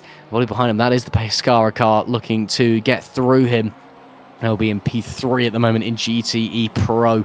GT3. I keep saying GTE. I need to stop saying that because it's not GTE. As much as I love that category and wish it came back, nothing against GT3 cars, of course, but it's GT3 Pro, should I say, as there goes an LMP2. And on the subject of LMP2, they should bring back the Ligier into rFactor 2 as well, but that's just my opinion, and what do I know? I'm just a humble commentator. Well, you're giving me about 3 questions to answer there. On the Ligier, I remember I did a endurance racing series that did have the Oreca and the Ligier competing against each other, and at Le Mans, the Ligier was something like, it felt like several miles per hour quicker down the straights, which was a massive advantage. So it did end up that a lot of the wheel-to-wheel battles were over quite quickly with the Ligier. But we had to actually make it so the Ligier was less fuel efficient, so that to balance it out essentially, so that they had to do more stops. As for Bahrain itself, yeah, I think it's certainly one of the better designed tilkodromes. Always seems to lead to exciting racing, with the exception of that 1 year where they introduced the endurance layout. Just after, instead of 5 and 6, that chicane, it sort of goes off right there, as you see just Nico Barkley pass through into sort of, there's a sort of middling kind of little chicane that you can't really pass into, and then it sort of rejoins with the rest of the circuit around about here, I guess, from memory. But yeah, I really love that turn 10 hairpin. That's probably one of my favorite parts on the track, because it's sort of a constant radius left-hander going into it. It's so difficult to pick your braking point, so easy to lock up in there, as we see Barkley going through there now. And yeah, you can often see a lot of good moves on exit there, depending on who's got the traction and who doesn't, of course. Interestingly, by the way, Smyriglia lapping in the 142.4, Sander Callas 140.8 the previous lap. So Callas is extending that gap to over 30 seconds now. That wouldn't be enough to make up the time when he pits, but he'll be a lot closer to Smiriglio than Simframe would really want. So Danilo is doing his very, very best, but Sander Callas is outpacing him quite comfortably at the moment. So it's going to be a bit of a toss-up whether that's going to change in favour of Smiriglio as Callas tires out and has to change over to his teammate, or whether it's going to stay as is, as Kingsbury has earned a penalty, sadly. Simon Kingsbury, of course, for Boyd Transport 206, running down in 39th overall and third last in the GT3. And whoa! And the Carloni LMP2's in the wall, and it got tagged around there by the Lecasicus, tried to turn across the Lecasicu of, let's see which car that was. That was Sebastian Zico, of course, wasn't it, at the wheel of that car? So, yeah, that was Vicentini trying to get to the racing line. Thought he was a bit further ahead of the BMW than he actually was, Ross. Yeah, unfortunate incident there. Well, look at the front. It's really buckled. Yeah, hopefully the thing's okay to continue. We'll have to... Oh, look at that. That is not a happy Oreca, is it? Yeah, very, very damaged, unfortunately. Seems happy to continue for the time being. But how much time is that going to cost them? We'll have to wait and see. But visually, anyway, the damage does not look great for Paolo Vicentini. Unfortunately for them, that's one of the first really big smacks we've seen today. Of course, had a couple of incidents earlier on, but we've not really seen anyone meeting the barrier like that. Of course, hopefully everything's okay with the car and they can continue. We'll have to wait and see if they dive into the pits in a few moments. Focusing elsewhere, though, here is Gianluca Gabbiani for Team Shiba, the number 67 McLaren, as he gets very, very close and personal with some of the prototypes making their way through. That was Thomas Back. Yeah, it was Thomas Back. In the LPT Pro, who's been struggling to catch Roland Zux, although Zux now goes into the pits again, leading the strategy there. Go Team just keeps stretching that advantage, don't they? So it definitely seems like the luck's not really been with Hyperion in this race so far. Every single lapped car they come across seems to get in their way. Every pit stop they lose that little bit of time, and it's so easy just to lose touch, isn't it? But speaking of losing touch, Smeriglio's actually got things under control. So only 6 tenths slower than Callas the previous lap, as Callas dips just into the low 141s here. And in fact, this lap Smeriglio sets a 141.8 then, so at least he's out of the 42s, and the gap's 33 seconds then. Yeah, that's should be interesting to see how that's going to unfold, and a bravery from Thomas Vac there, to say the least, as they continue to push their way round. 12 minutes away from the halfway point now, and well, it's been a very exciting race so far, and it's looking to be a fantastic second half as well. We'll wait and see as Gogo Balog for Black Hawk continues to negotiate his way around P2 at the moment for Black Hawk Racing, pushing his way through, and again, a bit more traffic to contend with up ahead. There's a BMW there as well. I believe I saw the Pescara SRT car, who seems to be back up in 3rd place now. If I just check the live timing, and indeed they are, Francesconi into 3rd. So, and he's slowly closing in on Nico Barkley, who himself is slowly closing in on Michele Rizzo, it must be said. So the front three in GT3 Pro all starting to condense in little by little, lap by lap. There are gaps between them, all about 7 seconds apiece. So should be interesting to see, as there's the Sim-Free 2nd place driver, and Keenan Lewang in P10 in that BMW in GT3 AM. So working his way through again. There goes one of the hypercars up the inside, makes it nice and easy. Well, it's been, yeah, I mean, to be fair, I know I said it's been clean, we've had a few incidents, but especially with kind of lapping traffic and all that, it's quite a lot of the time you get more so than not kind of top category guys complaining about GT3s not getting out of the way or something like that, but it's all been very clean. Everyone's been very respectful.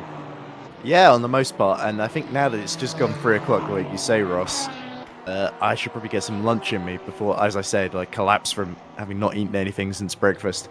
So I think we have got another commentator that I'm ready to hand over to, at least for the next 10 minutes or so while I eat lunch, and that is Mr. Ewan O'Leary, who joins us now with 3 hours, 10 minutes left to go on the clock, Ewan. So I'm going to hand you over into Ross's hands, and I wish you all the best. I'll see you once I've eaten something. Thanks very much. Thanks very much. Very glad to be alongside you, Ross, for the next few minutes or so. And for my first broadcast in this series. Looking forward to it. Looking forward to the next couple of hours. But yeah, it's good to be here for the opening round of the season. Absolutely. It's great to have you alongside us, Ewan, for the at least the next few minutes anyway, before Ed stuffs some food down his face. But thanks very much for joining us in the commentary box. If you're an Ed Hunter fanboy, don't worry, he'll be back a little bit later. But I don't see why you complain about Ewan either way. He's a fantastic commentator as well. 9 minutes to go until the halfway mark of this race. Gianpaolo Folagatti currently closing in on one of the Audis there. That's just up in front of him. I believe that may be some lap traffic if I just have a look, and indeed, no, it's not, but they're not in the same class. That's Fabio Carloni for Carloni Racing, the number 82. They are in 2 different categories, though. Folagatti in the GT3 Pro class, Carloni, he's P3. Yeah, as I've just accidentally muted my microphone there for some reason. It's all going really well today. So this not for position necessarily, but out on track, and still going to push each other very hard. Yeah, this is the thing, isn't it? With oh dear, we've got Sander Callas stopped here. This is no! The leader of the race. The leader of the race in the Porsche. Ground Effect Sim Racing have stopped on the way down the hill there at turn 8. It's not clear why, and Danilo Smeriglio is soon going to take the lead in this case. Is that Callas out of the race? He was stopped. I don't know if that was a disconnect, but he's gone back to the pits, and that could be Ground Effect's day done and dusted. What a dramatic twist as we approach the halfway mark. One of the front runners in this race is gone.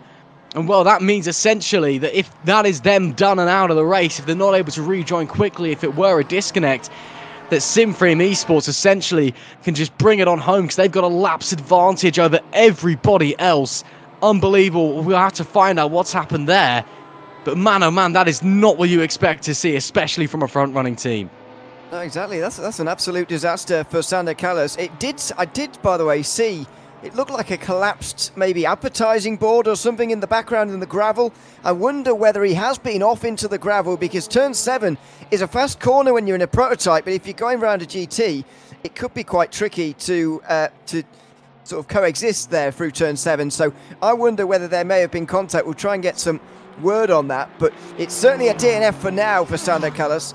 He doesn't seem to be in the server at all, as far as I can tell, as things stand, and he's going to continue to lose time. And now, as Smiriglia goes over the line, I would just expect he's now a lap behind SimFrame eSports, who are now in the lead. Well, yeah, that is a very, very dramatic twist. Into the pits comes the leader of the LMP2 class, Team Shiba. Lorenzo de Cuitis looks to have jumped in the number 66 machine, or the 320 machine, should I say. So that'll be them in and back out, still in the lead of the race. So they've got a comfortable lead at the moment in LMP2. And just looking at it, actually, yeah, I mean, even just now coming out of the pits. Oh, actually, no, they seem to have dropped. No, it's LMP2 AM. That's why I was getting confused. They're just in front of Ricardo Fava, about 4 seconds ahead. So they've maintained that lead there. And that, I believe, is Fava actually just behind them there in that battle for LMP2 AM. The leaders up in the Pro class, still some way ahead of them again. They are still technically different classes, even though they're in the same kind of regulation set. So although they may be fighting out on track, they're not fighting for position. Lorenzo de Cuitis is very much leading his own race. He is at the moment, but as a result of that pit stop, the gap's down to 4.5 seconds. I'm not sure if Cyber, who are currently second in the AM class, actually need a pit stop as well, as we look at Sander Callas. Now seems to be back in the server again, but is he going anywhere here? Well, at the moment, no. Stuck in the garage. I see his head moving around, but how is this car going to get forward movement from here is the next question. There's a lap, as you said, behind to Boyd Transport Racing, the number 5, Maciej Zaleski, who is currently driving that. And then only another 9 seconds back to the number 37, and not that much further back to Team Iris either. So they have the opportunity here to plummet to 5th place or worse very, very quickly if they're not careful. Yeah, absolutely. And that is not what Ground Effect were wanted. They've been so strong all race so far. And well, we'll wait to see patiently if Sander Callas is able to rejoin this race if it was a disconnect. I mean, if it wasn't a disconnect, then that's it. Their day's done and dusted. They're still showing it as a DNF on the live timing. So maybe that's it. I mean, they're still a lap ahead of the Boyd Transport number 5 in P3. As I say, that actually the Boyd Transport number 5 has just slid on by. So they're now down to P3, now down to P4 as well. And yeah, I'm starting to really wonder if that's it for the Ground Effects. They're on board with the race leader, the SimFrame number 1 car, Danilo Smiriglio at the wheel. Sander Callas is still not moving anywhere. Again, the helmet's moving around. His gear 4 on the steering wheel shows as neutral on the telemetry, as that's a penalty for Sarakas. Hopefully everything was okay there. Might have been speeding in the pit lane. That's typically the most common one that we see. But yeah, Sander Callas now down to 5th place. And I'm wondering if that's them done and dusted. I mean, I haven't seen anything from any of the team members at Ground Effect. I've not seen anyone saying what's gone wrong. As Zaleski also apparently got a penalty in Hypercar in P2. So that's why he's now in P3. So the Boyd Transport Racing actually dropping back into P3 now, because they've got a penalty. So that's Kajmarkovic up into P2 in the Sweet Force 37. Still no movement from Sander Callas. Qualified. Hang on, he moved there briefly, and now he's disqualified. Oh, now he's DNF'd. So it's my timing screen playing tricks for me, I'm not sure. But it's back to DNF again now, after all that. Danilo Smiriglio goes past again, so he'll be at least 2 laps ahead of Sander Callas.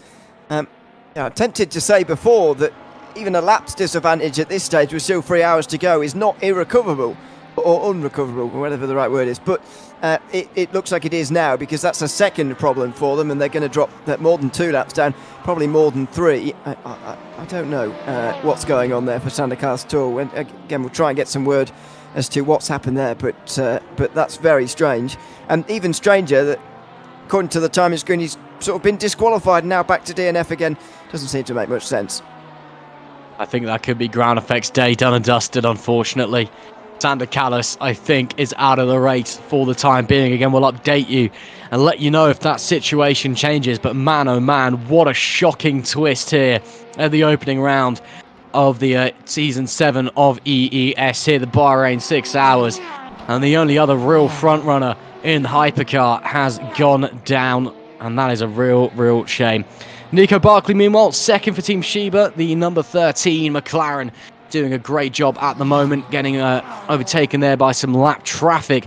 Barkley's done a great job in this stint. We were talking about it earlier when I was talking about it with Ed earlier, Ewan, but that McLaren has just been absolutely solid the whole way through the stint. Michael Francesconi some 9 seconds behind now on the Pescara SRT number 4, so they've dropped back a little bit again. That Mercedes is on the alternate strategy.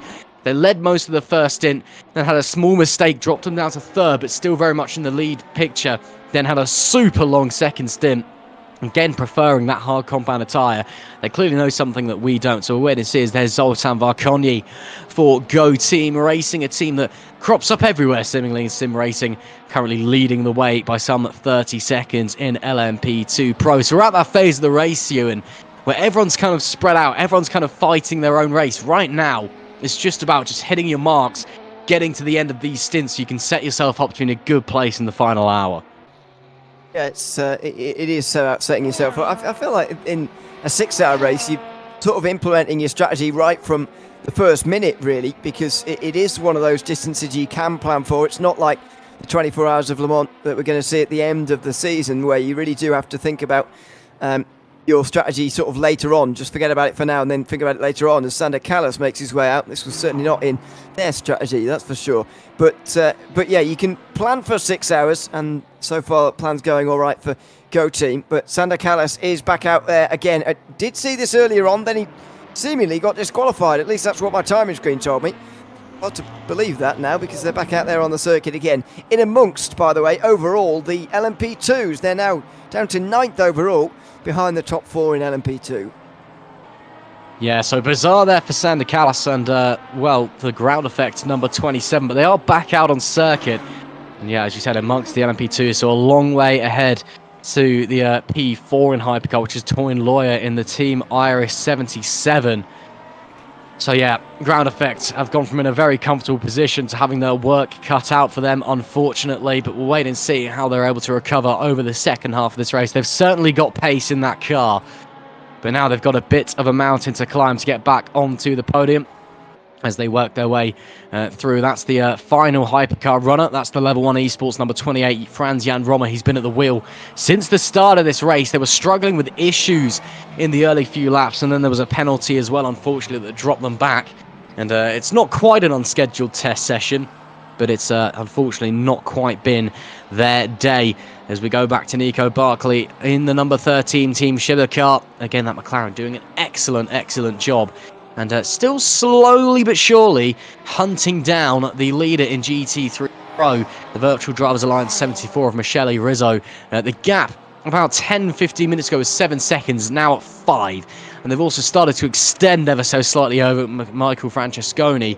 So, yeah, Nico Barkley doesn't hold all of the cards right now, but he's certainly in a pretty comfortable position, slowly gaining on the leaders. In about 10-20 minutes time, you'd expect they'd be starting to apply some pressure as we're on board now with Sander Kalas. Looks to be going once again. Of course, there's going to be frustration, there's going to be anger beneath that virtual helmet, but right now all he can do is just focus on, crack on, just hit his marks, and just try and see where the race goes from here.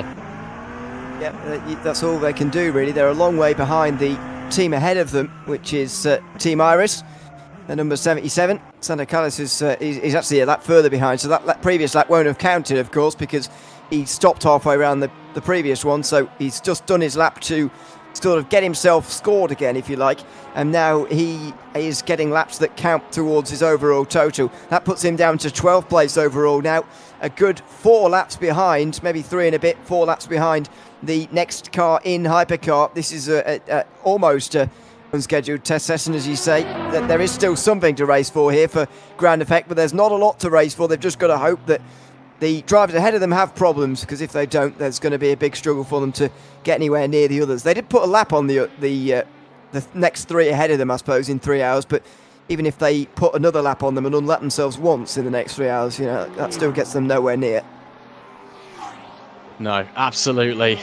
Yeah, a real shame for Ground Effect, but they'll push on regardless. They're very professional. I'm sure they've been in this type of situation before. Most people have in sim racing, it must be said. It's, issues there. It's part and parcel of racing. You get them, you got to deal with them, and they can ruin your day and ruin, the hours of hard work that you put in to heading into a race. But you've just got to get back on your high horse and just keep pushing onwards. Keep just going, try and get over it as best as you can, and that's exactly what Sander Callis is trying to do at the moment. Over the halfway point in this race now, 2 hours and 57 left on the clock, and obviously we had some big drama just before. If you're just joining us, one of our front runners, Sander Callis, in the Ground Effect Hypercar, who had an issue, seemingly a disconnect, and were in the pits for quite some time, able to rejoin in P5, but quite some way down the order. They've got a big ask ahead of them to try and get back involved. But it's been a very exciting race so far to open up Season 7 of the eSports Endurance Series. And it's been running very smoothly for the most part from everyone involved. A few here and there, but overall, everyone's seemingly enjoying time out here at the Bahrain International Circuit. Callis has to just get out of the throttle a little bit to not run over that BMW in front.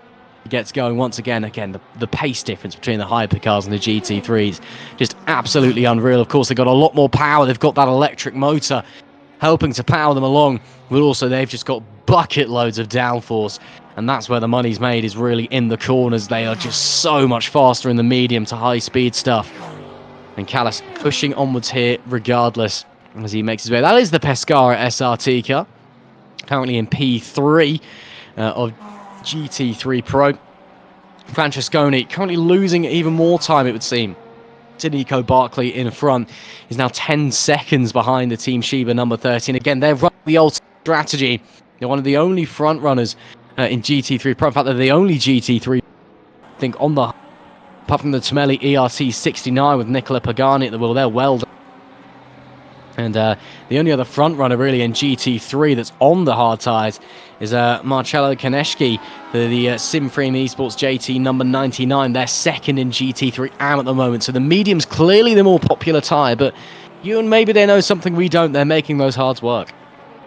Yeah, it's interesting to see what happens by the end of the race with these hard tyres, whether they will be a feature again later on, whether that means you can take a pit stop without tyres, as we've got Stavros Sarikis here with no rear wing in the BMW. Oh, he doesn't realise it either. He goes for a huge slide through turn 6. Now he'll know what's gone on as he saves it. Well, I hope he does anyway, as he gets passed by a number of different teams. I wonder where he's managed that, because it's relatively difficult at times to hit the wall around Bahrain, and so he's done a good job of damaging the rear end of that BMW, I'm afraid. He's lost a place as well in the last few moments as a result of that. Lucrezia Milanese just got through for Simframe Esports Pink, and soon Nicola Pagani, you were just talking about on those hard tyres, will be putting that Tomelli car up an overall position as well, even if it's not a class position. So I wonder how this has happened, and Stavros still not really slowing down despite his very obvious lack of rear end downforce. Yeah, slight issues, I think it's safe to say. Obviously, there's been contact with a wall or another car somewhere, and still struggling to keep the thing pointing in a straight line as he heads through the corners. I think it's safe to say that Sarikis will be heading straight back into the pit lane after this one. That's a real shame for the BMW, and getting out of the way as well. If he didn't realize damage before, he definitely does now. But as it stands, yeah, not great. You typically kind of want a rear wing on your race car to make it work, shall we say. As there we see race leader in the Simframe Esports number 1 car, Danilo Smiriglo, who's well, continuing where the squad left off from last year. Again, they've just been phenomenal in this race and just putting on an absolute display. That Porsche has looked absolutely phenomenal, and I don't think I've seen, you know, not even a small error, let alone a major mistake. They've just looked absolutely on rails, and Simframe continuing to work wonders. Bit of traffic to contend with up ahead at the moment, but I'm sure they'll be making their way through that with no issues. Actually, maybe trying to split the traffic there up the inside of the LMP2, then they'll be making their way around the GT3 and pushing onwards. I wouldn't say it's a run-of-the-mill race for Simframe Esports, but they are looking very, very comfortable right now, to say the least. There you go. There's an example. Yeah, there's a little example. Yeah, it gets a bit interesting on the run out of turn 10. But just to put it into context, the next nearest car to them is the Sweet Force 37. They're over a lap down. Simframe have got a huge advantage right now. They do. Again, that's an example of exactly why it's never set in stone in endurance racing, why you can never quite relax. However, they can just afford to take their foot off the gas a little bit. I'm sure they will still be driving at their highest potential when they're on their own. However, when in traffic, they can afford to just lift off a little bit and just wait around a little bit compared to before. They'll know that on their own they're the quickest team in this race right now. They're certainly quickest of the 4 teams who have not had major problems so far in this race. And so when there is clean air, I'm sure they'll be pushing on. But when there is traffic around, I'm sure they'll be more than happy to just lift off a little bit, just take it a little bit easier. There's no point in diving through on traffic and being a risk to yourself, because they do have such a lead. So that's what they'll be thinking about primarily in the next 2 hours 51 minutes remaining of this race. Yeah, absolutely. Here's the one that we've all been watching for quite some time now, the Pescara SRT of Michael Francesconi. Again, that alternate strategy, that super long second stint on paper drops them back, and they are seemingly struggling for pace a little bit compared to the other GT3 Pro frontrunners as it stands. But again, that strategy is an interesting one. They led the race early doors under big pressure. A small mistake at around about the hour mark dropped them to third, but they were still close behind, and they've been swapping between the lead and third place ever since, essentially being out of sync with all the other drivers in the pit stop window. So Francesconi is doing a decent job right now. The Mercedes still looks comfortable, still looks happy out on the racetrack, as it has done all race long so far. Question is all about that strategy. How's it going to pay off? I mean, of course, you and strategy, although you said, you know, we're not quite Le Mans style where your strategy, you don't necessarily plan it out hour by hour. You know, you still you take it with a grain of salt, because anything can happen, but clearly they're trying something different. Right now it puts them in third, but they're out of sync with the other pit stops. They could potentially have a pit stop less than everyone else. Come the end of the race, it could pay massive, massive dividends. Yeah, certainly. I mean, as you say, or as I said earlier, it's nice to have a plan at the start of the day, but you do have to be adaptable. So that's something that everyone will have had to think about before the race. You know, even planning for something going wrong, to be honest, is not a bad idea. Saying, well, if we have an issue at this stage, then what are we going to do? Who are we going to put in the car? I think is a main problem. You've got to even out your drive time. You've got to make sure that everybody who needs to get in does, despite issues that you might have along the way. So yeah, you do have to be adaptable, very adaptable in these races, but they are short enough that you can plan for. I'd still maintain you can plan for the eventualities, even if it is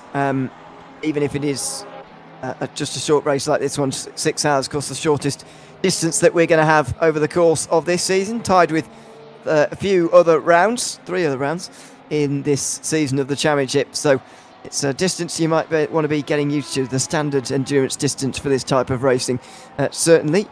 And there's still just under half of that remaining. Nico Bocchi is generally catching, by the way, the leader in GT3 Pro, Michele Rizzo, but it's just stalled at just below 5 seconds and hasn't really got any smaller than that, despite the fact it came crashing down earlier on.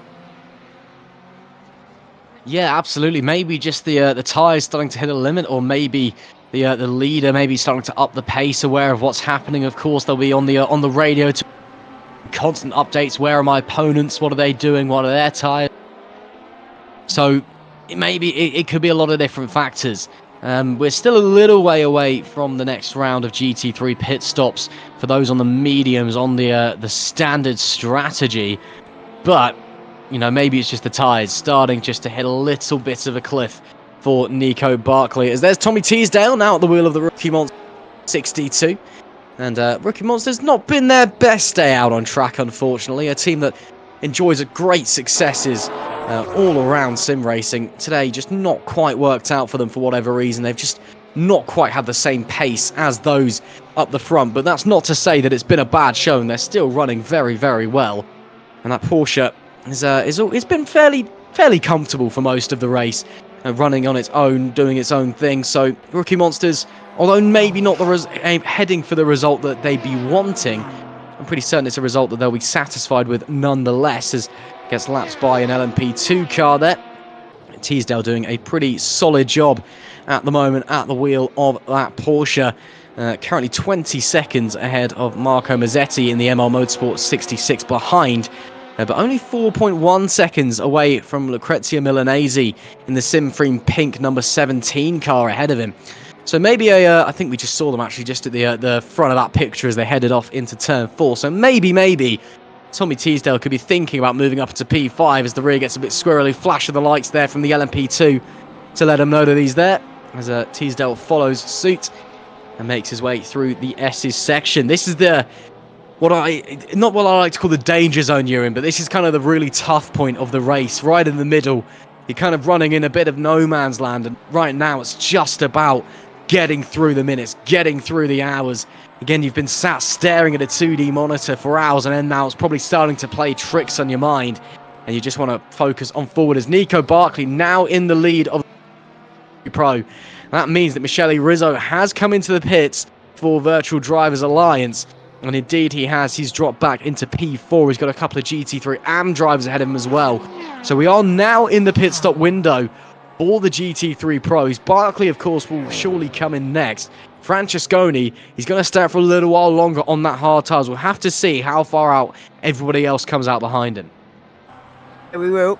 I'm presuming it was a pit stop for Rizzo. I didn't see him in, but I just saw him pop out again in 27th overall, which is down in 6th place overall in the GT3 classes if they're combined. And so that's 4th place in their individual class. But yeah, that will all shake out, of course, as we go through. Just over 3 hours in now, you'd expect GT3s to be stopping around an hour's mark as we see another battle in LMP2. This is up with the Pro-Ams. 2nd place between Angelo Colavito and Alessandro Pitiglio here out of the first few corners. And it's Colavito who takes the advantage in that one. Simframe getting ahead of Arms Cybra for 2nd position. Nearly 2 minutes, though, back from Team Sheba, who are leading.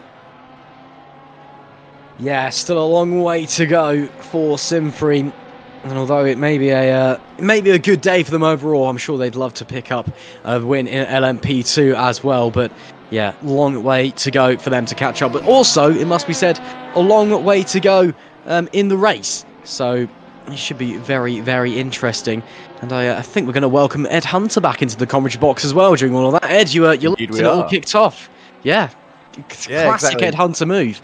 Yeah, poor Grand Effect. Yeah, poor Laurie Alpius, who was hoping to get a car inheriting that 2nd position. He's saying, "Oh, that hard work for nothing," basically, because now we're fighting for 5th in class and nothing more, essentially, unless something crazy happens. But of course, the big beneficiary of all of that was Tenlure and Team Iris. Remember, they were about 100 seconds down around about the same time. Zlecki got that penalty as well, I presume, for exceeding track limits, and that means instead of being 100 seconds, Lure has actually been able to halve the gap to 52 seconds at the present moment, essentially. So I think Team Iris have been languishing down in 5th for quite a lot of this race, have now suddenly got a chance. They've cleared the Sweet Force car as well. They've suddenly got a chance to challenge for 2nd here. So I think Sweet Force is still in this, but I'm not necessarily sure they've got the pace of Boyd Transport or Iris. I think it's really a two-way fight for that 2nd place at the moment as we look at Nico Barclay being serviced for Team Sheba number 13. So, of course, that very much hands the lead of GT3 Pro back to Pescara SRT on their alternate strategy then. So, They were saying this in the chat as well. The thing that could go against the Pescara and Michael Francesconi is if there's a code 80 late in the race, and we got very close when I think the Grow Racing team car lost its rear wing. If there's a code 80 at the wrong time, then everyone gets a free pit stop essentially, and running longer might not matter as much essentially.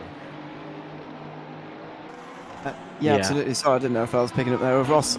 He's still here. It's all right. Just go right ahead. I should have picked a name. I'll leave you in. It's all right. It's all right.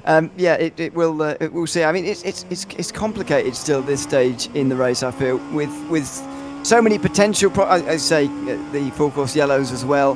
That further complicates things. But yeah, with so long to go in the race, relatively, it is quite complicated to work out who is quite where at this stage. It's only really in the final hour you start to work out that, and even then in prototype classes, especially, I find it can be pretty tricky to work out who is really where in the field, and so we're going to have to just see how this plays out. But for now, it is looking very good in the overall lead of this race for Simfree, and for everybody else, I think it is very, very open indeed as to who can win these classes and all the other classes, maybe with the exception of LMP2 AM, which is being led by Team Shiva by some distance at the moment. This is the battle for second place we're following right now. They're over a lap behind, though, the overall lead. Yeah, look at this Colavito being caught here in the Simfree number 7. So they're trying to make it 2 prototype podiums, aren't they, in this one? And unfortunately, Pittigillo, who we're riding on board with at the moment in the Arm Subra, is looking to take it away from them. But now they've got the Sweet Force hypercar in between. So unfortunately, Colavito's going to have to let it through here because it's almost certainly going to be so much quicker. Camille Stencel in that Sweet Force number 37. In fact, Camille spins out in front of them. There we go. So that's one way of dealing with it. But the Sweet Force car is round, and that's very much going to hurt their chances of getting back on the podium. Did they hit the wall and get damage is the next question, because the wall, that's one of the places on this circuit where the wall actually isn't very far away. In some places you can go off quite a long way without finding anything solid to hit, but around there, as you're about to see here through turn 4 on the right hand side there, you can find a wall very easily. It doesn't look like there's any bodywork still lying about down there, but that doesn't mean that none came off there. So we'll find out later down the line. But yeah, that's one of the places where you've got to be really careful on through turn 4. Getting on the power, even though, oh dear, and speaking of damage, Nicola Pagani has managed to get some damage here, and it's another BMW without a rear wing, and it looks like it's lost that on a straight. It's an odd place to drop it, isn't it, Ross? Just in the middle of the straight. There must have been contact or something there, surely, because you don't end up facing the wrong way on a straight on your own, do you, unless something breaks. And it doesn't look like, there's been a hardware failure or something, because he's able to continue onwards. Oh, no! Oh, goodness me. That's not what you want to see. The 71 had to whack on the anchors. There's cars spewing everywhere. And the 69 facing the wrong way. We saw that earlier as well with the other BMW that had no rear wing. You don't think about it until you're facing the wrong way, and then you remember, oh, again! Oh, Nicola Pagani, it's not going well on this lap, is it? Oh, I feel bad. That is a real shame. Luckily, the previous incident, I don't think caught anybody up massively, apart from the number 71. And he's going to be able to make it back to the pits, hopefully. He should really be getting off the racing line as well, to be honest. I mean, he's keeping it well over to the side of the track, to be fair, but personally, I'd be liking to see him pull across, and then he does so indeed. So Pagani pulls across at a crawl, who'll be making his way back to the pit lane. But yeah, not ideal for the race plan for Team Tamelli ERT, and not ideal for Nicola Pagani either. Yeah, it was going pretty badly before this point. They were second last in GT3 Pro, and now it's going even worse for the number 69. It's such a shame. A few seasons ago, they were fighting for the GT3 AM Championship, but it's not been an easy transition to Pro. The luck's very rarely been on their side, sadly, as Pagani does make it to the pit entry, so the mercifully avoided code 80, although arguably, I think, given the amount, the 71 would probably argue there should have been a code 80 for that one.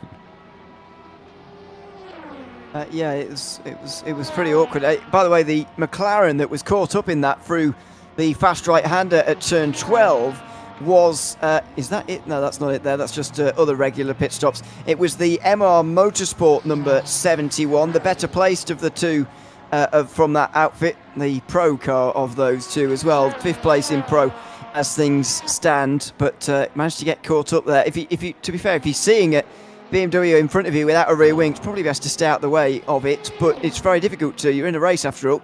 And in my opinion, I think Pagani maybe could have been better advised to stay over to the left-hand side, stay off the circuit, and maybe slow down a bit without that rear downforce. Ooh, the HG eSports Blue Bolt, midway through the start-finish line, seemed to remember that he wasn't at the first corner and suddenly had to turn to get the car straightened there off the grass. So that was a bit of a frightening moment there. But yes, Callas very much in the unenviable position of having to, much like Franz-Jan Rom early in the race, although at least Callas has got the pace to do this, he's got to sort of clear all of the LMP2s ahead of him before he can even think about maybe catching up to that Sweet Force car.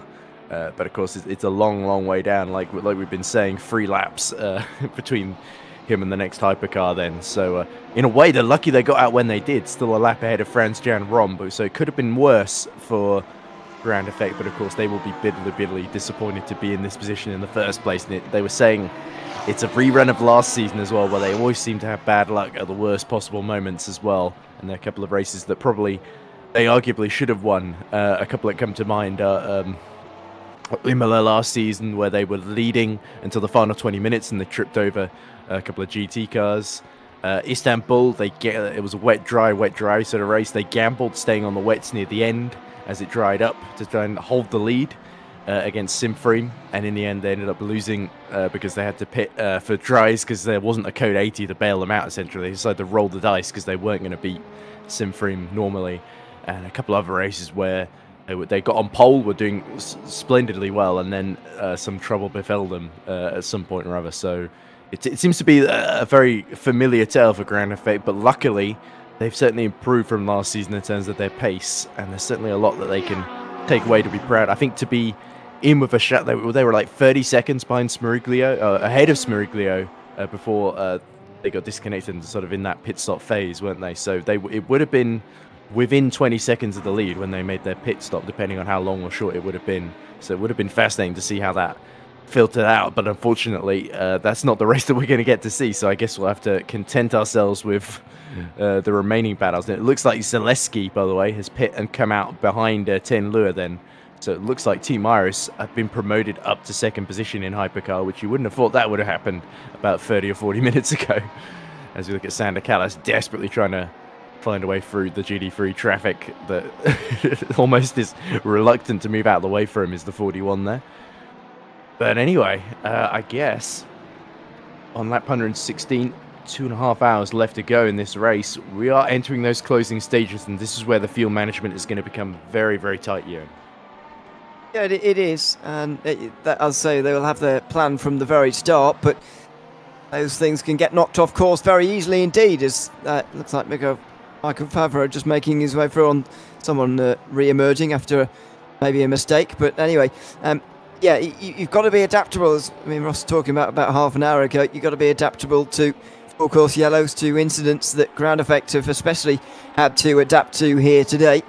And so it does take a lot of thinking about. It does give you a bit of a headache at this stage, but Ground Effect are still going, at least. That is a positive. They're still ahead of Level 1 eSports after all, which is a positive as well. If they can pick up the points from today, they can regroup and go again at Imola, but the disappointment must be very, very profound for them at the moment, and it must be very difficult to motivate yourself to continue driving and continue concentrating quite as much as they will be, given the situation that they've had today, given the situation of them challenging for a win, and now they're nowhere near it again. That must be very difficult to deal with.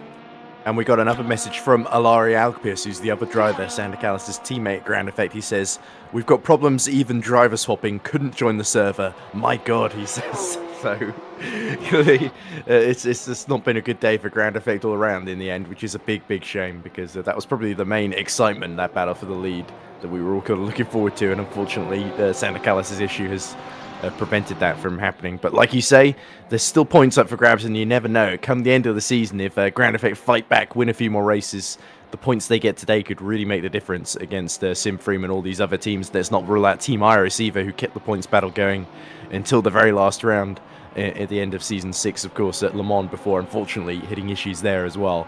But they had a great victory at the 12 Hours of Sebring, Team Iris. So they always seem to come from behind when you least expect it. It seems Team Irie. They're a little bit like Team Sheba in that respect, who I said the exact same thing about earlier from the other classes.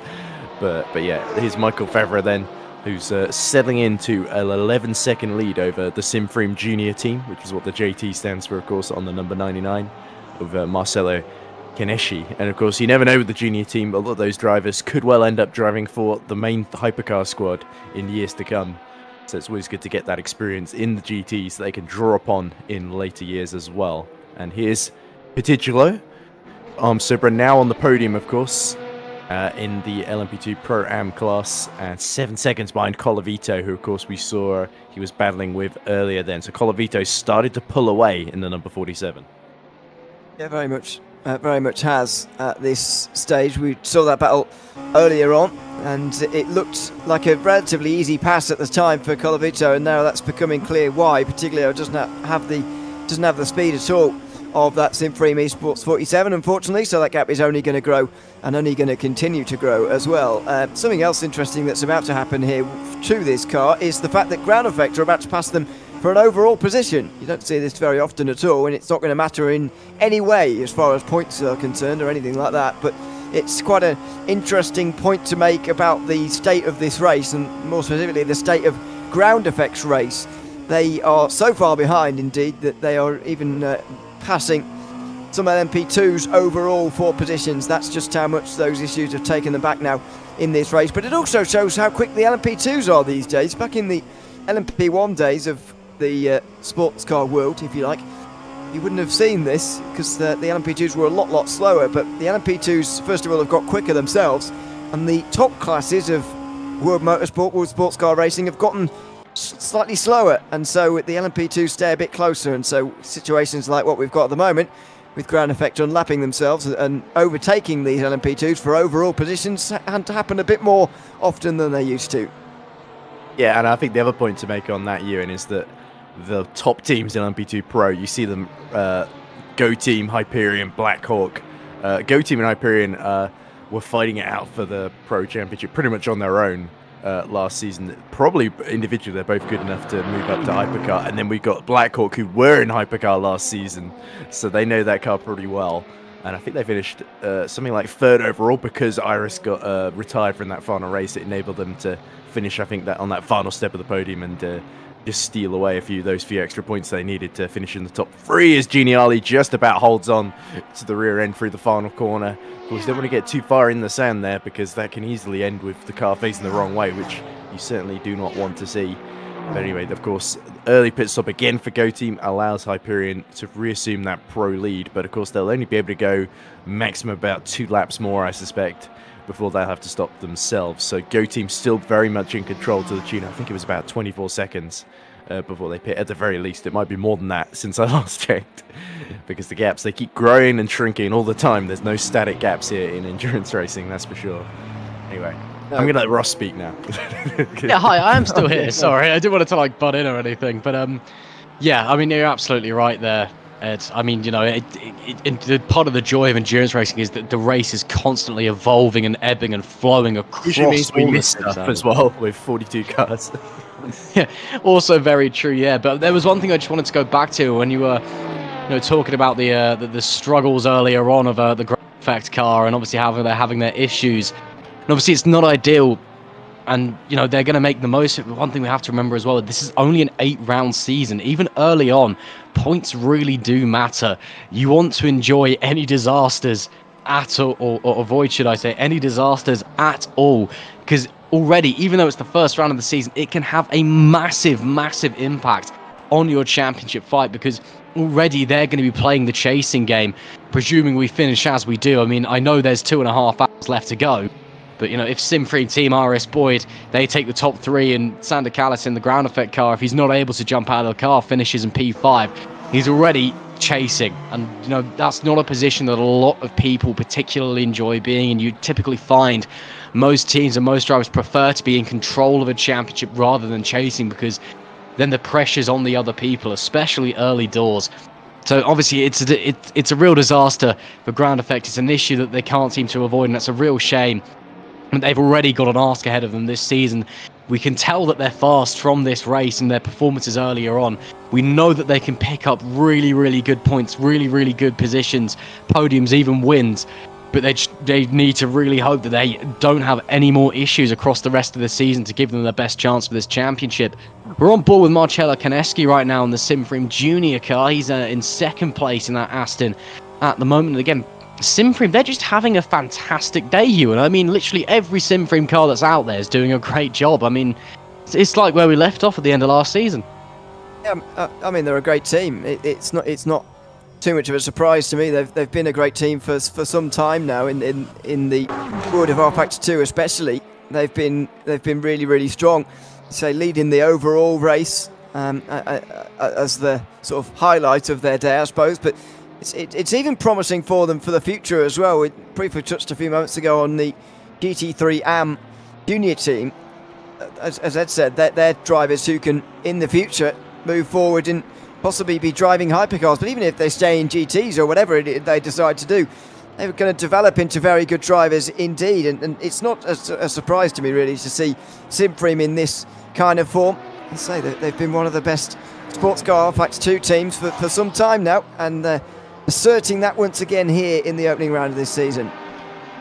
It looks like a few pit stops being made. Melili has come in for a service. Sander Callis, I think, might be bringing the ground effect in to try again to hand over to his teammate. If they can't get Alpius in the car, they might have to get George Zalagianis down the line. This is the problem when you only sign up 2 drivers and one of them can't get in the car for the changeover.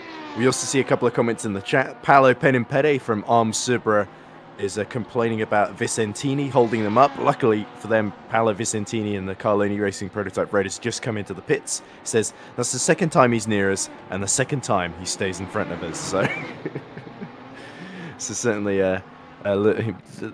they're getting annoyed about blue flags, but I think, like you said earlier, Ross, it's class flags rather than overall position flags, essentially, if you lap someone ahead. Yeah, again, it's the age-old adage of endurance racing. If you are lapping a car in a different class, there is no blue flags. They have zero obligation to get out of the way. As well, that's an accident there from Camel Stencil for Sweet Force and the BMW, and a slight touch, and again getting sideways. Was that the point transport car? I believe it was. That's the Leski. Yeah, and it's all kicking off now down at the Michael Schumacher corner. Stencil, I think, just got the braking slightly wrong, a touch to the rear of the car in P3, and then suddenly the Boyd transport car was just not facing the right way at the exit of the corner. Talking about blue flags, I mean, there's no obligation to get out of the way. There's also no obligation to hit other people as well. Position, so yeah. I mean, this is it's just crazy racing going on right now, isn't there? There's 9/10 separating the pair of them. And this is a fight for the final podium place in the hypercar class. And well, with 2 hours and 25 minutes left to go on the clock, this is it. It's all out action from now. Do the best you can. I don't think that the Boyd transport car with Mateusz Zaleski at the wheel is going to be particularly happy with Camel Stencil right now after that contact, but able to continue going for the time being, it would seem, Ewan. But let's just see if there's any damage. I don't think there will be, but there could be.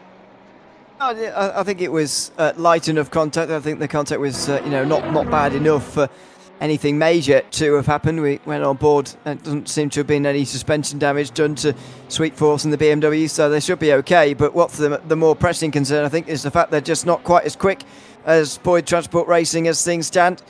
Porsche already driving away a little bit. Over a second is the gap now as they make their way over the line, and I think that gap's only going to grow from here. There's still another minute back to Team Irish, who I believe we're waiting on a pit stop from, but we might not be. And so that's going to be the main focus now for the Porsche. Try and drive into that gap, try and bring that down as best you can, and stay away from the BMW as well. And they should manage that in the next few moments, despite a very close moment there, as there's 2 GT3s going side by side, or nearly, into the fourth corner, and both prototypes negotiate that rather well. That was the Arms Subra number 41, I think, that's just trying to lap one of the other GT3s, which has gone very, very physical all of a sudden in the background there, but it looks like the Arms Subra not quite able to make it through. I don't think that's a battle for position, certainly because Francesco Genial is another 42 seconds down on Nico Barclay in the battle for the final spot on the GT3 Pro podium. But yes, Camille Stencel certainly lighting up the rear tyres as he desperately tries to put the pressure on to Mateo Zaleski. And I think Graham Hill who once said the famous saying, the track is my canvas and my car is the paintbrush. Well, I think Camille Stencel needs to get the tracing paper out or the stencil or something to steady, because I see what you're trying to go for, Ed, and I'm just going to stop you there. It's terrible. Sorry. This is what happens when you commentate for 6 hours. Anyway, it's Tommy Teasdale from Rookie Monsters, and it looks like he is fighting away with Fabio Carloni, the owner of Carloni Racing. And there we go. Teasdale breaks late into turn 4, but way too late. And Fabio Carloni says, "Thank you very much. I'll go back through." Yeah, fair enough. Yeah, I mean, just been a crazy race so far, hasn't it? And it's yeah, just absolutely insane going on right now. And 3 wide coming into turn number 8. Surely going to be banging wheels. Tommy Teasdale's hung out to dry as they slide on through. Flashing the lights as well. Maybe a bit more of annoyance rather than a this is what's going on. And goodness me, Tommy, he's been through the war in this race. I think it's safe to say, as has the Team Rookie Monsters car in general. Yellow flag out in Sector 3. Hopefully everything is okay, because it seems to be taking a while to go over there. It is. Oh, and that's Francesconi! That's the leader of GT3 Pro, and he's come off at the final corner after contact with an LMP2, and the car's broken. Yeah. He's got to come in. And what has happened? Yes, he is. No, he is. He's definitely got suspension damage there. I don't know how it happened in the first place, but there's for sure suspension damage, and that's going to take some time to repair. He's either been hit by someone or he's lost it on his own at the final corner and hit the wall. Whatever has happened, yeah, lots of damage. That's going to be a long time getting repaired, and that's a disaster because that team's on the alternate strategy as well, and that's just blown it right out the window. Yeah, I would have thought it would be difficult to hit the wall down there at the final corner, so I would go with he either being hit by someone or maybe spinning and getting hit by someone. I don't know, but it was definitely car-on-car contact for me, and that's going to take some time to repair. The lead was quite substantial, but Nico Buckley's going to take that one over now pretty comfortably. Well, now that means basically it's Virtual Drivers Alliance versus Team Shiba in that GT3 Pro League for the final 2 hours then, because I think this is probably too big of a repair job for Pescara to come back into this unless something truly bizarre happens. But meanwhile, Sweet Force and Boyd Transport still battling away for the last slot on the hypercar podium, much to the joy of Ten Lure, who just sees the gap behind extend as Zaleski continues to defend from the very quick Polish driver behind him.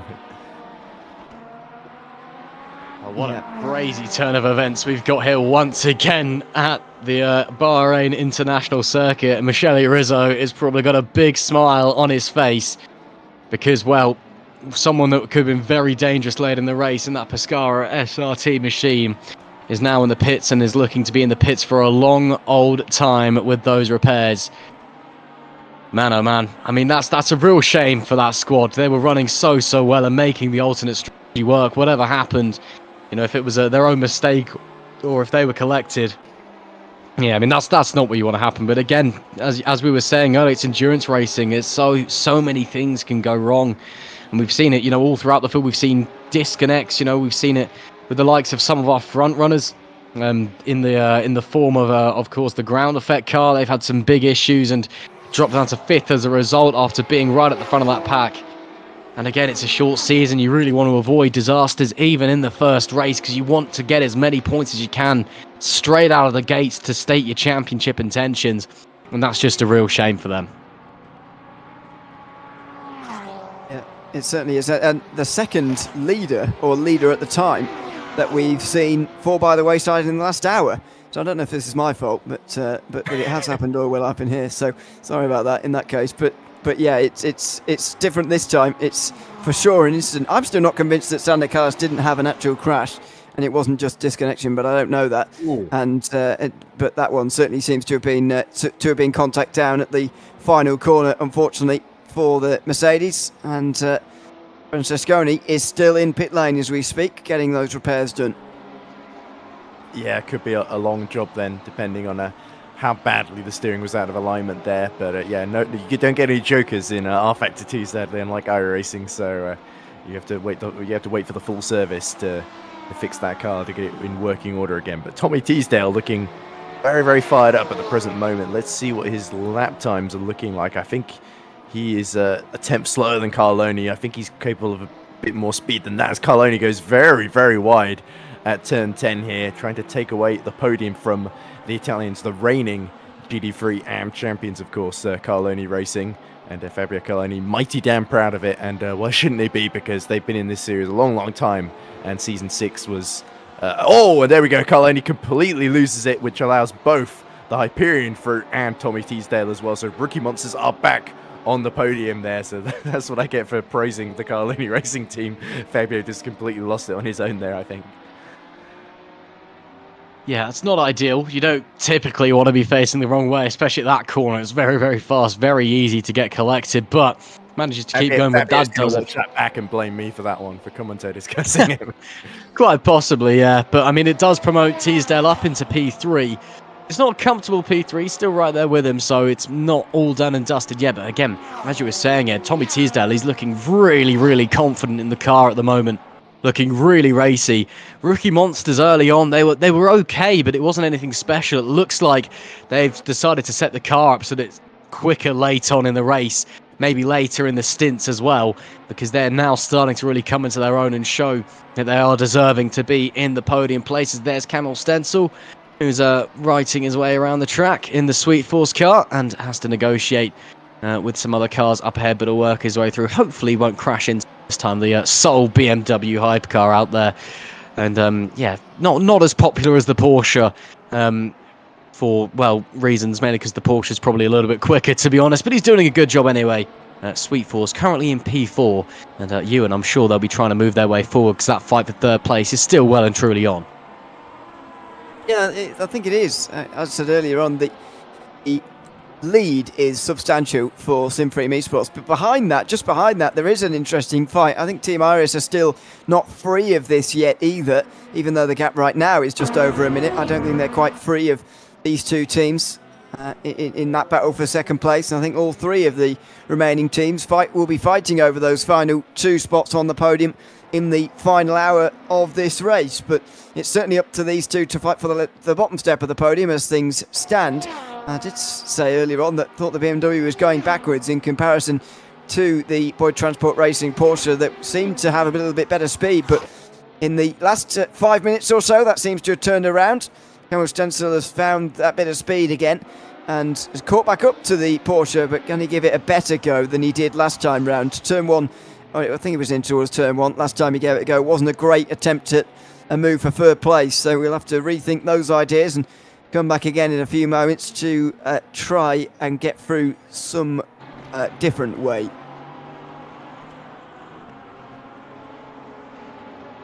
Stencil is he's still pulling chase on, it must be said. I mean, even after that incident they had earlier, they're still holding on and holding with Mathieu Zaleski in the Boyd Transport Racing number 5. So the BMW clearly a bit of pace on board at the moment. Of course, there's one thing to catch a driver, another thing to overtake them, but right now putting the pressure on. And well, let's see if he's able to make his way through. There's some traffic up ahead. This could be an opportunity. Again, traffic obviously it slows you down as well as holding people up, and there is the opportunity, but Stencil had to get onto the anchors to avoid the Boyd car getting a little bit sideways as it tries to look for a way through. So that one's actually not gone the way that Stencil quite would have wanted it. But you can see it more often than not that sometimes you get held up by traffic and you see drivers using that, car in front being held up as an opportunity to slide their way through. It's all about racing smart, really, when you're in and around the other categories, the other classes. And actually, as I say that, I think Stencil's going to dive into the pits anyway. So with 2 hours and 15 left on the clock, the Sweet Force car makes yet another pit stop. And that... Oh, go on, Lou. No, I don't know. I'm trying to work out where this really puts them in relation to the others. There seems to be so sort of sporadic, these pit stops in hypercar, that it's, as I said earlier, almost impossible to work out who's where, and it's going to be one of those races where you have to wait to the final hour to work out what's going on. Yeah, so Smaruglia is the only one that sort of stayed on the same strategy that he sort of started with, whereas Iris had to make a very, very long early stop for Lewis' teammate. I think it wasn't Pajot, it was Felipe Cardos, of course, who had that very erratic steering that a lot of people were joking that he was using a joystick to basically drive the car because it looked all his movements looked incredibly like the sensitivity had been turned up to over 100 or something like that. And yeah, so certainly, I think Iris, if they get the gap to sort of above 65 seconds to sort of 70 seconds, then they're looking pretty safe if they don't have to do a driver change to come out ahead of Boyd Transport. But yeah, Sweet Force could be trying to undercut Boyd Transport here in terms of that battle for third. Zaleski's does not look particularly confident in this stint, whereas Stencil's probably arguably have too much confidence. You make the joke about someone looking like they're on controller, but you know it's not unheard of. So it could very much be. I mean, Jacques Villeneuve does it, so well, yeah. I wonder where he's gone. I saw him driving earlier on in the race when I was watching, but he seems to have disappeared. Maybe he's done his driving for the day. Christian Magera in the chat asks for a replay, I think, of the Marco Francesconi crash. Unfortunately, the replays aren't working at the moment. In fact, the whole Mariano was telling me earlier, the whole broadcast machine wasn't working properly, so they've already gone through quite an effort to fix it. Even after the first hour, Ross and I were commentating, we had a crash as well, so we lost a couple of minutes there during one of the pit phases. But luckily, we've still been able to cover most of the race, I think it seems. So I think everyone at EES has done a very, very good job getting this footage to us, so at least we've got something to commentate over rather than a timing screen. Although the timing screen does help as well, of course. And anyways, no disrespect meant to the timing screen, but as Nico Barkley continues to circulate then as a yellow flag in Sector 2 somewhere behind him, but it doesn't seem to be anything too significant because it's already cleared. Yeah, that's very much a common theme with the middle sector, actually. It does seem that they disappear very quickly. It's partly because I think that the middle sector's the slowest, so you're going quite slowly anyway. It doesn't take too much more slowing down for you to be picked up as a yellow flag, so that's it seems all fine. It's all been cleared. The battle we're watching on the screen, though, continues. Michele Rizzo ahead of Nico Barkley, who caught up by 7/10 of a second last time round as they just crossed the line there. So they could have a battle for the lead that's been tempting us for the last hour or so, but now might actually happen. Yeah, Barkley very much biding his time in that battle. We also see Lua has gone into the pits, so there comes Stencil. It'll be very, very interesting. I think Stencil is suspected to lap down on Lua after his pit stop, so it's all about where Zaleski appears, whether he's going to be ahead of that Iris or behind it. I think Ten Lua may have just done enough here. What do you reckon, Russ? Yeah, I think so, but we'll have to wait and see. Again, anything can happen. And there they do go, so we'll have to wait and see. Anything can happen in motorsport, and it normally does. So yeah, out in front then, so they have just about done enough. So yeah, you're right there, I think, Ed. I think he's just about slid on through. But again, there's still 2 hours and 10 minutes left to go in this race. There's still time for things to change again and again. There's still time for last-minute switch-ups on strategy as well. You've got to be thinking, especially looking at the hypercar or the LMP2 classes, you know, maybe it might get a bit awkward on the tyres and the fuel coming to the end just with how their stints naturally run. So there might be some trickery going on there potentially. So it's all really to play for still, even at this phase of the race where there's a long way to go. You may think you've settled into your rhythm now as they're going 3-1, coming into, that's turn 11 and running 1. So as Stencil forces his way past. And, well, yeah, he's really pushing the envelope on that one, I feel. But that's, you know, fair enough. He's worked his way through. But as I was saying, you know, you may think you've settled into your rhythm. Now it's all about just hitting your marks and getting to the end. But anything can still happen. I mean, we saw it earlier, Ewan, with the Pescara SRT car. You know, they were running perfectly fine in the strategy and bang, big impact into the pits, lots of damage repairs. Exactly. You've got to keep your wits about you in multi-class racing at all times. Otherwise, you will be caught up in something that isn't your fault, first of all, but also has a great effect on you. I obviously don't know whether the Pescara car was at fault for its incident or not, but it certainly had damage afterwards, and there's just no way back from that. So it is very important to make sure you've got eyes everywhere at all stages in a multi-class race. We're at that stage now where the entire circuit basically is covered with cars, and especially as a hypercar, you're passing lapping cars all the time. They're very much the minority, the hypercars. Even prototypes as a whole, very much the minority in this field. There's a lot more GT3s than there are hypercars in this field, that's for sure. So you'll be making, and there's obviously LMP2s as well. So you've got to be wary of that, and especially these clumps of traffic as well. Daniels Mariglo's just gotten through in it, but involved all sorts of cars. The Black Hawk Racing LMP2 Pro is right in the middle of it at the moment. A couple of GT3 Pros. In fact, the lead battle in GT3 Pro is involved in it as well. It's this huge group that's currently making its way through the middle sector, and we're currently seeing the Sweet Force car just come up to it as well in the field. It's really difficult to get a handle on when you're in a hypercar. There's just so many cars to pass all in one go, and you lose a lot of time getting through on them. It's funny you should say that, Ewan, that there's more GT3s than prototypes, because look, we've still got all 42 cars running that took the start. 21 of them are prototypes, hypercars, LMP2s, and 21 of them are GT3s. So it's actually, for one of the first times I think ever, a pretty equal split between the GT3s and the prototypes overall. Yeah, the hypercars is what I mean are outnumbered. Oh, of course, yeah. Sorry. Not the. Yeah, you're right. If I'd been listening to you, then I would have realised what you said. No, I think you reported exactly what I said, but I didn't really say what I meant. Okay, it's an articulation problem. Never mind. Yes, I thought I was the ill one. Okay, with the sore throat. Anyway, I guess that coffee I had over lunch, because I did take a bit longer than I said I would, this come in handy. But anyway, fans of Grand Effect, by the way, will be glad to hear Alari Alpius has gotten on board the Grand Effect number 27. That's currently 9th in the overall order and still 5th in class, and has been lapping pretty consistently in the 141s and 142s. So they've just been trying to avoid the traffic and get through the LMP2s as best they can. Here's Lucrezio Milanese for Simfreem Esports Pink. I'm never quite sure what the difference is between Simfreem Esports Junior Team and Simfreem Esports Pink, because since they both compete in GT3 AM. So I assume the Pink team has maybe got slightly more experienced drivers, and the Junior team is the new boys that are looking to prove themselves, or new boys and girls, it could be.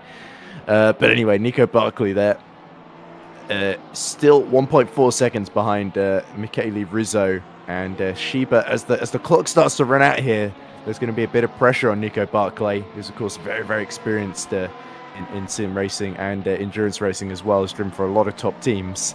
And Michele Rizzo, sort of a similar stature of driver, of course, in GT3s. Both of them very, very competitive, and it'll be fascinating to see which one of them comes out on top. But for Barclay, the longer he stays stuck behind, I think the more comfortable Rizzo is going to get here with that 1.5 second sort of gap that he's got at the moment. Maybe when he gets there, when he gets a little bit closer than this, he's got to hit him immediately. I think, not literally, but he's got to he's got to try and overtake immediately, and not let Rizzo, as you say, get settled with the McLaren right behind. Rizzo's really trying to get past one of the I think it's the BMW at the moment on the way down towards turn number 1. This is Barkley weaving around, flashing the lights as well, as if to say, if you're going to let him through, then let me through as well. But the BMW stays in line, as they're well within their rights to do, by the way. And so Barkley will have to work his own way through in a few moments' time. But when he does get there, he's got to begin the attempts at overtakes immediately. I think he's got to begin to try and work his way through immediately. Otherwise, as you say, Rizzo is going to get comfortable. I think it is difficult to get comfortable with someone just lurking like that, because with traffic around, you can so easily lose that time. However, when he's right behind you, you can very much get comfortable with him just sitting in your wheel tracks, and that's a situation that Barkley can't afford to let happen. No, certainly not. So he's got to keep the pressure on, because otherwise he could just see Michele Rizzo and the Virtual Drivers Alliance number 74 just disappear into the distance. But of course, at the same time, as is always the case here, he's got a litany of prototypes very, very keen to get past him at the same time as well, and then to quickly clear Rizzo in quick succession too. So it's always the way here with these endurance races with 5 different classes all on the same piece of track. Can be a bit of a struggle to make sure they all get through cleanly, but most of the time, even in very tight tracks like Hockenheim or Suzuka, they somehow manage it, which is quite extraordinary to watch. especially Suzuka through the S's and the Degnas can be quite fearsome corners when you've got prototypes all over the back of you. But anyway, lap 134 I think has just been completed by Danilo Smeriglio with almost exactly 2 hours to go, and very much Barclay waiting for the ideal opportunity. He can sort of at the moment afford not to panic too much, but like I say, once we get to the final hour or so, if he's failing to make an impression, he may get into sort of desperate Camille Stencil mode and start doing crazy dives from a long way back, although easier to do in a hypercar than a GT3 arguably, because it's got better brakes for starters and more downforce.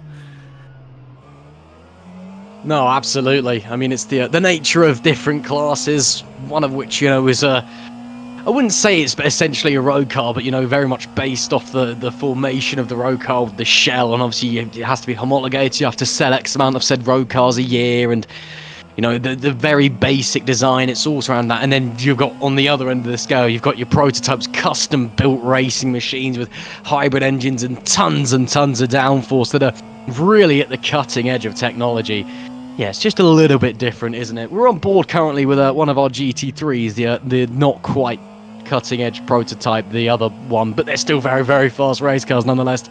Nico Barclay still P2 in the Team Shiba number 13 McLaren, and yeah, again, that Team Shiba car, it's one of those cars that's had a very quiet race, but it's been working out very, very well for them. And Barclay is now only a second away from the Virtual Drivers Alliance 74 of Michele Rizzo in the lead of GT3 Pro.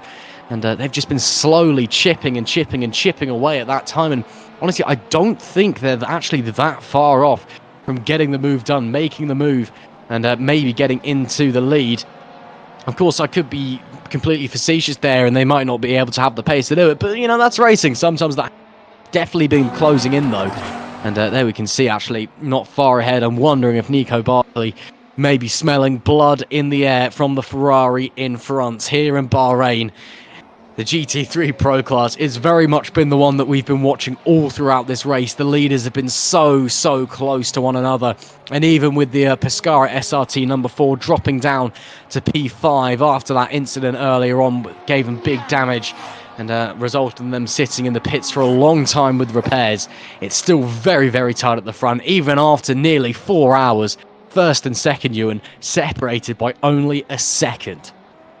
Yeah, it's great news for us. It's a great watch as well as the sun continues to come down as well. By the way, the shadows definitely seem to be lengthening as things stand, and just wonder whether we are going to get that little bit of darkness towards the end, as we see often in real life at Bahrain when we go racing here. The sun does tend to go down very quickly here in the desert because there's not much stuff in the way basically, so it just drops below the horizon and that's it.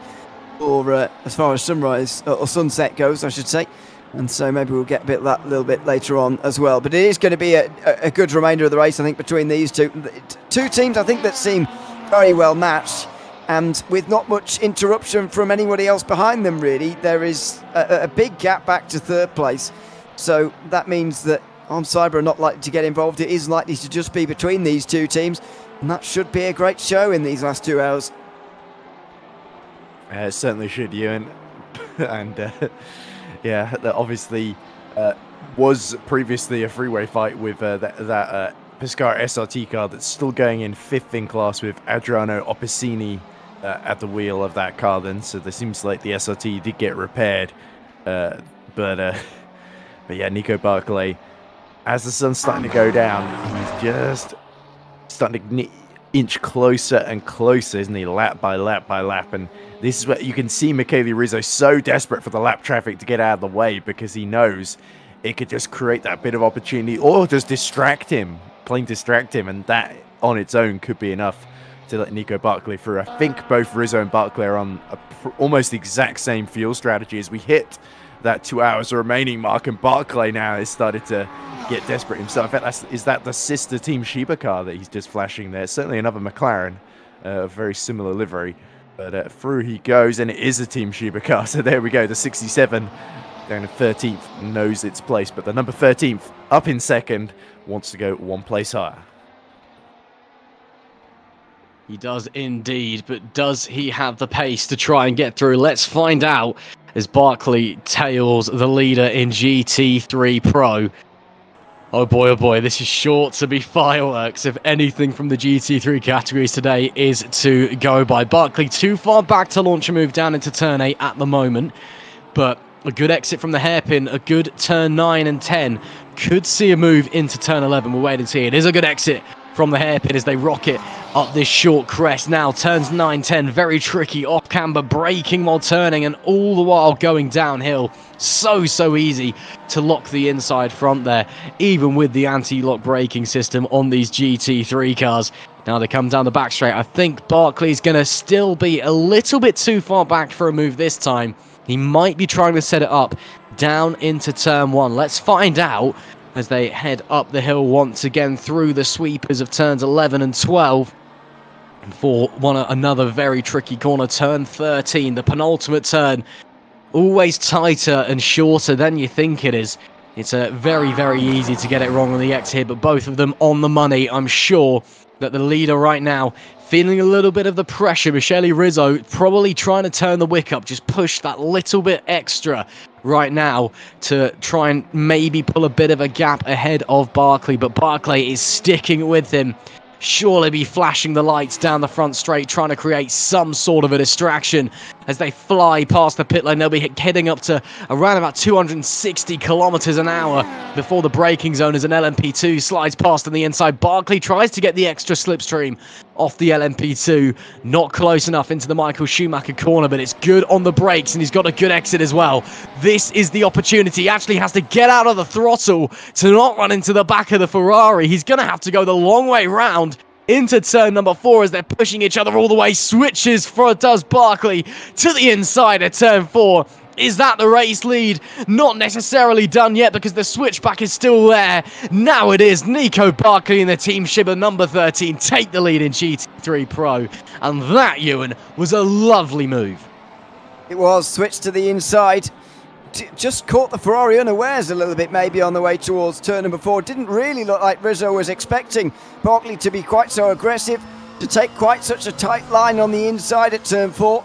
But he did, and broke late enough, should say brake early enough actually to make it work. He didn't overshoot himself there, which could have been the real issue. If it had gone too deep, then Rizzo could have got that cutback you were talking about, but he couldn't because Barkley did brake early enough in the end and gets it done. I said that he needed to hit him immediately, said that he needed to try and make the overtake immediately. It wasn't quite immediate, but he certainly didn't let Rizzo settle with a McLaren directly behind because, as I said, he could have got comfortable with Barkley running so close to him, and that's a difficult place to be when you're Barkley and you're trying to make up the position. So get up the inside immediately start to make the moves. That's exactly what the McLaren did, and we have a change of lead in GT3. Yeah, and Nico Barkley really had to plan that one a long way in advance, but you saw there was great racing instinct there not to go for a silly move on the exit of 2 and 3, but to sort of just at the last minute switch to the inside into turn 4, and a beautiful move there. In fact, we've got another GT3 lead battle that's shaping up because that Simfream Junior team has just been closing on the GR Simfrost ERT Porsche of Michael Favreau. And Favreau is looking that little bit vulnerable there as Marcelo Kaneshi, that we watch on screen at the moment, is shadowing him closely and intently, looking to steal away the GT3 AM lead. So I think, Ross, you were supposed to leave at this point, but now another GT3 battle has popped up for a top position. So I guess you're going to stay to come. I can hang around for 5 more minutes if it's getting interesting in GT3s, if you insist. Yeah, I mean, GT3s, what a category. Once again, just like that, we roped him in. Yeah, just like that. I'm back for the rest of the race. Yeah, I mean, it's getting very tight between the... Just seen a move for the leader GT Pro. Are we about to see a move for GT3 AM as well? Let's find out if Marcello Konechki can try and find his way through Michael Favreau. It's getting very close. The Simfream eSports junior team driver chasing down, of course, the GR Simthrust ERT number 8 car in front as there through runs a hypercar and gets back on his way. That, of course, was the ground effect car currently running in P5 after their issues earlier on. We saw a move earlier, or should I say earlier, a few moments ago. Similar situation for the lead in GT3 Pro. Are we going to get similar in GT3 Am? Kaneshi decides not to tuck fully into the slipstream as the leader goes defensive down into the Michael Schumacher corner. But again, good exit here. And that will be the money up into turn number 4. Let's see if he can try and push on, try and push through. Don't think he's going to be quite close enough into turn number 4. Might take a few more corners, maybe another lap of just trying to set the move up. Because right now, it looks like the Simframe car just not quite able to slide on through the Porsche.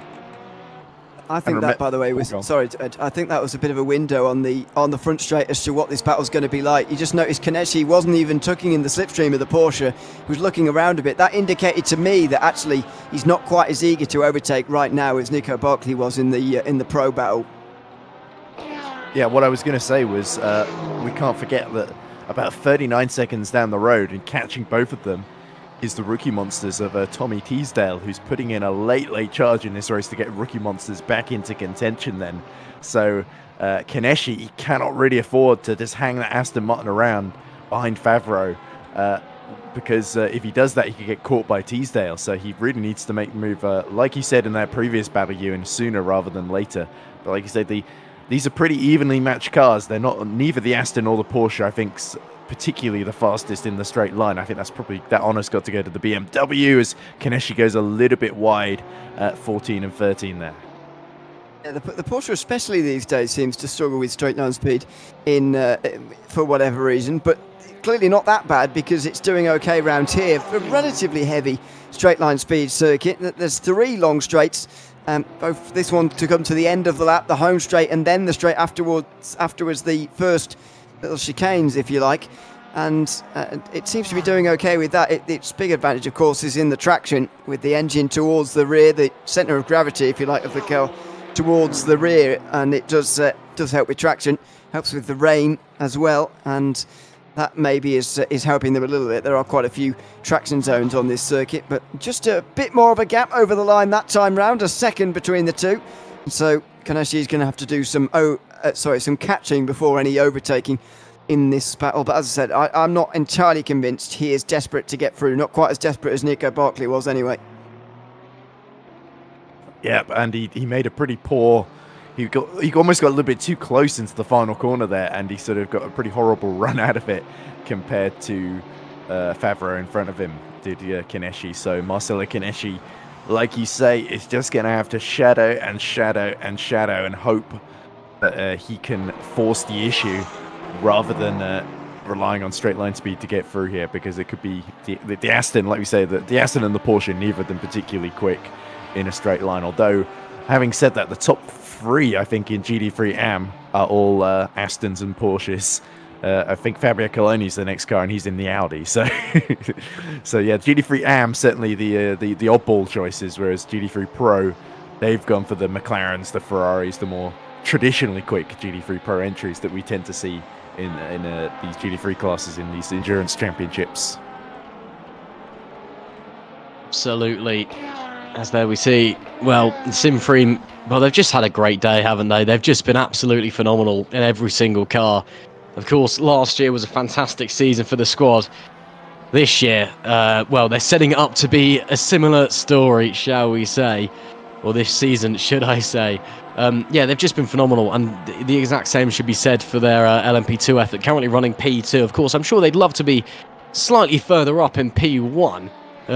They're about 30 seconds behind the Go team, number 7 at the moment, with Zoltan Varkonyi at the wheel. But Thomas Vac doing a great, not Thomas Vac, what am I talking about? Wrong class completely. They're about a lap or so behind the Am car. Oh, it's going very well for me. As it's all kicking off, there is the leader in the LMP2 Pro-Am category, Lorenzo De Coitis. That's in the Team Shiba 320. So they actually do have a bit more of a lead over this Simframe, expected, should I say. But still, I mean, Simframe right now, what they're on for a very, very comfortable victory in Hypercar. They're currently looking at 7th place in LMP2 Pro-Am. It's going very, very well for them as well. They're currently 2nd place in GT3 Am. Overall, I think I'd be very, very happy with that day if I was that team. it'd be difficult to complain about it. In fact, it's only really this amazing performance from Team Sheba that's preventing a Hypercar, Pro-Am, and GD3 Am, a sort of lockout for the SimFrame team. And it also is a little bit confusing that GD3... look at this. It's Camille Stenzel once more deciding to thread the needle with 2 LMP2s in one go into turn 11. That's a bit of a squeeze. I was fearful that we're going to go 4 wide briefly there, but this is another one of those big clumps of traffic. This is by far the big point on the circuit, by the way. Stavros Sakaris is about to is about to have almost everybody overtake him, and nearly everybody, the prototypes anyway. It is so busy around this part of the circuit, and it's just one of those endurance racing things. It seems to happen that everyone clumps together at certain stages of the race, and this is one of those stages. Well, we briefly saw a yellow flag in the final sector, which was a bit unusual, as Simon Kingsbury is just lapped there by, I think that's the Team Iris of 10 Lua, that has consolidated its hold on second in the hypercar order. So certainly Iris have really had a much stronger middle phase of this race than the opening phase. And Stenzel and Zaleski have really not had much of a response. In fact, Zaleski has sort of been losing touch to Stenzel. He was about 14-20 seconds behind when he came in for his pit stop, Zaleski, and he's fallen to about 30 seconds behind. So Stenzel has really gotten things under control and is now starting to... all the hypercars are starting to spread out from one another, which of course is great for them personally, but not entirely fascinating for us as a spectator. But of course, we have got other battles. LMP2 Pro Varconi has pit from the lead, the Go team, and has come out just 9/10 ahead of Andre Mersak for Black Hawk Racing number 30. So of course, on much fresher tyres, you would think the Go team has got the big advantage here. Their race is really with Thomas Vac and Hyperion, of course, are about 54 seconds ahead, I think, if I've calculated correctly. So I think Vac is, when he pits, which is only really going to be a matter of laps, he's almost certainly going to come out behind unless he has an extremely quick stop somehow and decides not to change any tyres, which at Bahrain I would suggest is not a viable strategy. Well, you say that. Normally, yes. I mean, there's no question. But the sun's going down, the temperature will be going down. I just wonder whether in these final couple, because we're at that stage now where maybe a double stint to the end in any of the classes, actually, a double stint to the end is getting sort of viable here. And with cooling track temperatures, I just wonder whether someone's going to try it. I'm not saying it's the best idea, but someone might try it somewhere around the order. This, by the way, looks like a sort of safety car restart in LMP2 with about half the class on the front straight at the moment. This is the clumping of the field again, but they're all sort of, there's no GTs around them this time. They're just all amongst one another, and unfortunately for Maciej Zaleski, he's got to pass about half of the LMP2s. You can just see his Porsche in the background. You see another hypercar in the background as well, having to overtake absolutely everybody. That's Jean-Paul Van Eyl in the Level 1 eSports Ferrari this time as well. So there's plenty of overtaking having to be done here for these drivers. Plenty of lapping, still plenty of interest with 1 hour 3/4 to go. Yeah, and for Zaleski and Stenzel for Boyd Transport and Sweet Force respectively, in their both teams' first hypercar starts here. So whoever gets on the podium, that's going to be a big achievement for them, at least until the next race, where they'll be keen to settle the score, of course, if they miss out this time. But yeah, this is of course Roy Ton, who's just 3 tenths now behind Giuseppe Perilli in the HD Sports Blue Bolt in the battle for 6th in class in LMP2 Pro-Am. And 17th overall in the order, as there we go, around the outside goes, that must be the SimFrame, the race leading Danilo Smeriglio, just clearing the pair of them, followed, I say closely, but only on the track in terms of position. There's a couple of laps between them, the Ground Effect and the SimFrame.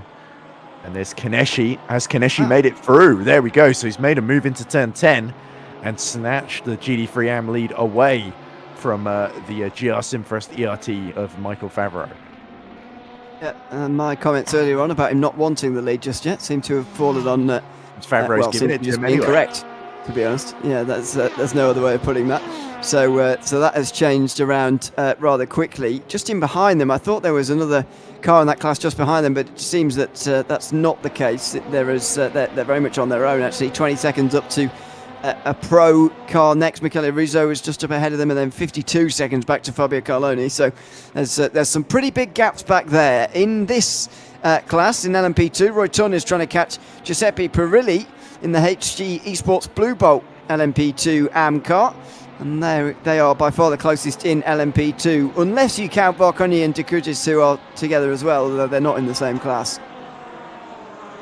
Yeah, we also see a battle for fourth in GT3 Pro between Opesini, who's got on board the Pescara SRT, and Guido Seredani. I think MR Motorsport 71 have recently pit and come out just behind the Pescara team as Roy Tunn gives the HG Esports Blue Bolt a little tap into turn 12. I think he almost just couldn't stop to get it stopped in time, and that's given him a lovely run into turn 11, but there's surely not going to be enough space, and Roy very sensibly knows to back out there. Roy Tunn, of course, the team leader at Boyd Transport, and wide goes the Blue Bolt, and through goes Roy Tunn around the outside into 12. That was very opportunistic there. The mistake opened up the road in front of him. Perilli is demoted down to 7th in class. Yep, and that was coming, it seemed. Roy Tunn seemed quicker, and I presume as well is going to begin to pull away a little bit now as well. So this battle will become a lot more stretched out in the next few moments, I would have thought, and a relatively easy pass. This is one of the good things about Bahrain, actually, as a season starter. There's plenty of places where you can make overtakes, plenty of overtaking opportunities around the circuit, provides good racing, and so it's been a pretty good race so far as a result of that. I was just looking through the calendar earlier on, though, and thinking it's not going to quite be like this through all of the rounds. We're going to Imola in a month's time, of course, in 4 weeks' time. That is going to be decidedly less easy to overtake on, I would suggest. And it's going to be sort of a similar race to the Suzuka race you were referencing earlier on. Of course, lots of fast corners around Imola as well, lots of interest for prototypes. It must be quite a nice circuit to drive in these hypercars. However, it's a damn sight more difficult to overtake around there than it is here. Yep, but it is certainly possible, especially into the some of the chicanes if you get a decent run out of Acqua Minerale into Variante Basse, for instance. As we look at Michael Favreau still continuing to circulate, and he's only 0.7 behind, of course, the Kaneshi car, which is the Simfroom Junior team, who of course just passed him a few moments ago. We also saw Arms Super have taken the lead purely by running longer on the field. So Francesco Genial didn't quite have the pace, but now Nicky Pastor has gotten aboard Team Shiba number 13 and come out just 3.9 seconds ahead of Michele Rizzo. So Shiba and Virtual Drivers Alliance, it's still very much on between those two in the GT3 Pro lead. I think Francesco Genial is sort of just hoping for a code 80 and trying to run the Arms Super as long as he can in this stint.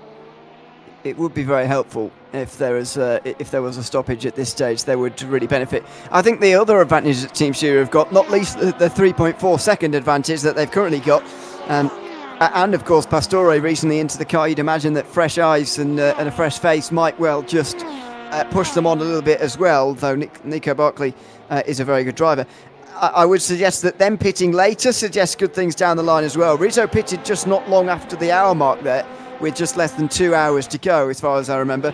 And so Team Shiba were able to go that little bit longer. That means that they should have less time remaining in the race when they make their final pit stop, which should mean less time stopped fueling, and that should mean a time game relating to Rizzo's team, the Virtual Drivers Alliance. So I think they've got an advantage there, Team Shiba. Not only the track advantage, but actually a fuel advantage as well, which they will be able to utilise in that final stop. They certainly will, and yeah, it's sort of Nicky Pastor, who did such a really solid job in the first stint. Nicky should be able to hold on from Michele Rizzo, you would expect, but maybe Rizzo has got something in reserve. You never know, especially in these long endurance races when so much can happen. There's so much fatigue, especially if you've been in the cut early on, you get back in after a rest, it suddenly all comes back to you how difficult it can be at the end of a long stint. But meanwhile, Guido Seredani is very, very keen to get back into fourth position, and surely Opesini, a little bit out of sequence on strategy, has got much older tyres at this phase than Seredani behind him. The MR Motorsport car is surely going to find a way through here sooner rather than later. This is Pescara recovering, isn't it, from the crash at the final corner. So this is where they've been dumped out in 4th place. But as you say, not all will be totally well with that team, with that car, and there will be slightly interrupted as far as their strategy goes now as well. They'll be a little bit on the hop, so it could be a great chance here for Guido Seradani to make his way through as they just exit the middle sector that now has yellow flags within it. They quickly disappear, thankfully, for everybody. A look up the inside from the McLaren on the way towards the final corner. You don't see moves very often there because you know the home straight is coming up, and this is where the move will surely be made for MR Motorsport. Yeah, there we go. And you can see Pescara trying to weave to get out of the slipstream is Opposini, but Adriano Opposini flashlights as high as he might. He's got to rely on that straight line speed and a bit of slipstream from one of the BMWs there that they're lapping to save them. Must be the Boyd Transport 206, of course, driven by Simon Kingsbury. But here comes Seradani. He's got a great exit out of turn 2. Is he going to feint from the outside to the inside as they go into turn 4? Oh, he tried. But unfortunately for him, Opposini didn't take the bait there. Couldn't quite channel his inner Nico Barkley, who, of course, did that so well to great effect a few laps ago to get the overall lead of the class. But what about for 4th place? Seradani now looks to the inside. Oh, that's close. The Mercedes pulls off the defensive move, but it was more of a block, really, like a sort of NASCAR block. And he will hold 4th place for now. One of the Porsche GTPs goes through. Now Seradani looks up the inside through 9 and 10, and exceptionally difficult corners to get slowed down in time for. Now with a decent exit, he's trying to get through, but look at the traction from the Mercedes, and it seems to be very powerful in a straight line, looking at this camera angle. Yeah, it certainly is. He didn't even have the greatest of exits, but Seradani senses an opportunity here. If only he can just pick the moment correctly. It seems like the fast corners is where it's really got the advantage, but on the exits, once it comes down to acceleration and straight line speed, the Mercedes is an absolute rocket ship, essentially. So that makes it a little bit less straightforward for Seradani to make the move, as Kingsbury, who we just saw being lapped in recent history, has now gotten a penalty. There he is in the background. So clearly he's had to go off track to let car through, and as a result, he's broken his allocated track limits violations, essentially. I think it's 3 or 4 strikes in your out. Or was it like 30 strikes in your out or some sort of weird system? I forget exactly what the rules are in ES. But into the pits goes Kingsbury, and down the straight come the dueling cars of Opposini and Seradani. So this is going to be a big problem then for Seradani if the straight line speed is quite as different as this. How late he is on the brakes as well. Yeah, so he is willing to make the late braking sort of dive. However, he's not close enough by the end of the straight when he is getting on the brakes late. So that's a bit of a problem, really, for the McLaren. And I believe he's got Team Shiba in the overall, what will become the lead in GT3 Pro right behind them. This is Geniale, who's leading overall right now, but later on, Nicola Pastore should be leading, but right now, Pastore's right behind that battle for 4th place, which is making it awkward for the McLaren as well. Yeah, I'm surprised Genial has gone for as long as he has, but given that he was complaining about his pace, complaining that he just didn't feel at one with the car, that it just didn't have any confidence underneath it, you would hope that he's gained a little bit more at this point.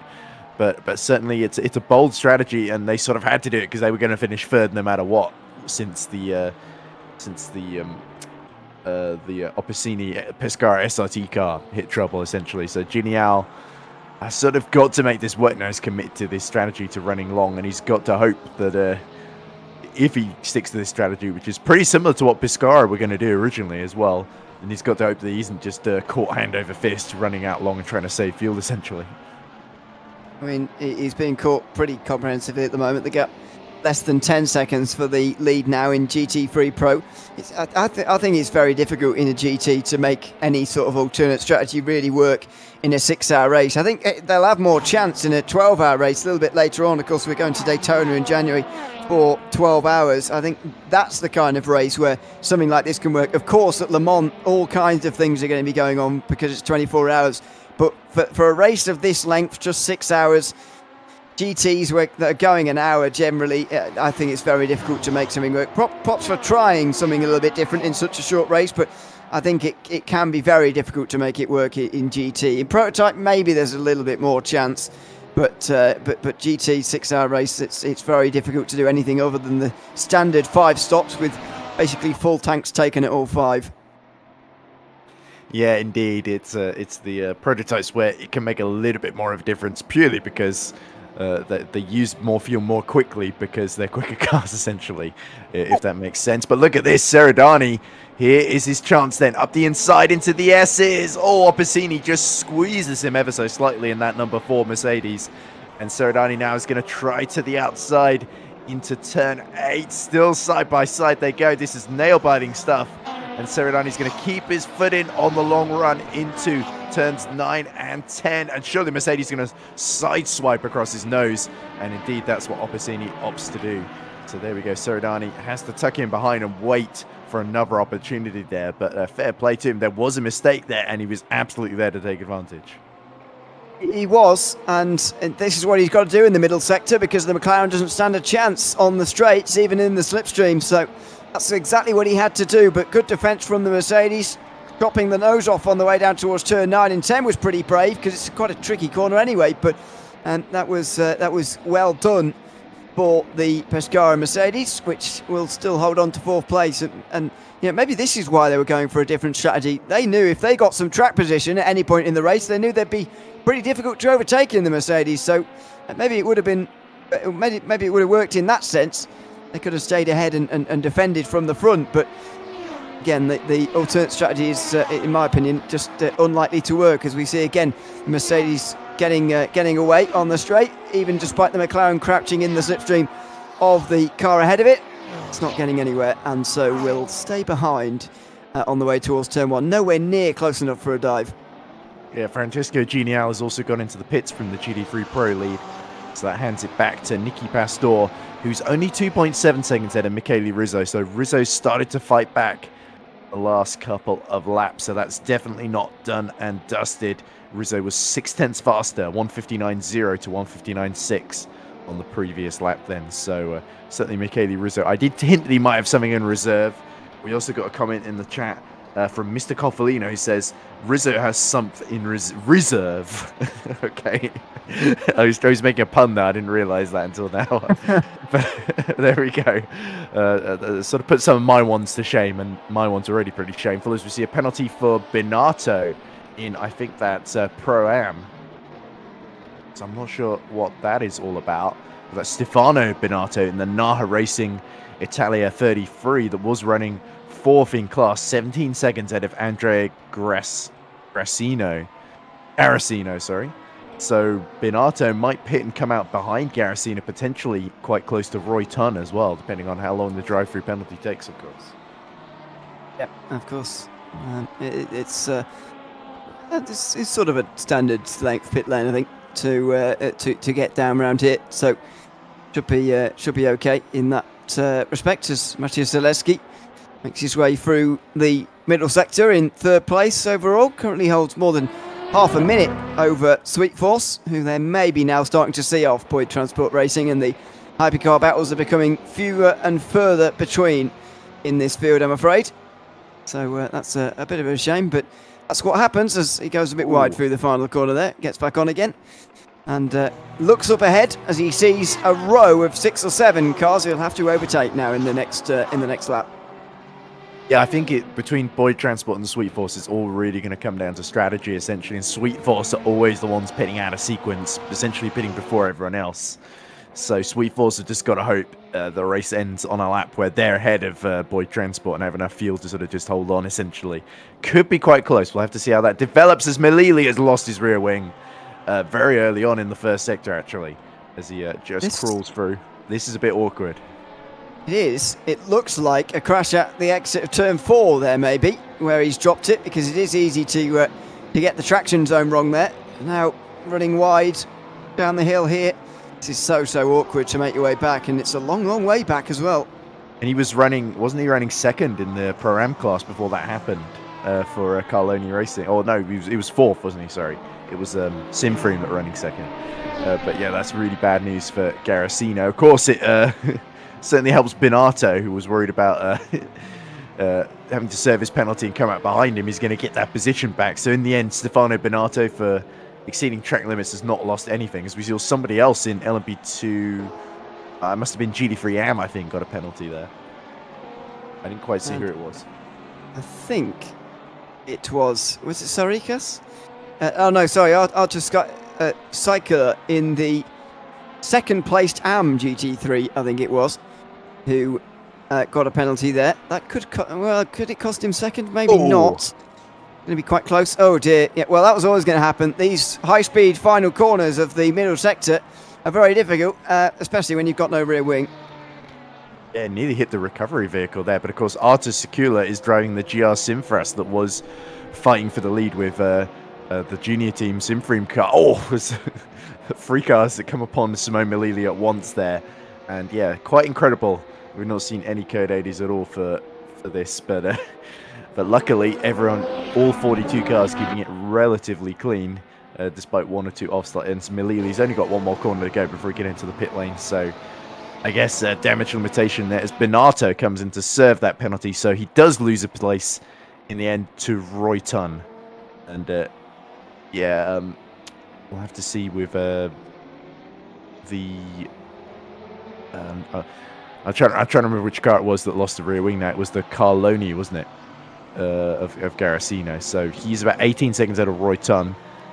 So once he comes in, surely that's another position for Roy Tunn. So Roy Tunn, I think, is going to run in the top 4 in LMP2 Pro Am. So he's gained quite a lot of places in the last stint, mainly just through making a decent overtake and keeping his nose clean, as Malili comes into the pits then in the LMP2 Pro. Oh, it's in the Pro class. I'm getting my Pros and Pro Ams mixed up again.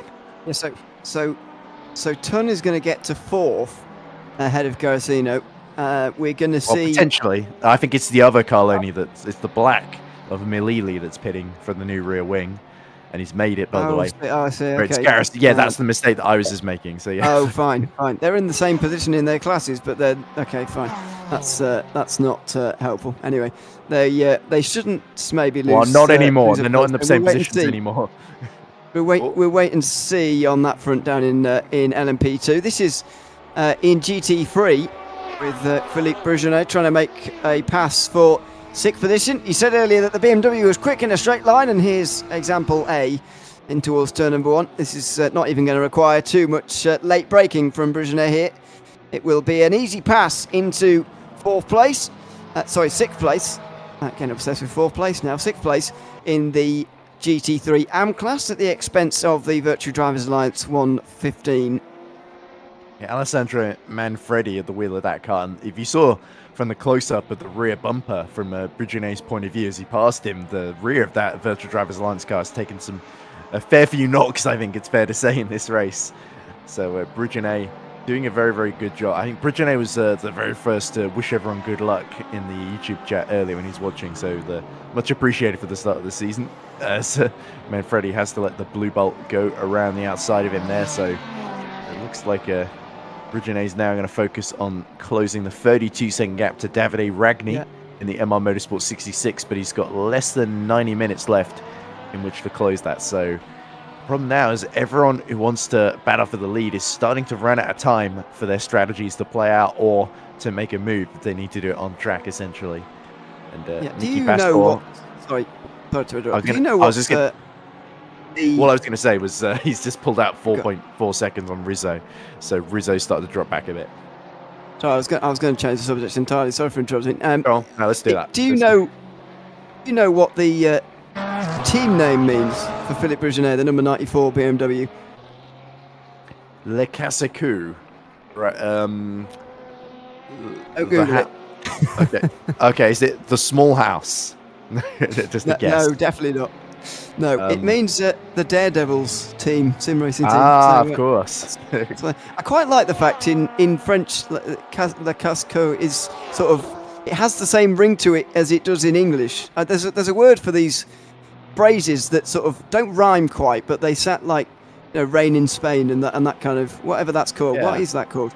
Anyway, it's quite nice that it's the same in French. Anyway, I just thought I'd rhyming? Add that bit of detail. But anyway, it's got some cadence to it. Yeah, I agree. This is the poor boy transport car trying to get in front of Luca Fabro, who unfortunately has got a penalty, I believe, for track limits. So that is going to certainly end his charge for the GT3 Pro race victory, with him being 64 seconds and basically almost a pit stop behind Nicky Pastor. So that confirms it's going to be a 2-horse race then in GT3 Pro. Might be a chance for Opposini to get back on the podium, depending on Luca Fabro's pace once he's served that drive-through. But yeah, we'll have to see, because the Aston Martin Arm Sobra has not looked particularly confident in this race. They've always been solid and consistent, but they've never really been too close to the top 3 teams in GT3 Pro in the timesheets, them being Shiba, Virtual Drivers, and Pescara. Speaking of Pescara. Yeah, exactly. This is going to sort of detail the real frustration that Guido Seradani has been having for the last, how long has it been now? Good 20 minutes maybe, for this overtake to be made. And you can see the McLaren just strong through the middle sector. I think there's been a little bit of traffic prior to the onboard that we started here, because the gap was a little bit bigger than what we've seen in the past. However, he's closing that back in again now, and he is really getting this to go. Fourth position, but again, it's just going to be so frustrating for him. I can't imagine to be driving this situation. So it would be really irritating to be not working on the straight line.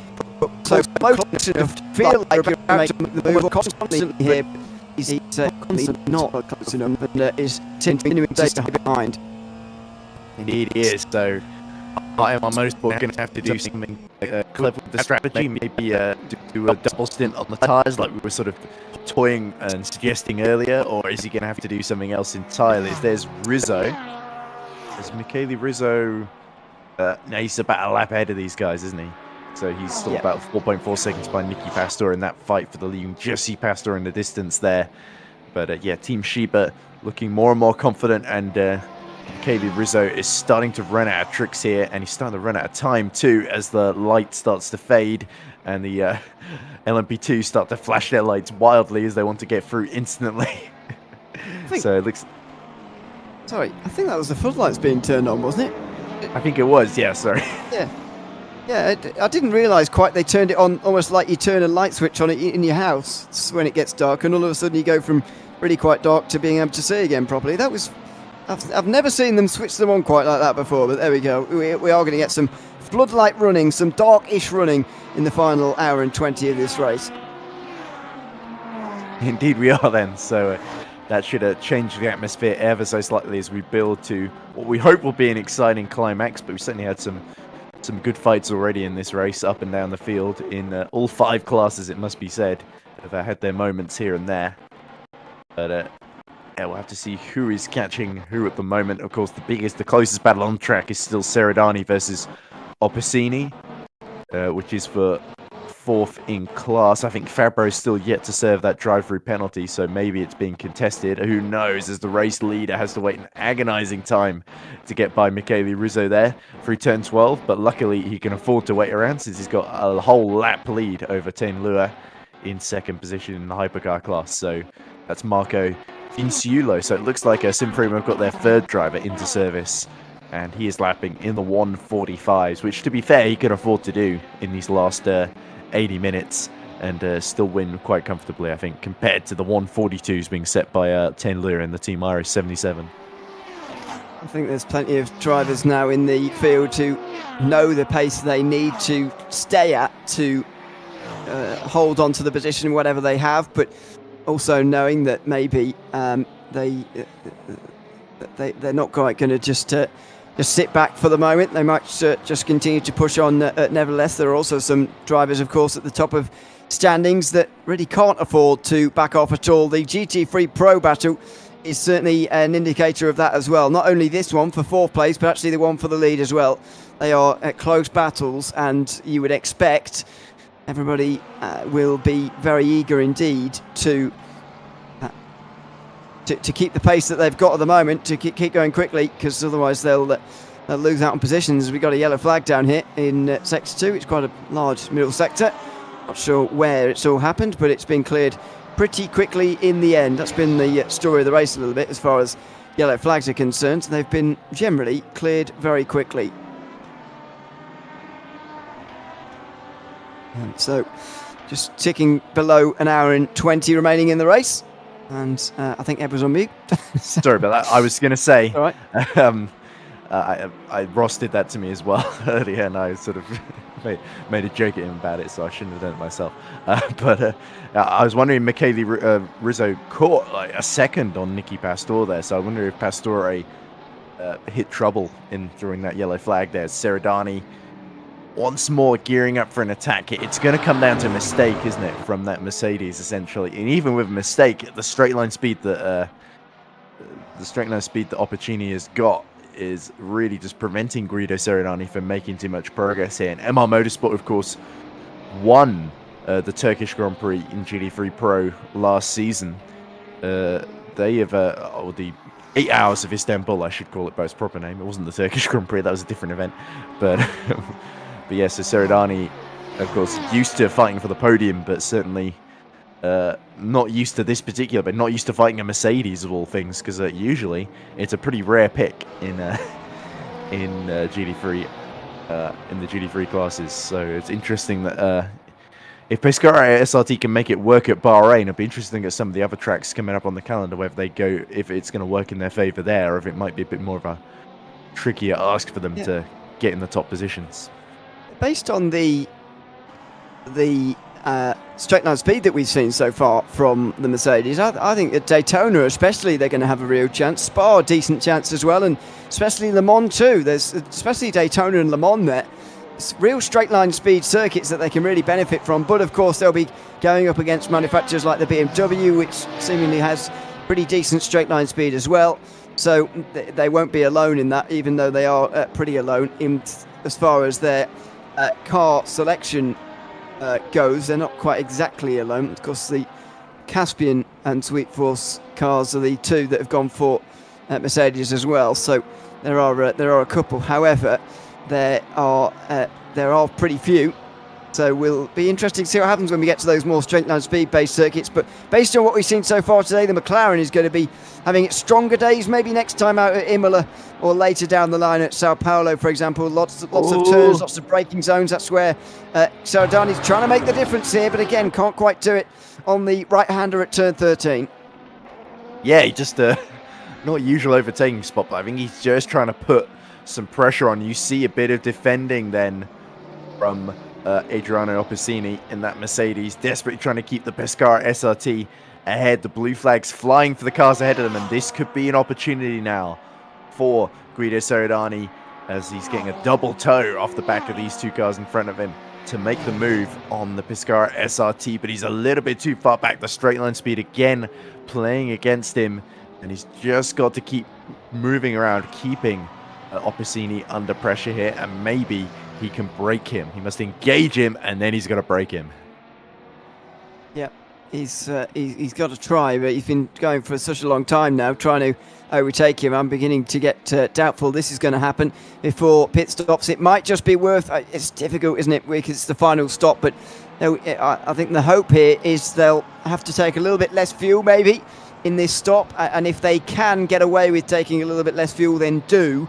Because you might be able to jump ahead in that way, but otherwise they could find this very difficult. And of course, if they're too close to Pescara, then that Mercedes will just get in the slipstream and roar right past them again on the next stint. So that it's very tricky for them to really get anywhere on circuit. They've got to try and do it in the pit stop, but there's limited chances to do that now with only one stop left for both of them.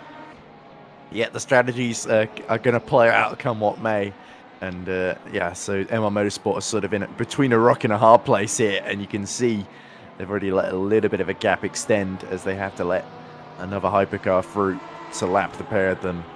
Yeah, this battle is probably going to, as you say, Ewan, run and run and run all the way through to the checkered flag, which is now just 1 hour, 15 minutes away. And Marco Vinciulo, I think somebody was joking in the chat. I got Marco Vinciulo's name, but I was calling him Varco Minciulo, which certainly wasn't intentional. Daniele Brambilla says, I agree with whatever he's saying. Oh dear. But anyway, Vinciulo, whatever you want to... By the way, I'm keeping quiet. I didn't hear that, so... Oh, okay, maybe there was some other in-joke, and I'm just assuming it was an error. Maybe. I'll take the flag for it, whatever, but I don't mind. But Vinciulo must be said, all three of the drivers at the SimFrame #1 have been doing a fantastic job, and there was that threat from Ground Effect early on, but they really saw them off quite comprehensively, and then when the bad luck struck Ground Effect, they've not really had a challenge from Team Iris behind. Iris have been occasionally matching their lap time. In fact, last lap time around, they were about a second quicker. The problem is they're about a lap down, so it's difficult for them to really overhaul that in the time left, given the quality of drivers that SimFrame have got at their disposal. Then it looks like Ilari Alpis is making another pit stop from 7th position overall and 5th in class. So Ground Effect, to their credit, have not given up. They've cleared all of the Pro-Ams. They've just got the 2 LMP2 Pros to dispense ahead of them. And then finally, they'll be right at the rear of the hypercar train, essentially, or albeit a couple of laps down. But here's Philippe Brugant-Pitronnet. And Philippe continuing pursuit of Alessandro Manfredi in the Virtual Drivers Alliance 115. They were about 30 seconds behind at one point, weren't they? And now they're just less than a second behind. So that really shows the pace that Le Casacu have had today. It's a shame that they've really sort of been up and down and fighting up and down the field. It's them and the Virtual Drivers 115 have just been having fantastic battles all race long, it must be said. It's been incredibly entertaining to watch, and we might end with a bit of a grand slam finish between these two.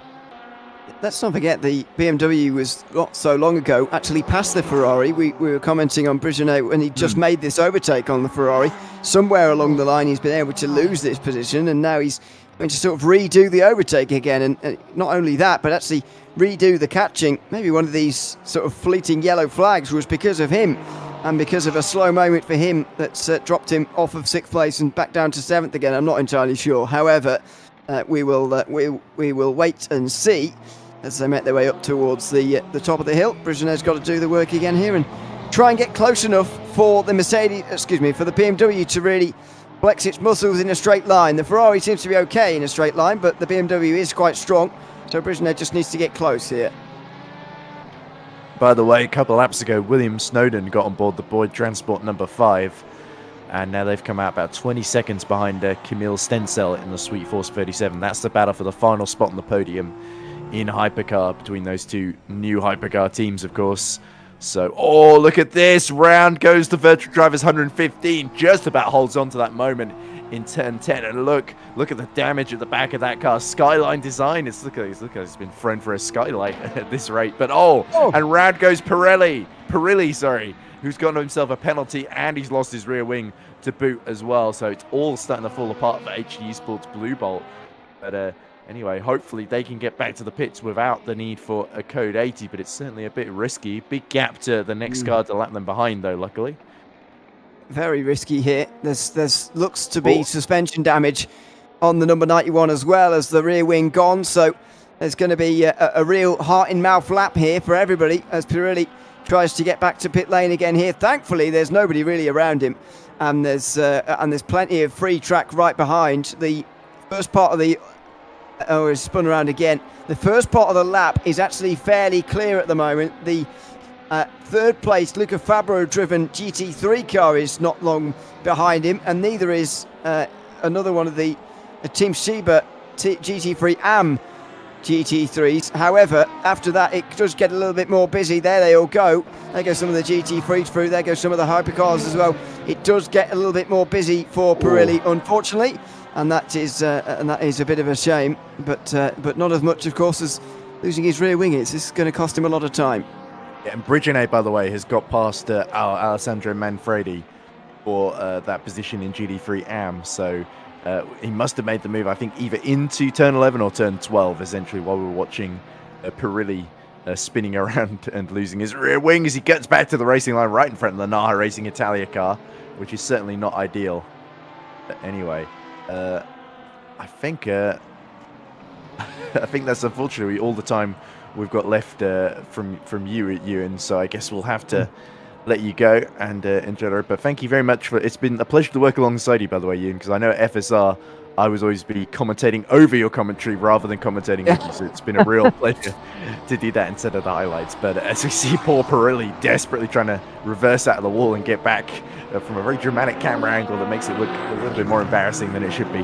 But anyway, I suppose thank you very much, and we'll hope to hear from you again later in the season, I guess. Thanks very much. I'm happy to come back later on in the season. I've enjoyed the my first foray into the series. Enjoyed the first round. I'll stay in touch with the final hour, of course, but sadly I've got to go now to another broadcast, so a bit awkward. Schedule. It's busy on a Saturday, isn't it? So there we are. But yeah, I'll stay tuned in and look forward to seeing the final hour of the race. Thanks for having me. No worries, Ian. And as we let you and O'Leary leave the commentary box, we have 1 hour 9 minutes left to go on the clock, as the boy transport of William Snowden is now only 2 seconds now behind Camille Stencel in that fight for the final spot on the hypercar podium. But here's Guido Seridani still tucked right up behind the Pescara SRT of Adriano Opicini. And still Opicini gets that lovely straight line speed. The top speed of that car and the acceleration are truly something to behold. And Seridani just cannot find a way through against the car that is extremely difficult to overtake in a straight line. He's got to do all the work in the corners, and that is the tricky part. Pirelli, by the way, has made it back to the pits. So the eSports Blue Bolt 91 is being serviced at the moment for repairs. That has allowed Hugo Carrera to extend the gap he had. It might also allow Marv Donderkampi for the Casaccio Sim Racing team to also get into the top 6 in LMP2 Pro-Am, as we see a yellow in the middle sector. That must be somewhere ahead of these two, of Seridani and Opicini. Barconi is pitting from the lead in LMP2 Pro. Oh, and look at this. Seridani gives the little love tap once again at the back of the Pescara SRT. And oh, LMP2 Pro-Am class leader Giuseppe Saracino has gotten himself a penalty. So that is quite unexpected then. So that is going to potentially allow Gergo Below, third in the LMP2 Pro class, through on Saracino, but of course they're not in the same class, so that's not going to affect them too much. Zoltan Varconi's come out of the pits just 3 seconds behind the Hyperion of Patrick Swakowski, with 1 hour 7 minutes left on the clock.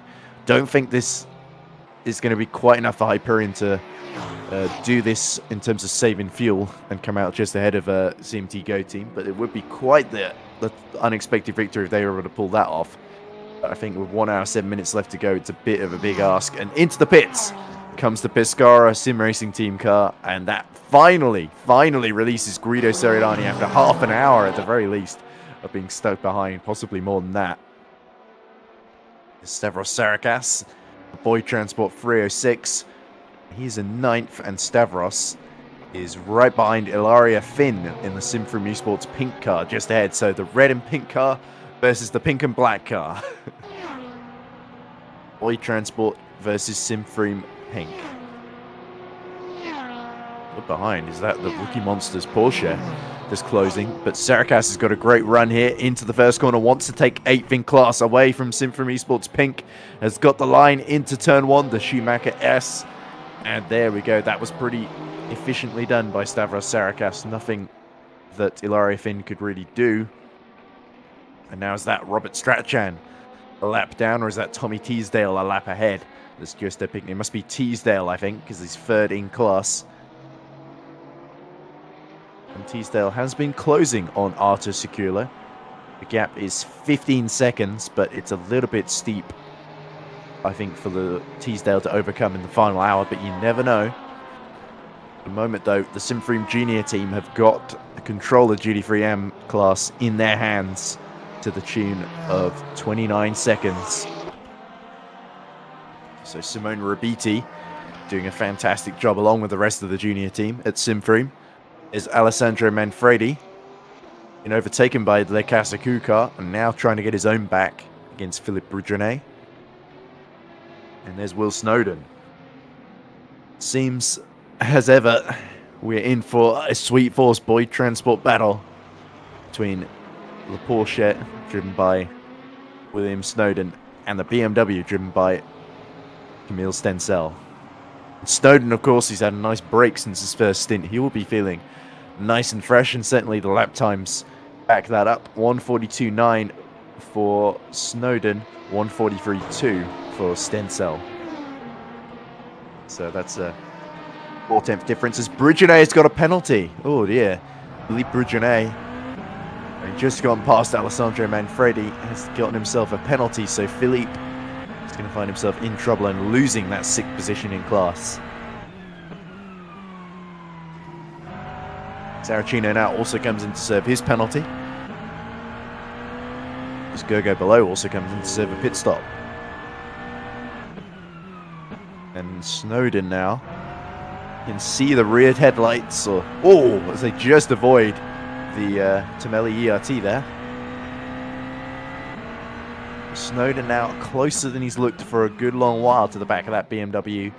And here could be the chance for Boyd Transport to get back onto the podium then as he accelerates onto the main straight. 5th gear, 6th gear, and now into 7th gear. He's tucked right in behind the Sweet Force car.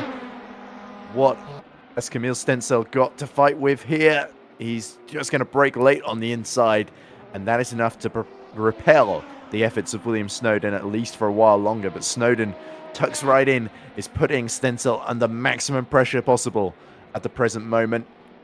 Weaving. Stencel's weaving around, but he's left the door open into turn 4. Up the inside goes William Snowden. Has he gone a little bit too deep, though? Yes, he has. And Stencel goes back into 3rd position. Good fight so far with 1 hour left on the clock. But I have a feeling Sweet Force may have to come into the pit before too long.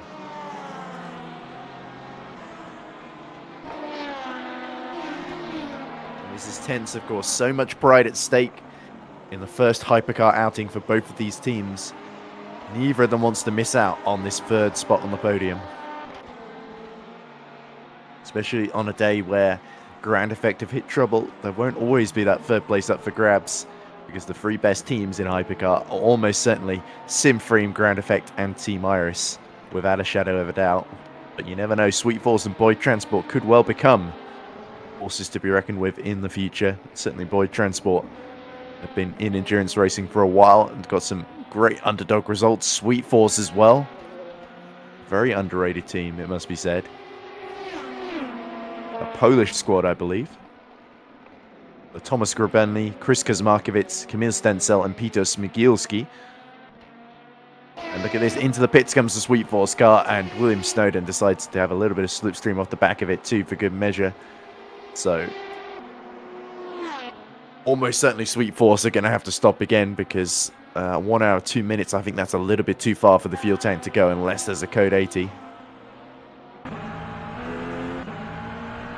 We are into the closing stages now. The final hour beckons. So let's go through your leaders then. Marco Vinciullo leads 10 Lure by a lap. And then it is a good 30 seconds between Will Snowden and Camille Stencel. And that's the leaders in hypercar with Ilari Alkpius and John Paul Van Earl much further down the field. LMP2 Pro is Patrick Suwalski leads Zoltan Marconi by 5 seconds, but the Hyperion are out of sequence with Go Team. They're running very long on the fuel. It could be very, very close between those two in terms of whether Hyperion can get the fuel to last to the end and avoid making that extra stop. Right on board with Will Snowden. He sees a lot of traffic up ahead of him. He's got to find a way through. Seppi Saracino leads LMP2 Pro-Am by over a lap, almost 2 laps ahead of Paolo Penimpede and Arm Supra number 42, who's 17 seconds ahead of Simframe Esports number 47. So Simframe, I think, are in a net second when Arm Supra number 42 pits. Long stop for Camille Stencel, so I assume Sweet Force are putting in another driver to go to the end.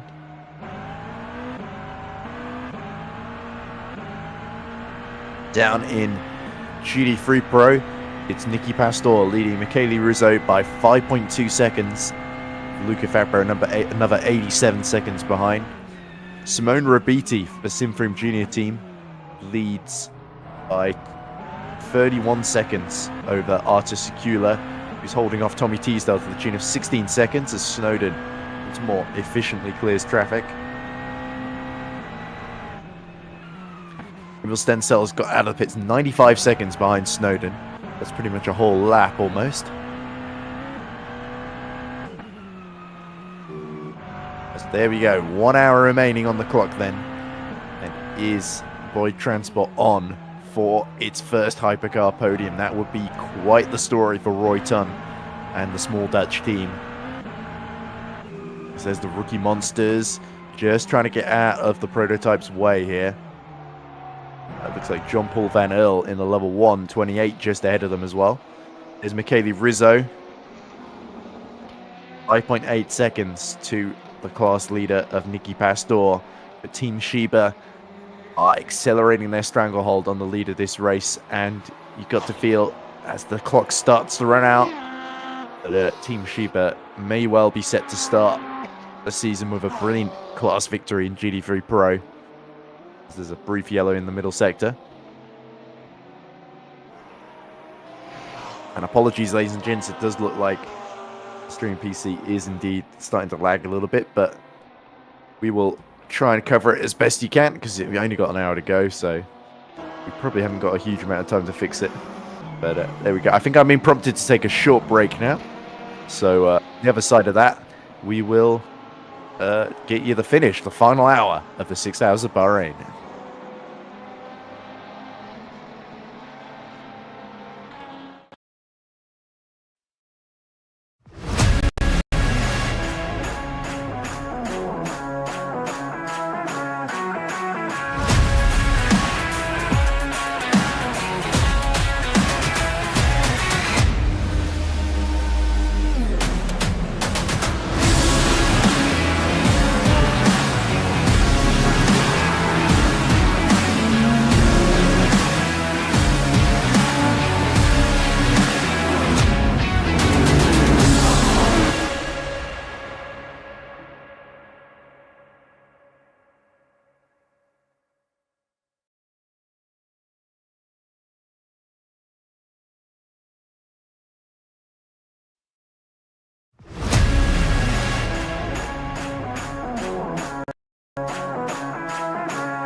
live. Hello and welcome back to the Bahrain International Circuit for the 6 Hours of Bahrain, the opening round of Season 7 of the eSports Endurance Series, the EES for short. My name is Edward Hunter.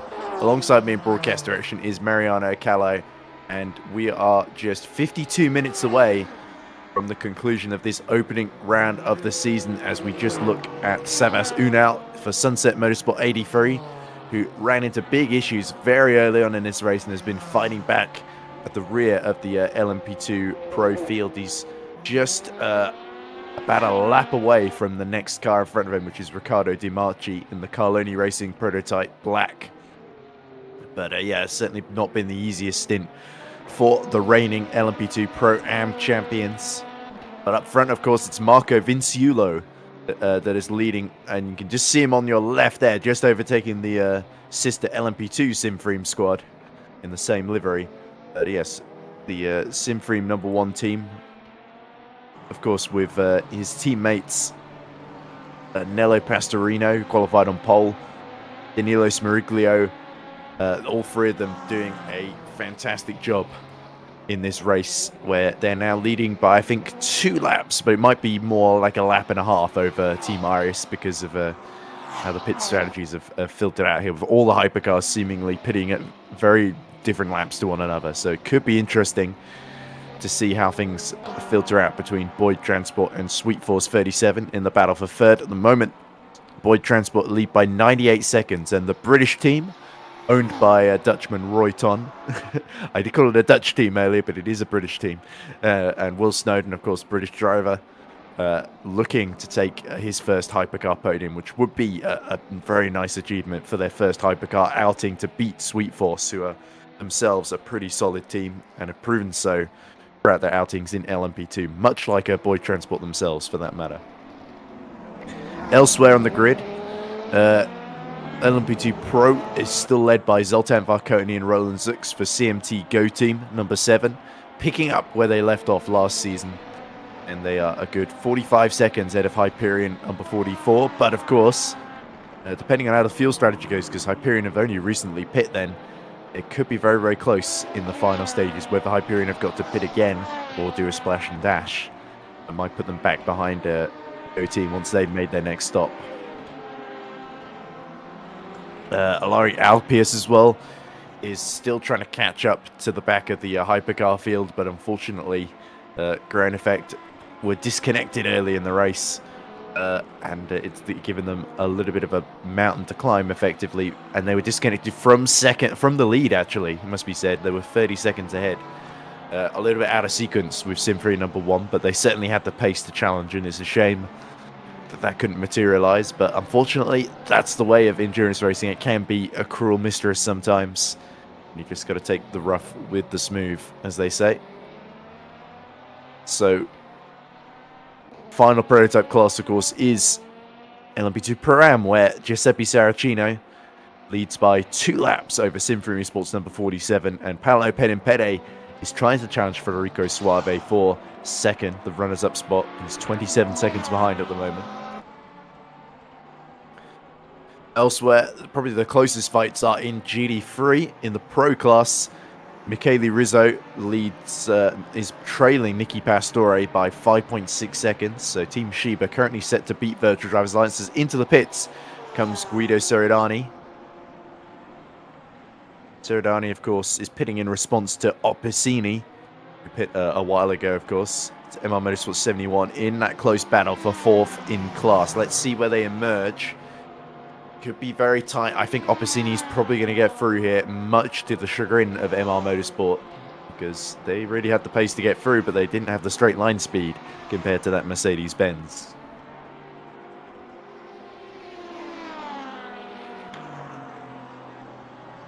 Lots of support for Boyd Transport Racing as well, not least from Roy Tun, but Matthias Zaleski as well.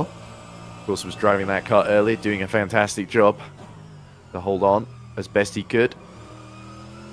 There's Opicini, just a few short meters, and Seredani now is released, so it could be very, very close as he leaves the exit of the pit lane. Then Opicini is going to come flying through But is it going to be quick enough? No, it is not. Seridani has been able to overcut Opicini for 4th in the GT3 Pro class. Fantastic strategy from MR Motorsport 71. And that puts them into 4th in the GT3 Pro order. That could be crucial come the end of the season.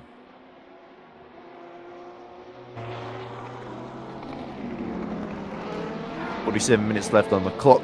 We should, of course, talk a little bit about the Simfream Junior team. Number 99 that are leading in GT3 AM by 32 seconds ahead of Artur Sikula. But, of course, the GR Simfras team was quite close, and then they got a drive-through penalty. And that is why they are 32 seconds down. With honourable mention to Tommy Teasdale and the Rookie Monsters team, who are not far behind at all, as Guido Seridani has a bit of a disagreement there with the Team Chiba LMP2s.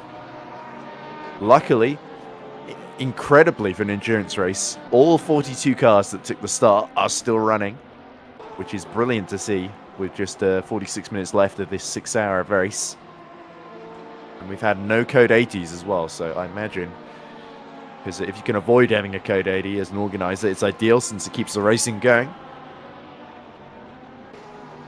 We are going to get close to 200 laps by the end of this. We're on lap 178 in the hands of Marco Vinciulo at the present moment. Because all the hypercars pretty... they're spaced pretty far out from each other, so it's unlikely we're going to see too much action. I know Ilaria Alpius is catching Zoltan Varconi, but that only really shows A, how quick the hypercars are compared to LMP2, and B, how much ground Alpius has had to make up, given that he inherited the car when it was 2 laps down on the next car, essentially. Well, it was in the middle of that LMP2 Pro and Pro-Am field.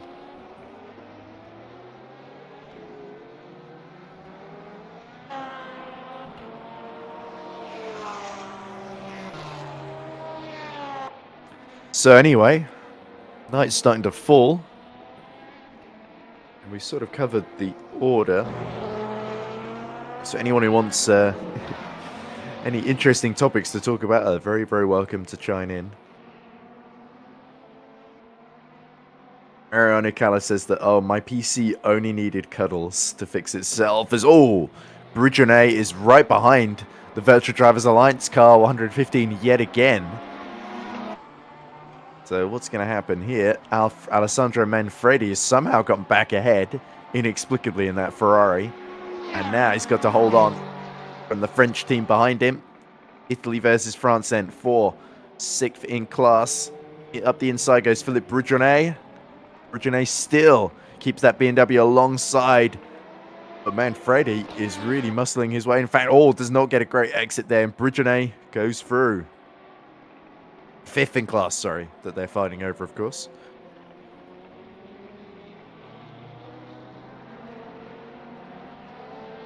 And there we go. That was fantastic driving from Philippe Bridgenet. But that is about the 6th or 7th time in this race he's had to make that move as he pulls across right in front of the Boyd transport car of William Snowden there, who just about gets it on the brakes in time. Yeah, Bridgenet still not really able to escape Alessandro Manfredi in this race. It's a shame because the La Casa cars had some pretty decent pace in the AM field. He's about 20 seconds behind Ilko Busink, who's gotten on board the Rookie Monsters, number 62. Of course, that's handed 3rd in class to Lorenzo Maggiolo for Carloni Racing number 82. But we believe Rookie Monsters should be going to the end now at this phase. So that will be fascinating to see how that filters out. Alpius has retaken 5th in the overall order. But with just 43 minutes left on the clock, is not going to be able to make up a whole lap to Camille Stenzel, realistically. So 5th is probably the highest that recovery driver is going to get to. At least they've done better than Jean-Paul Van Earl, who's not really had the pace even of the LMP2s in his hypercar. As fast as lap a 1:43.6 is miles away from.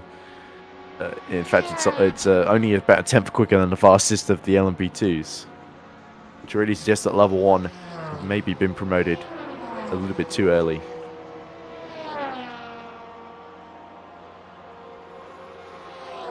There's Michele Rizzo. making what will no doubt be his final stop for the Virtual Drivers Alliance. In a last-ditch attempt to try and undercut Nicky Pastor. Surely Team Sheba are going to respond to this before too long. And Rizzo should get out pretty comfortably ahead of Luca Fabro. Fabro himself is actually got his hands full holding off Rabiti in the Simfrim Junior team. Of course, the GT3 class leader in the AM class is now challenging third in the Pro class. And there is Nicky Pastor. As Carlo Dianda is getting back on board for the final stint in that number 74 car. So, Virtual Drivers putting in their best driver, the driver that got on pole position, to try and mix things up a bit, because they weren't really making an impression on Pastore before that point. They've been matching him, but slowly falling behind by millisecond by millisecond.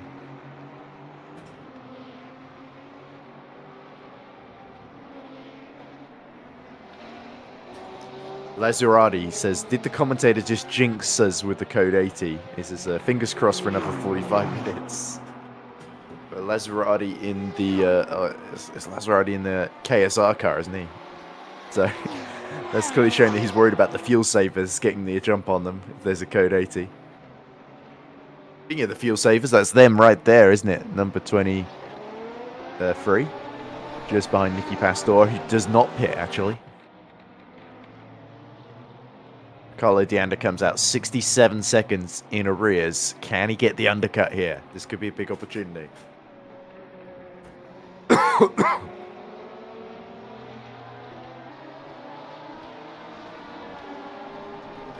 Closest fight for position on track is certainly Simone Rabiti fighting Luca Fabro. We know Subaru has been struggling for pace, but they've fallen into the clutches of GT3 AM, which is not what we expected to happen. And Seridani has pulled away slightly from Opicini to the tune of 3 seconds since the undercutting him.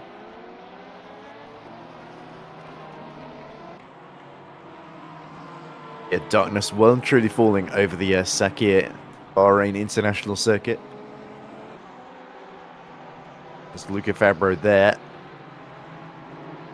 Got that. It's a similar Aston Martin as well, which is probably rubbing a bit of salt into the wound here as Ilari Alpius dispenses with a pair of them in his hypercar.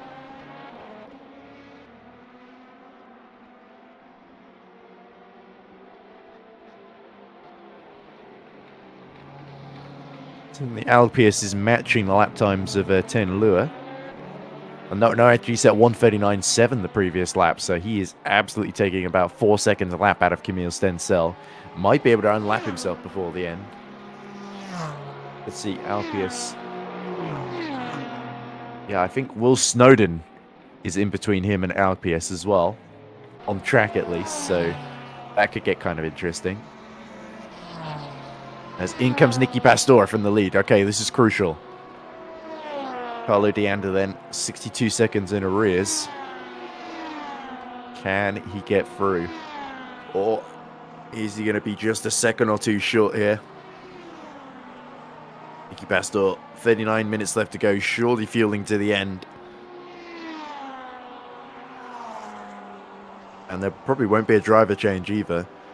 So Virtual Drivers have got to rely on the pace of their new driver, while Nicky Pastor, who's already been in for an hour or two, has now got to just coast it home. Ideally without being overtaken, of course.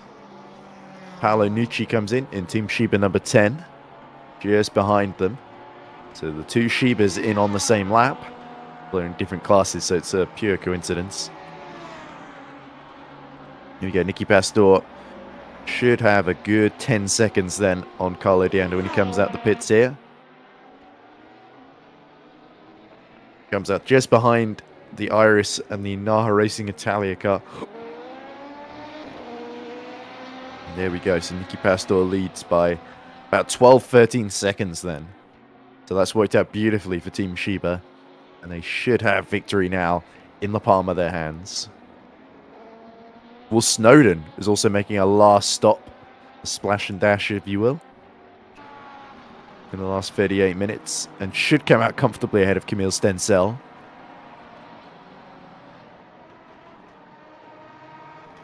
What will be interesting is if Varconi has to come into the pits, because his gap to Swakowski is only 51 seconds. So Hyperion, full credit to them. They may not have had everything go to plan today, but they've kept in that pit window relentlessly, and they've kept extending the life of that fuel. So Hyperion may have pulled a blinder here, and Go Team might end up finding it too late to save the fuel themselves to match that strategy.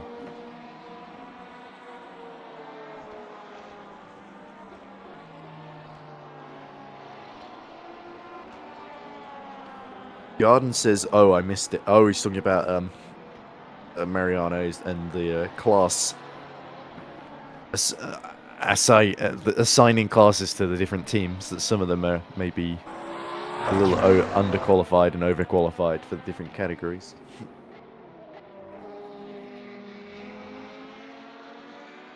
Well, 36 minutes left on the clock then. And Nicky Pastore looking to get Shiba's strongest start to the season. I don't think Team Shiba have ever led the points in GD3 Pro before. So this would be a big statement of intent going into the rest of the season. Not to forget about Virtual Drivers Alliance and, of course, Pescara SRT, who had their moments as well. There's Hugo Correa. Boy Transport running 5th in the Pro-Am class, going around the outside of their teammates. No, switching to the inside. The 206 gives way. That's, of course, the car driven by Simon Kingsbury. Kingsbury rules, as they say.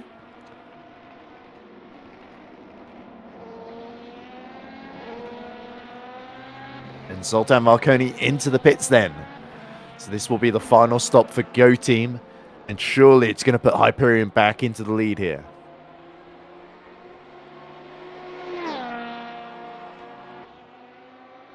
So this is tense moments in Sweden and in Poland then. Can Patrick Swakowski steal the win from under the nose of Zoltan Marconi? Even if they get ahead, it's going to be tight, especially if they have to do a lot of fuel saving in this last stint then.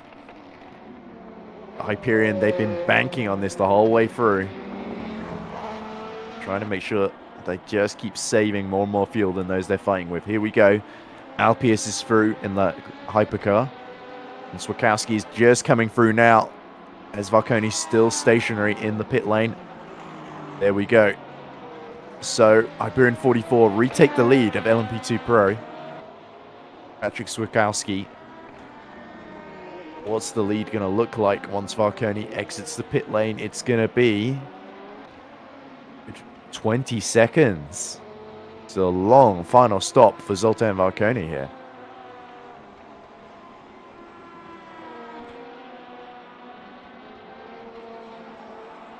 Never mind that, it's actually going to be 30 seconds.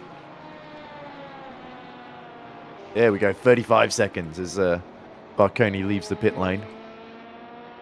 Right, so Go Team are now relying on a Hyperion running out of fuel in this final stint then. Which, to be fair, 34 minutes still left to go. It's going to be nip and tuck. If they go for it, there's a very high chance they might run out. So Hyperion might take it easy here. In comes Hugo Correa. Shame Korthoff is also in the pit lane for the Fuel Savers team.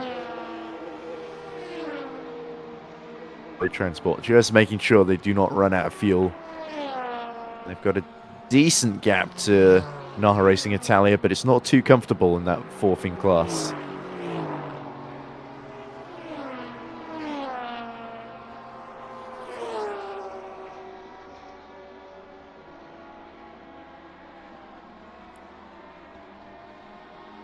So we'll have to see where they come out then. Ciro Ierdasio is closing, of course, as here's Philippe Brugenet. And Brugenet is fighting away with Hallam Voice now in the 306 Boyd transport car for 8th in class. Certainly, Lekasaku would have wanted to be further up the field, but certainly they can limit the damage and get into the top 8. That would be a decent recovery, switches to the inside. Another fantastic move from Lakasaku Sim Racing. And the number 94 is up to 8th there. Nothing Hallam Voice, the British driver, could do there to stop the French team and the French driver as well. It's a fantastic racecraft there from Brigione. Correa has lost 2 positions to Ciro Idasio for Naha Racing Italia and Andrea Garacino for the Carloni Racing Team. So Correa's come out about 5 seconds behind Garacino. So we'll have to see if Hugo Correa on those fresh tyres can make an impact, but he's only got half an hour in which to do so.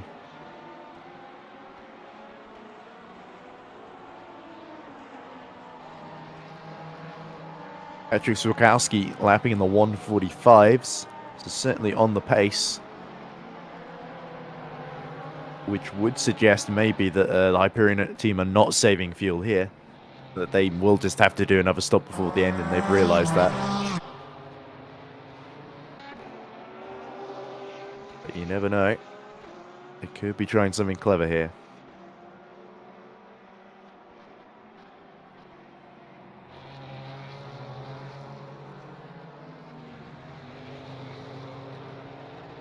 Simone Rabiti, by the way, has overtaken Luca Fabro for 3rd in the overall GD3 order.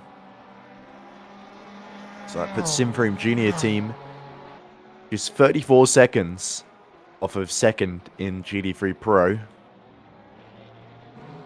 And another 13 seconds off the lead, of course, helped by Nicky Pastore. So Simone Rabiti and the Simframe Junior Team have done an absolutely stellar job today.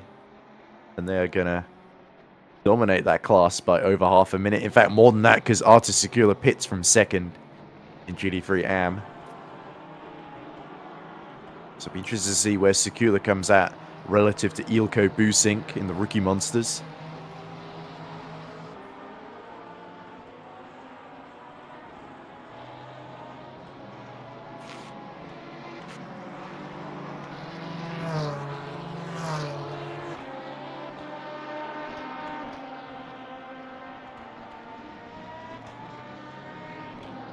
Saracino, by the way, in the LMP2 Pro-Am lead, is only 10 seconds away from 3rd in the LMP2 Pro order, which is quite impressive. Yeah, although not as impressive as him being 2 laps ahead of Simframe Esports 47, as we see yellow in Sector 2, which clears very quickly. Arto Secula comes out on track.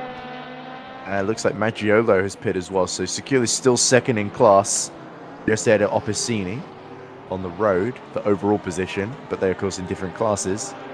And Maggiolo, I think, is going to lose 3rd in class. Well, Fabio Carloni's got back on board that car, by the way. I think they're going to lose it to Busink, or is Busink going to come out just behind? There's a good battle for 3rd in GD3 AM.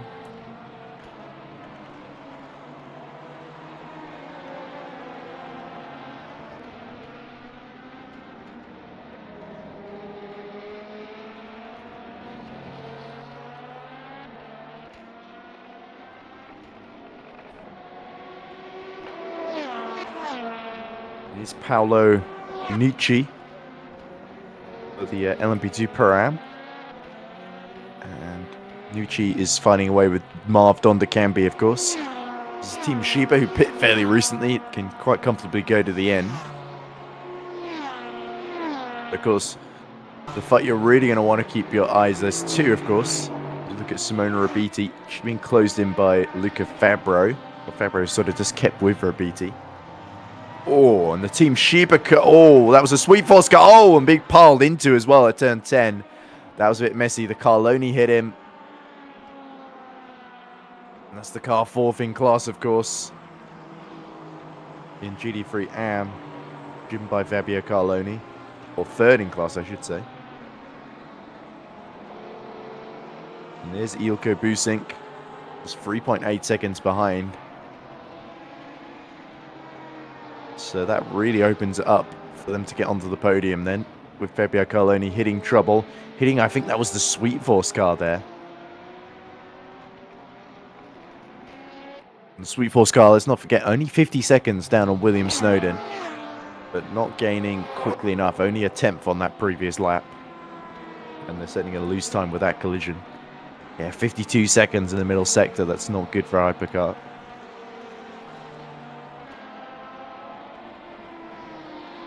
So, closest battle remains then, Paolo Nucci. As of class position. And Nucci, well, the other team Sheba dominating the class, the number 10 has not had the rub of the green, has had to recover from a disconnection and is still trying to fight for the top 8 here. So good on Team Sheba number 10, trying to make the best of a not ideal race, sort of similar to Grand Effect in a way. Pirilli also pits, which hands a position to Hugo Correa. Oh, no, I think Pirilli was already behind, sorry. That potentially allows Marv Dondecampi to get a bit close to the Blue Bolt 91 car. 27 minutes remaining. Less than half an hour. And the gap between Swakowski and Varconi in the LMP2 Pro lead is 31 seconds.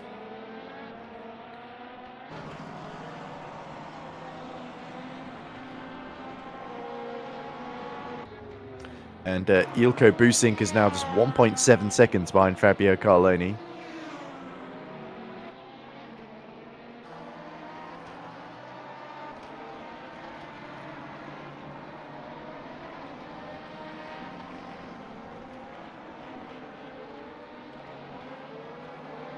Oh, look at that. Palanucci just sees the car in front of him get very, very sideways. Has to hold on to the throttle there out of turn 10. And there we go. Nucci is going to get up. Oh, Dondecampi is going to get ahead of Nucci, sorry. So actually, that's some good driving from Kisatria Sim Racing. Very briefly, at least. But Paolo Nucci prevails. Team Sheba. And that's top 8 for him then. With Pirilli being serviced in the pits. Here's Ilko Busink. Dutchman closing the rookie monster squad on Fabio Carloni. Can Carloni hold on to this podium, or will Rookie Monsters start the season with a podium? They've had so many podiums taken away. They scored a few last season, but they had quite a number wrenched away from them in quite tragic circumstances. And Ilko Busink looking keen to make that right tonight in Bahrain. Emil Stenzel has pit from 4th in Hypercar. I'll keep an eye on Patrick Swakowski, who continues to be caught. And he's being caught actually by about a second a lap. Barconi's lapping in the 1:44.5s. Swakowski in the 1:45.7s. So maybe Hyperion are trying to save fuel here.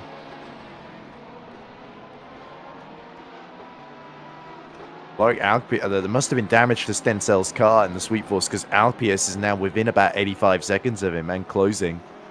There's a long stop for Sweet Force for repairs, so Carloni must have given them some damage, and that's probably why I think Ilko has been closing at the rate that he has.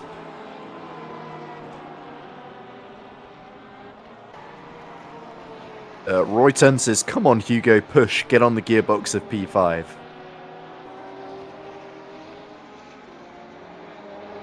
And Royton asks, can Garacino make it to the end fuel-wise? And Marianico says, if he could stay between the driving limit, yes. Alright, so Hugo Crow's got to make out that 6-second gap, but Ilko Busink much closer then to the back of Fabio Carloni. 1.8 seconds still is the gap as Carloni now has had the traffic clear him. There's also the sister Rookie Monsters car, driven by Robert Strachan, that's just ahead of them, although he'll have to let them through, of course. They are basically in the same class.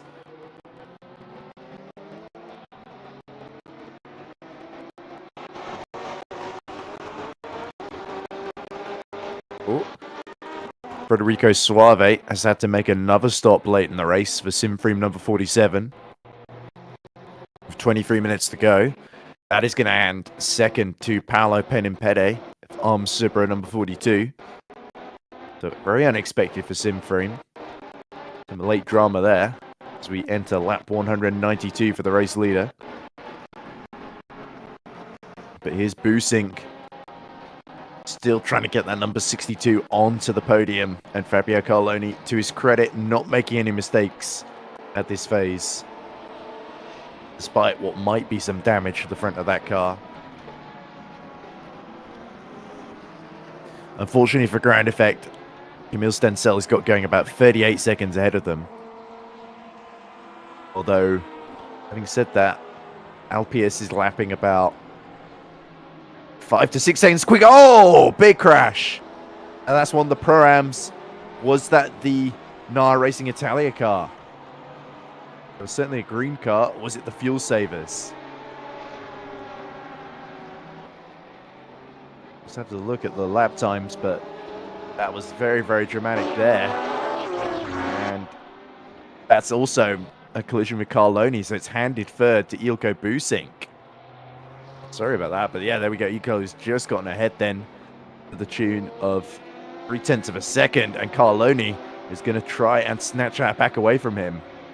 Yeah, Rookie Monsters in dramatic circumstances getting onto the... I think it may have been Chaim Kortov in the fuel savers car, because he's dropped quite a lot of time here. About 10 seconds on that lap alone. So yeah, Carloni might find himself in a bit of trouble there. A bit of late drama. I was worried it was NAR Racing Italia, because that might have lost them their 4th place in class, but they seem to have emerged unscathed from the drama so far. And now, looks like another car's come to split Busink and Fabio Carloni. Ten Lua is pitting from second. Gergo below is pitting for Black Hawk in LMP2 Pro. Oh, and Carloni dives from way too far back and taps the back of Ilko Busink. Oh dear. That was pretty over-optimistic from Fabio Carloni into turn 8 there. It was too late on the brakes and tapped him around. I think Fabio Carloni could be in a lot of trouble for that one, if he isn't already in trouble for the collision with the fuel savers car, I believe it was.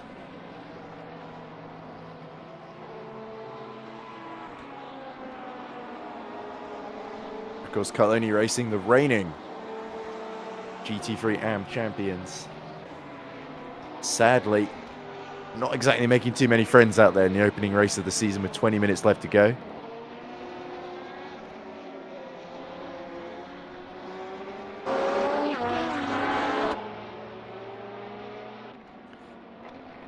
The other leaders, by the way, GT3 Pro, Carlo Deanda leads Nico Barclay by 23 seconds. Interesting, so Shiba seemed to lose a lot of time actually to Virtual Drivers Alliance. I'm sorry we missed that. I don't know, I'm not quite sure what's happened there.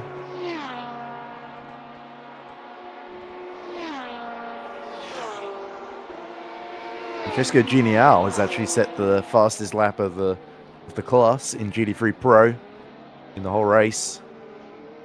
Look at this Busink starting to close on Carloni again as Carloni gets very physical with the Sunset Motorsport car. And here comes Ilko Busink looking for revenge. How defensive does Fabio Carloni get here? Surely this might be where he has to concede that third place. No, he switches to the inside. Dives a little deep. Is Ilko Busink going to be able to get the traction? No, he's just that little bit too far back because there's a yellow in the middle sector. This is a very, very tense battle for third in GT3 AM. Probably the closest one on track too, for that matter. Surprisingly, in GT3 Pro, Virtual Drivers Alliance are looking like they might pull this out the bag and pull the carpet right from under the feet of Team Shiba. Unless, of course, Team Shiba have pit and Virtual Drivers have yet to do so, which I believe might be the case. But it could be close.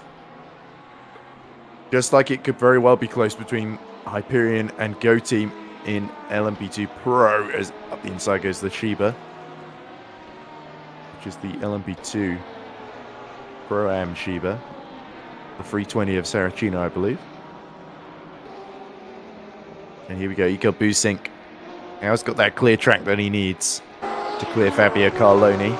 Will Carloni play it a bit cleaner this time? We'll have to see.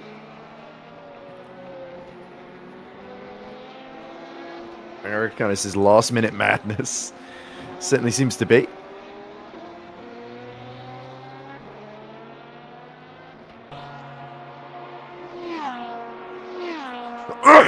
Oh, sorry.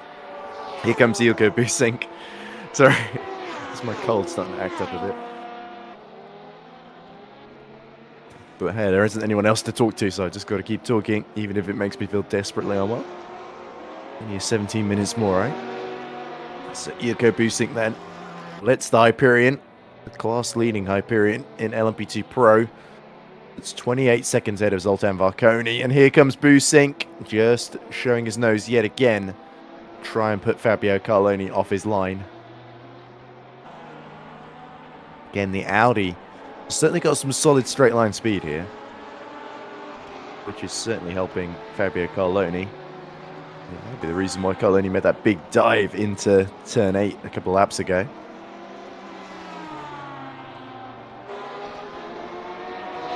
Busink then can't let his frustration get the better of him. He knows he's got a good enough car to challenge it. In fact, he may even get the third place afterwards if he protests and gets a penalty for Fabio Carloni for punting into the back of him, which I think will be pretty difficult to argue against. He's got his teammate just a few seconds ahead up the road. If they want, they could try and back him into Fabio Carloni and use him as a sort of delaying tactic.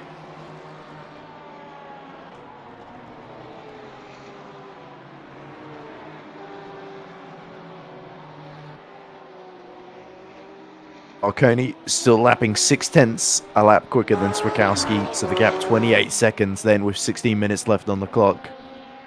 But that fuel in the Hyperion is going to be running dangerously low. Can the Polish squad, named after one of the moons of Saturn, can they pull off a victory here? It would be something very, very special to start the season with. Nico Barclay, by the way, is lapping about 2 seconds lap quicker than Carlo Deander in front of him, so this could be virtual drivers just pulled the blinder here. Team Sheba may have been outfoxed on the fuel as here comes Busink. Is he going to get to the inside? Yes, he is. He's alongside Fabio Carloni. Carloni turns from the outside. Busink not quite far enough alongside, but now he's got to do the move into turn 4 then. Good exit from Ilko Busink, but he's going to be on the outside here, which is a difficult move to do. Fabio Carloni can just extend the braking zone from the inside. Busink's got to try and duck underneath him. Oh, they make contact there, and Busink just about keeps it out of the wall there. Good driving from Busink to avoid disaster. That's certainly going to hurt his momentum, as here comes Le Casacuca, just avoids them. Trying to unlap itself, I believe. That's Philippe Boudrenet, of course.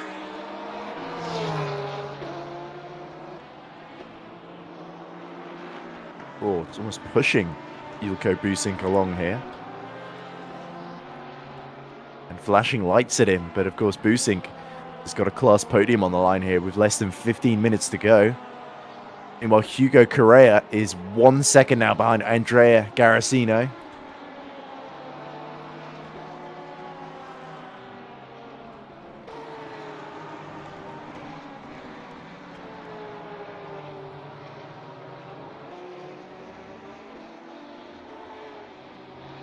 Looks like it might take 1.5 seconds gap between Busink and Carloni, so it might take a while for him to mount another attack then. But that battle for 5th in LMP2 Pro-Am is still raging on. 8/10 now, the gap between Correa and Garasino. And Correa has been setting personal best laps of the race, 1:45.0 last time around. Here he is. And on a day where Boyd Transport are set to... Oh, big spin in front of them. Everyone somehow avoids the... that must be the Grow Racing Team car, I think, that was facing... might be one of the Boyd Transport cars that was facing the wrong way. It was a red GT3, that's for sure. Hugo Correa now within touching distance of that 5th place in class. Can he make this a very, very good day for Boyd Transport with a top 3 in Hypercar and a top 4 top 5, sorry, in LMP2 Pro Am. Hypercar clears Garasino, Andrea Garasino in the Carloni Racing red. It's mainly red highlights. It's or just the Carloni Racing prototype that they've got in I think there's a black one in LMP2 Pro.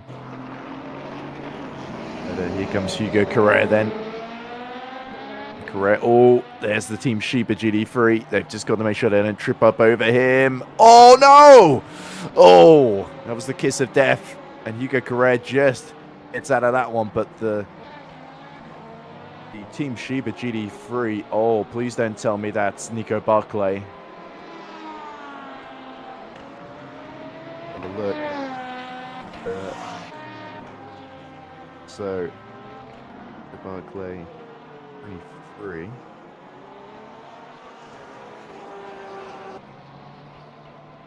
And 26. I'm trying to figure out where everyone is on in the actual order. I don't think it was Nico Barclay. I think it was the other Team Sheba. It must have been the 115 of Alessandro Manfredi then. But there we go. So 4.3 seconds.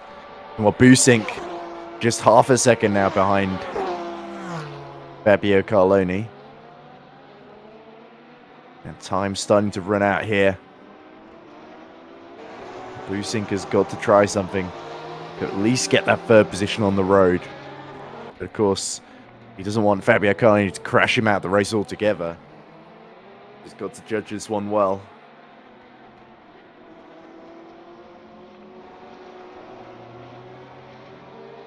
Ricardo Corazari says, of course, in the last 13 minutes, we have been hit from a prototype, which was absolutely not in a fight.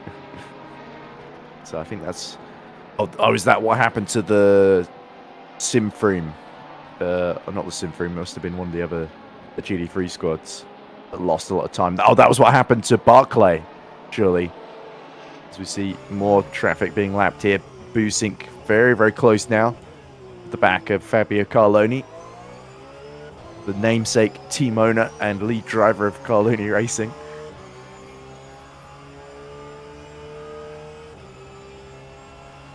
Lap 199, so we are going to exceed 200 laps here with Marco Vinciulo, who pits actually into this lap.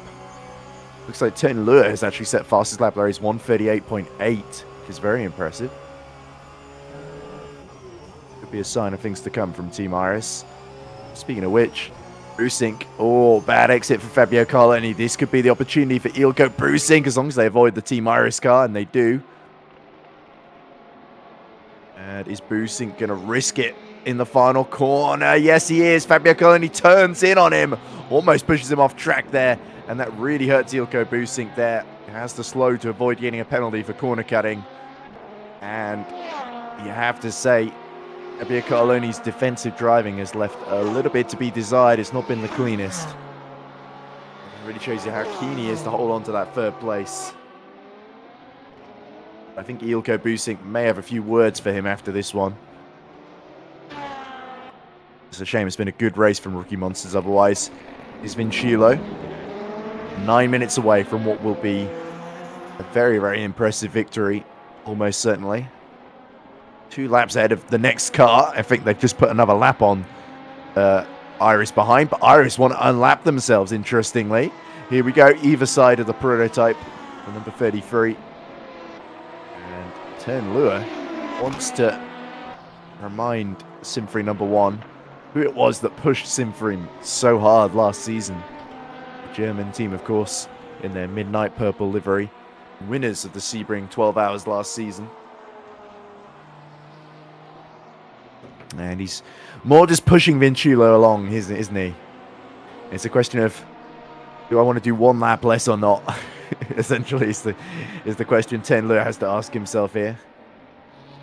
Take nothing away from Simfrey number 1. They've been absolutely faultless all day. And just 8 minutes to go now. Let's see what else is going on. How close is Hugo Correa? Hugo Correa is still 5 seconds behind Garasino. then Fabio Coloni is still 2 seconds ahead of Ilko Busink. So Busink might have a last dash attempt to get through. But here comes Taylor unlapping himself from Vinciulo. And Vinciulo's not got a whole lot of motivation to fight that one, because he's still got another lap on the Team Iris driver. And Lua really just fighting for pride and second place, of course. But it certainly would be a great recovery drive for Team Iris, given where they started in this race. It's Carlo Dianda.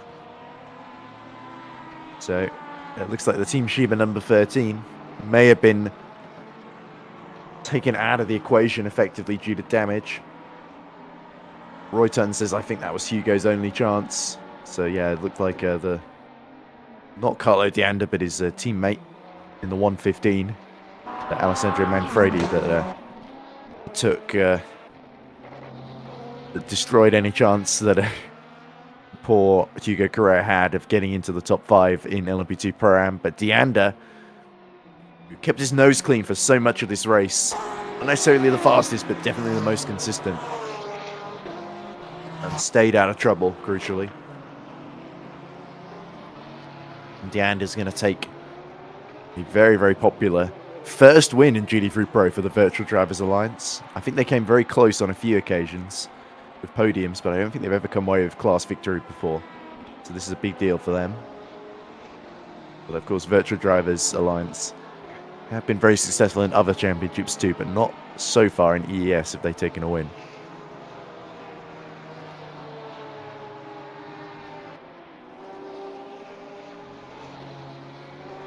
Six minutes left on the clock then. And it does look like Swakowski has had to relinquish the LMP2 Pro lead to Zoltan Varconi. So either Swakowski had to come in for a stop, or the pace was such that he was able to just get through. And Go Team, as expected, have reasserted their position at the head of the LMP2 Pro field. So no real big tension there.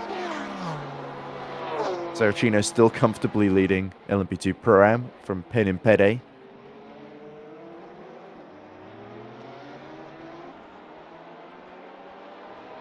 Ilko Busink, as you see on screen, just 1 second off of that podium. He has only got 5 minutes, though, and a couple of laps to challenge Fabio Carloni. And in fact, Brigionet could help here by doing a kamikaze move. Getting very, very close to the back of Carloni, isn't he? Let's see how Fabio Carloni deals with this kind of pressure.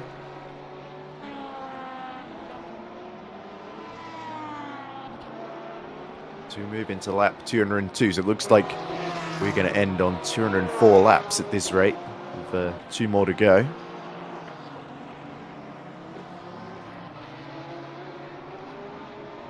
Is Emil Busink just looking a little bit too far back to really mount a challenge then? So Carloni is defending successfully, but I don't think we could argue particularly cleanly. Very forceful in pursuit of that podium, as we see yellow in the middle sector. 1.3 seconds the gap on the live timing. Here comes the Shiba number 10. Trying to make its way through. Paolo Nucci.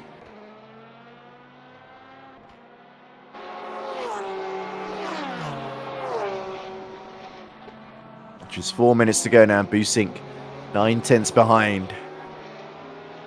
As it looks like Philip Brigionet is lining up Fabio Carloni to unlap him here.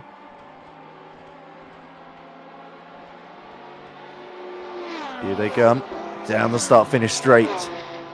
Is the Lakasa Kuka going to take the inside? And if he does, that could hold up. No, he isn't. He's still stuck behind. So Busink was really hoping Brigionet would do the job for him, make his job that little bit easier, create that opportunity. He's going to have to wait a little bit longer, and unfortunately, he may not be able to because they're running out of time here. But now Brigionet is forcing Fabio Carloni to get defensive into turn 4. Seems there's a yellow flag ahead of this group.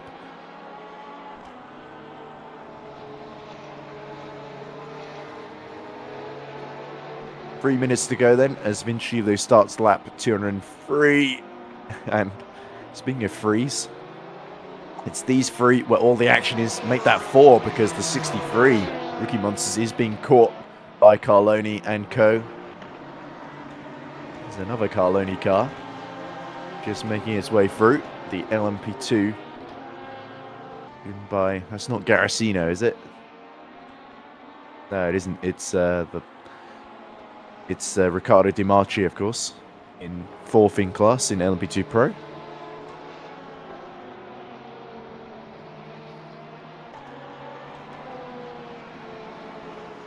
Still 9 seconds between the two leaders in LMP2 Pro. They're lapping very similar lap times. So impressive job from Hyperion after being behind for quite a lot of the race. They've used their fuel strategy well, and they've still got just enough life in the tyres to stay within 10 seconds. 2 minutes to go. So that is a fantastic job from both teams. Hyperion tried to outsmart Go Team, but Go Team just had the pace in the end. Look at this now. Busink with a decent drive out the final corner, and Carloni knows that if he lets Briginet through, Busink is going to be right with him for the final lap as they start lap 204 with... Oh, here we go. And Briginet goes deep, almost hits the back of Robert Strachan.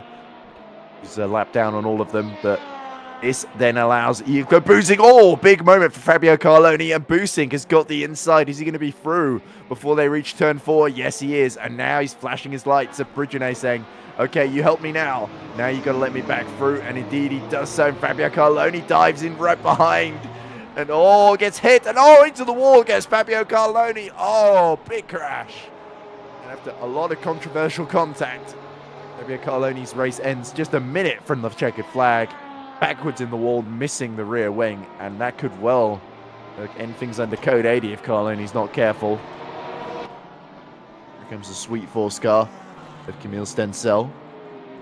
There's Carloni crawling mournfully home. There was a bit of a desperate dive on the lapped car of Briginet, and it didn't really work out for Fabio Carloni. I think maybe he should have admitted that third was lost there. Ricardo Corzari says that racing for men. Well, that is racing for men. Anyway, 25 seconds to go. It looks like the clock is going to run out before Marco Vinciulo crosses the line then. So this is the final lap. Lap 205. Vinciulo goes around the stricken car of Fabio Carloni then. But one excellent job from the entire Simframe team then of Nello Pastorino, Marco Vinciulo, and Danilo Smariglio. All of them driving a superb job from lights to flags.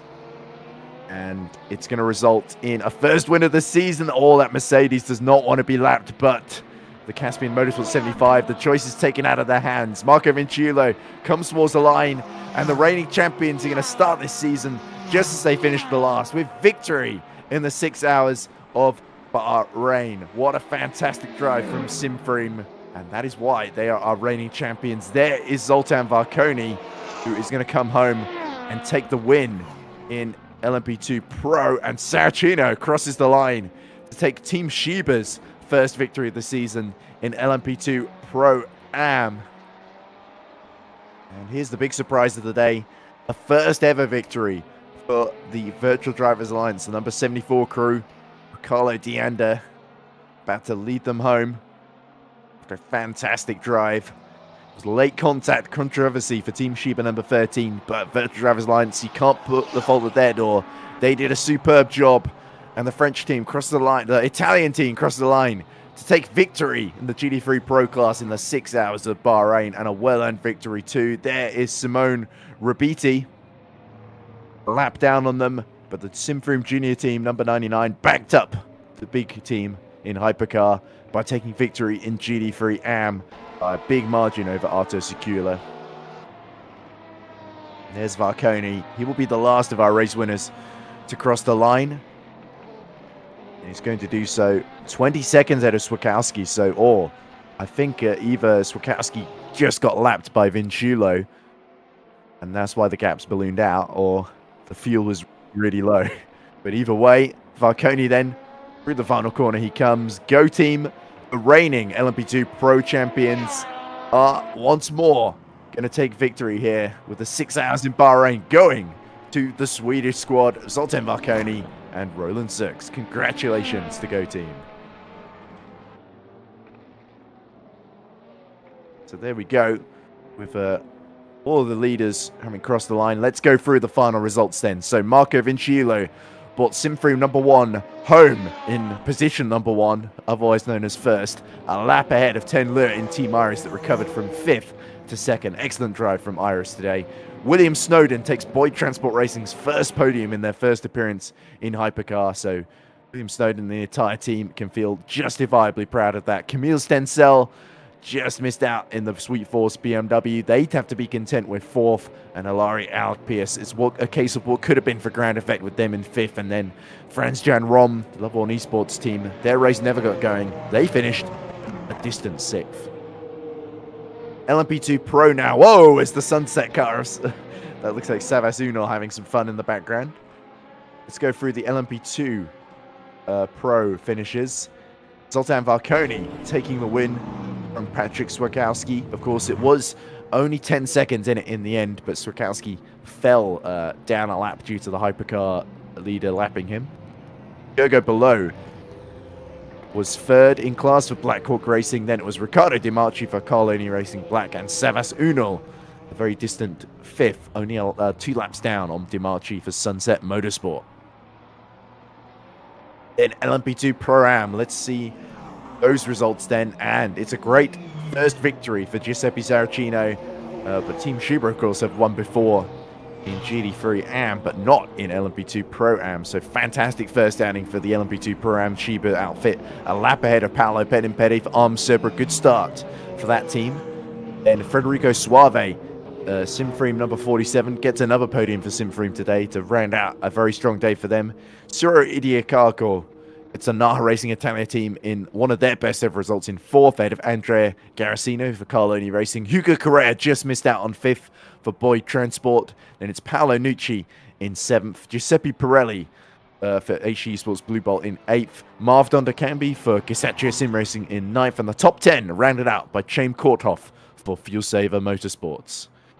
GT3 Pro, Carlo Dianda takes victory for Virtual Drivers Alliance. A landmark day for the Italian squad. Nico Barclay takes 2nd for Team Shiba, and a case of what could have been late heartbreak for that outfit.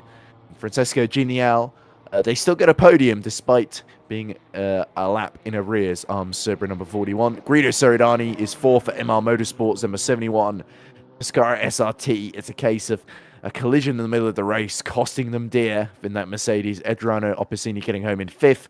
Nicola Pagani, 6th for Tamelli ERT. And then rounding out the rear after an early disconnection, they still made it to the end, 7 laps down. It's Samir Silic for Caspian Motorsport. Finally, GT3 Am, and a great victory for Simone Rabiti and the Simframe Junior team, really showing they are the stars of the future. Arto Secula was 2nd for the GR Simfrust e-racing team. Ilko Busink, a very popular 3rd for the fantastic Rookie Monsters team after a close, at times very physical battle with Fabio Carloni, who nonetheless still comes home in 4th position despite losing the rear wing and losing his head as well. Davide Ragni takes 5th for MR Motorsports 66. Alessandro Manfredi takes 6th for Virtual Drivers Alliance 115. And it's Philippe Brugenet for the Casacu after some fantastic moves from those two teams. Hallam Voice takes 8th for Boyd Transport. Ilaria Finn is 9th for Simframe Esports Pink. Rounding out the top 10 is Robert Strachan for Rookie Monsters. Then in 11th, it's Revian Gumila for Kisatria Sim Racing. Simon Kingsbury took 12th for Boyd Transport. Marco Pereira was a distant 13th for Grow Racing Team, and Salvatore Pastor, well, at least Nicky Pastor did well, but Salvatore had to be content with 14th for Team Shiba. And that is all.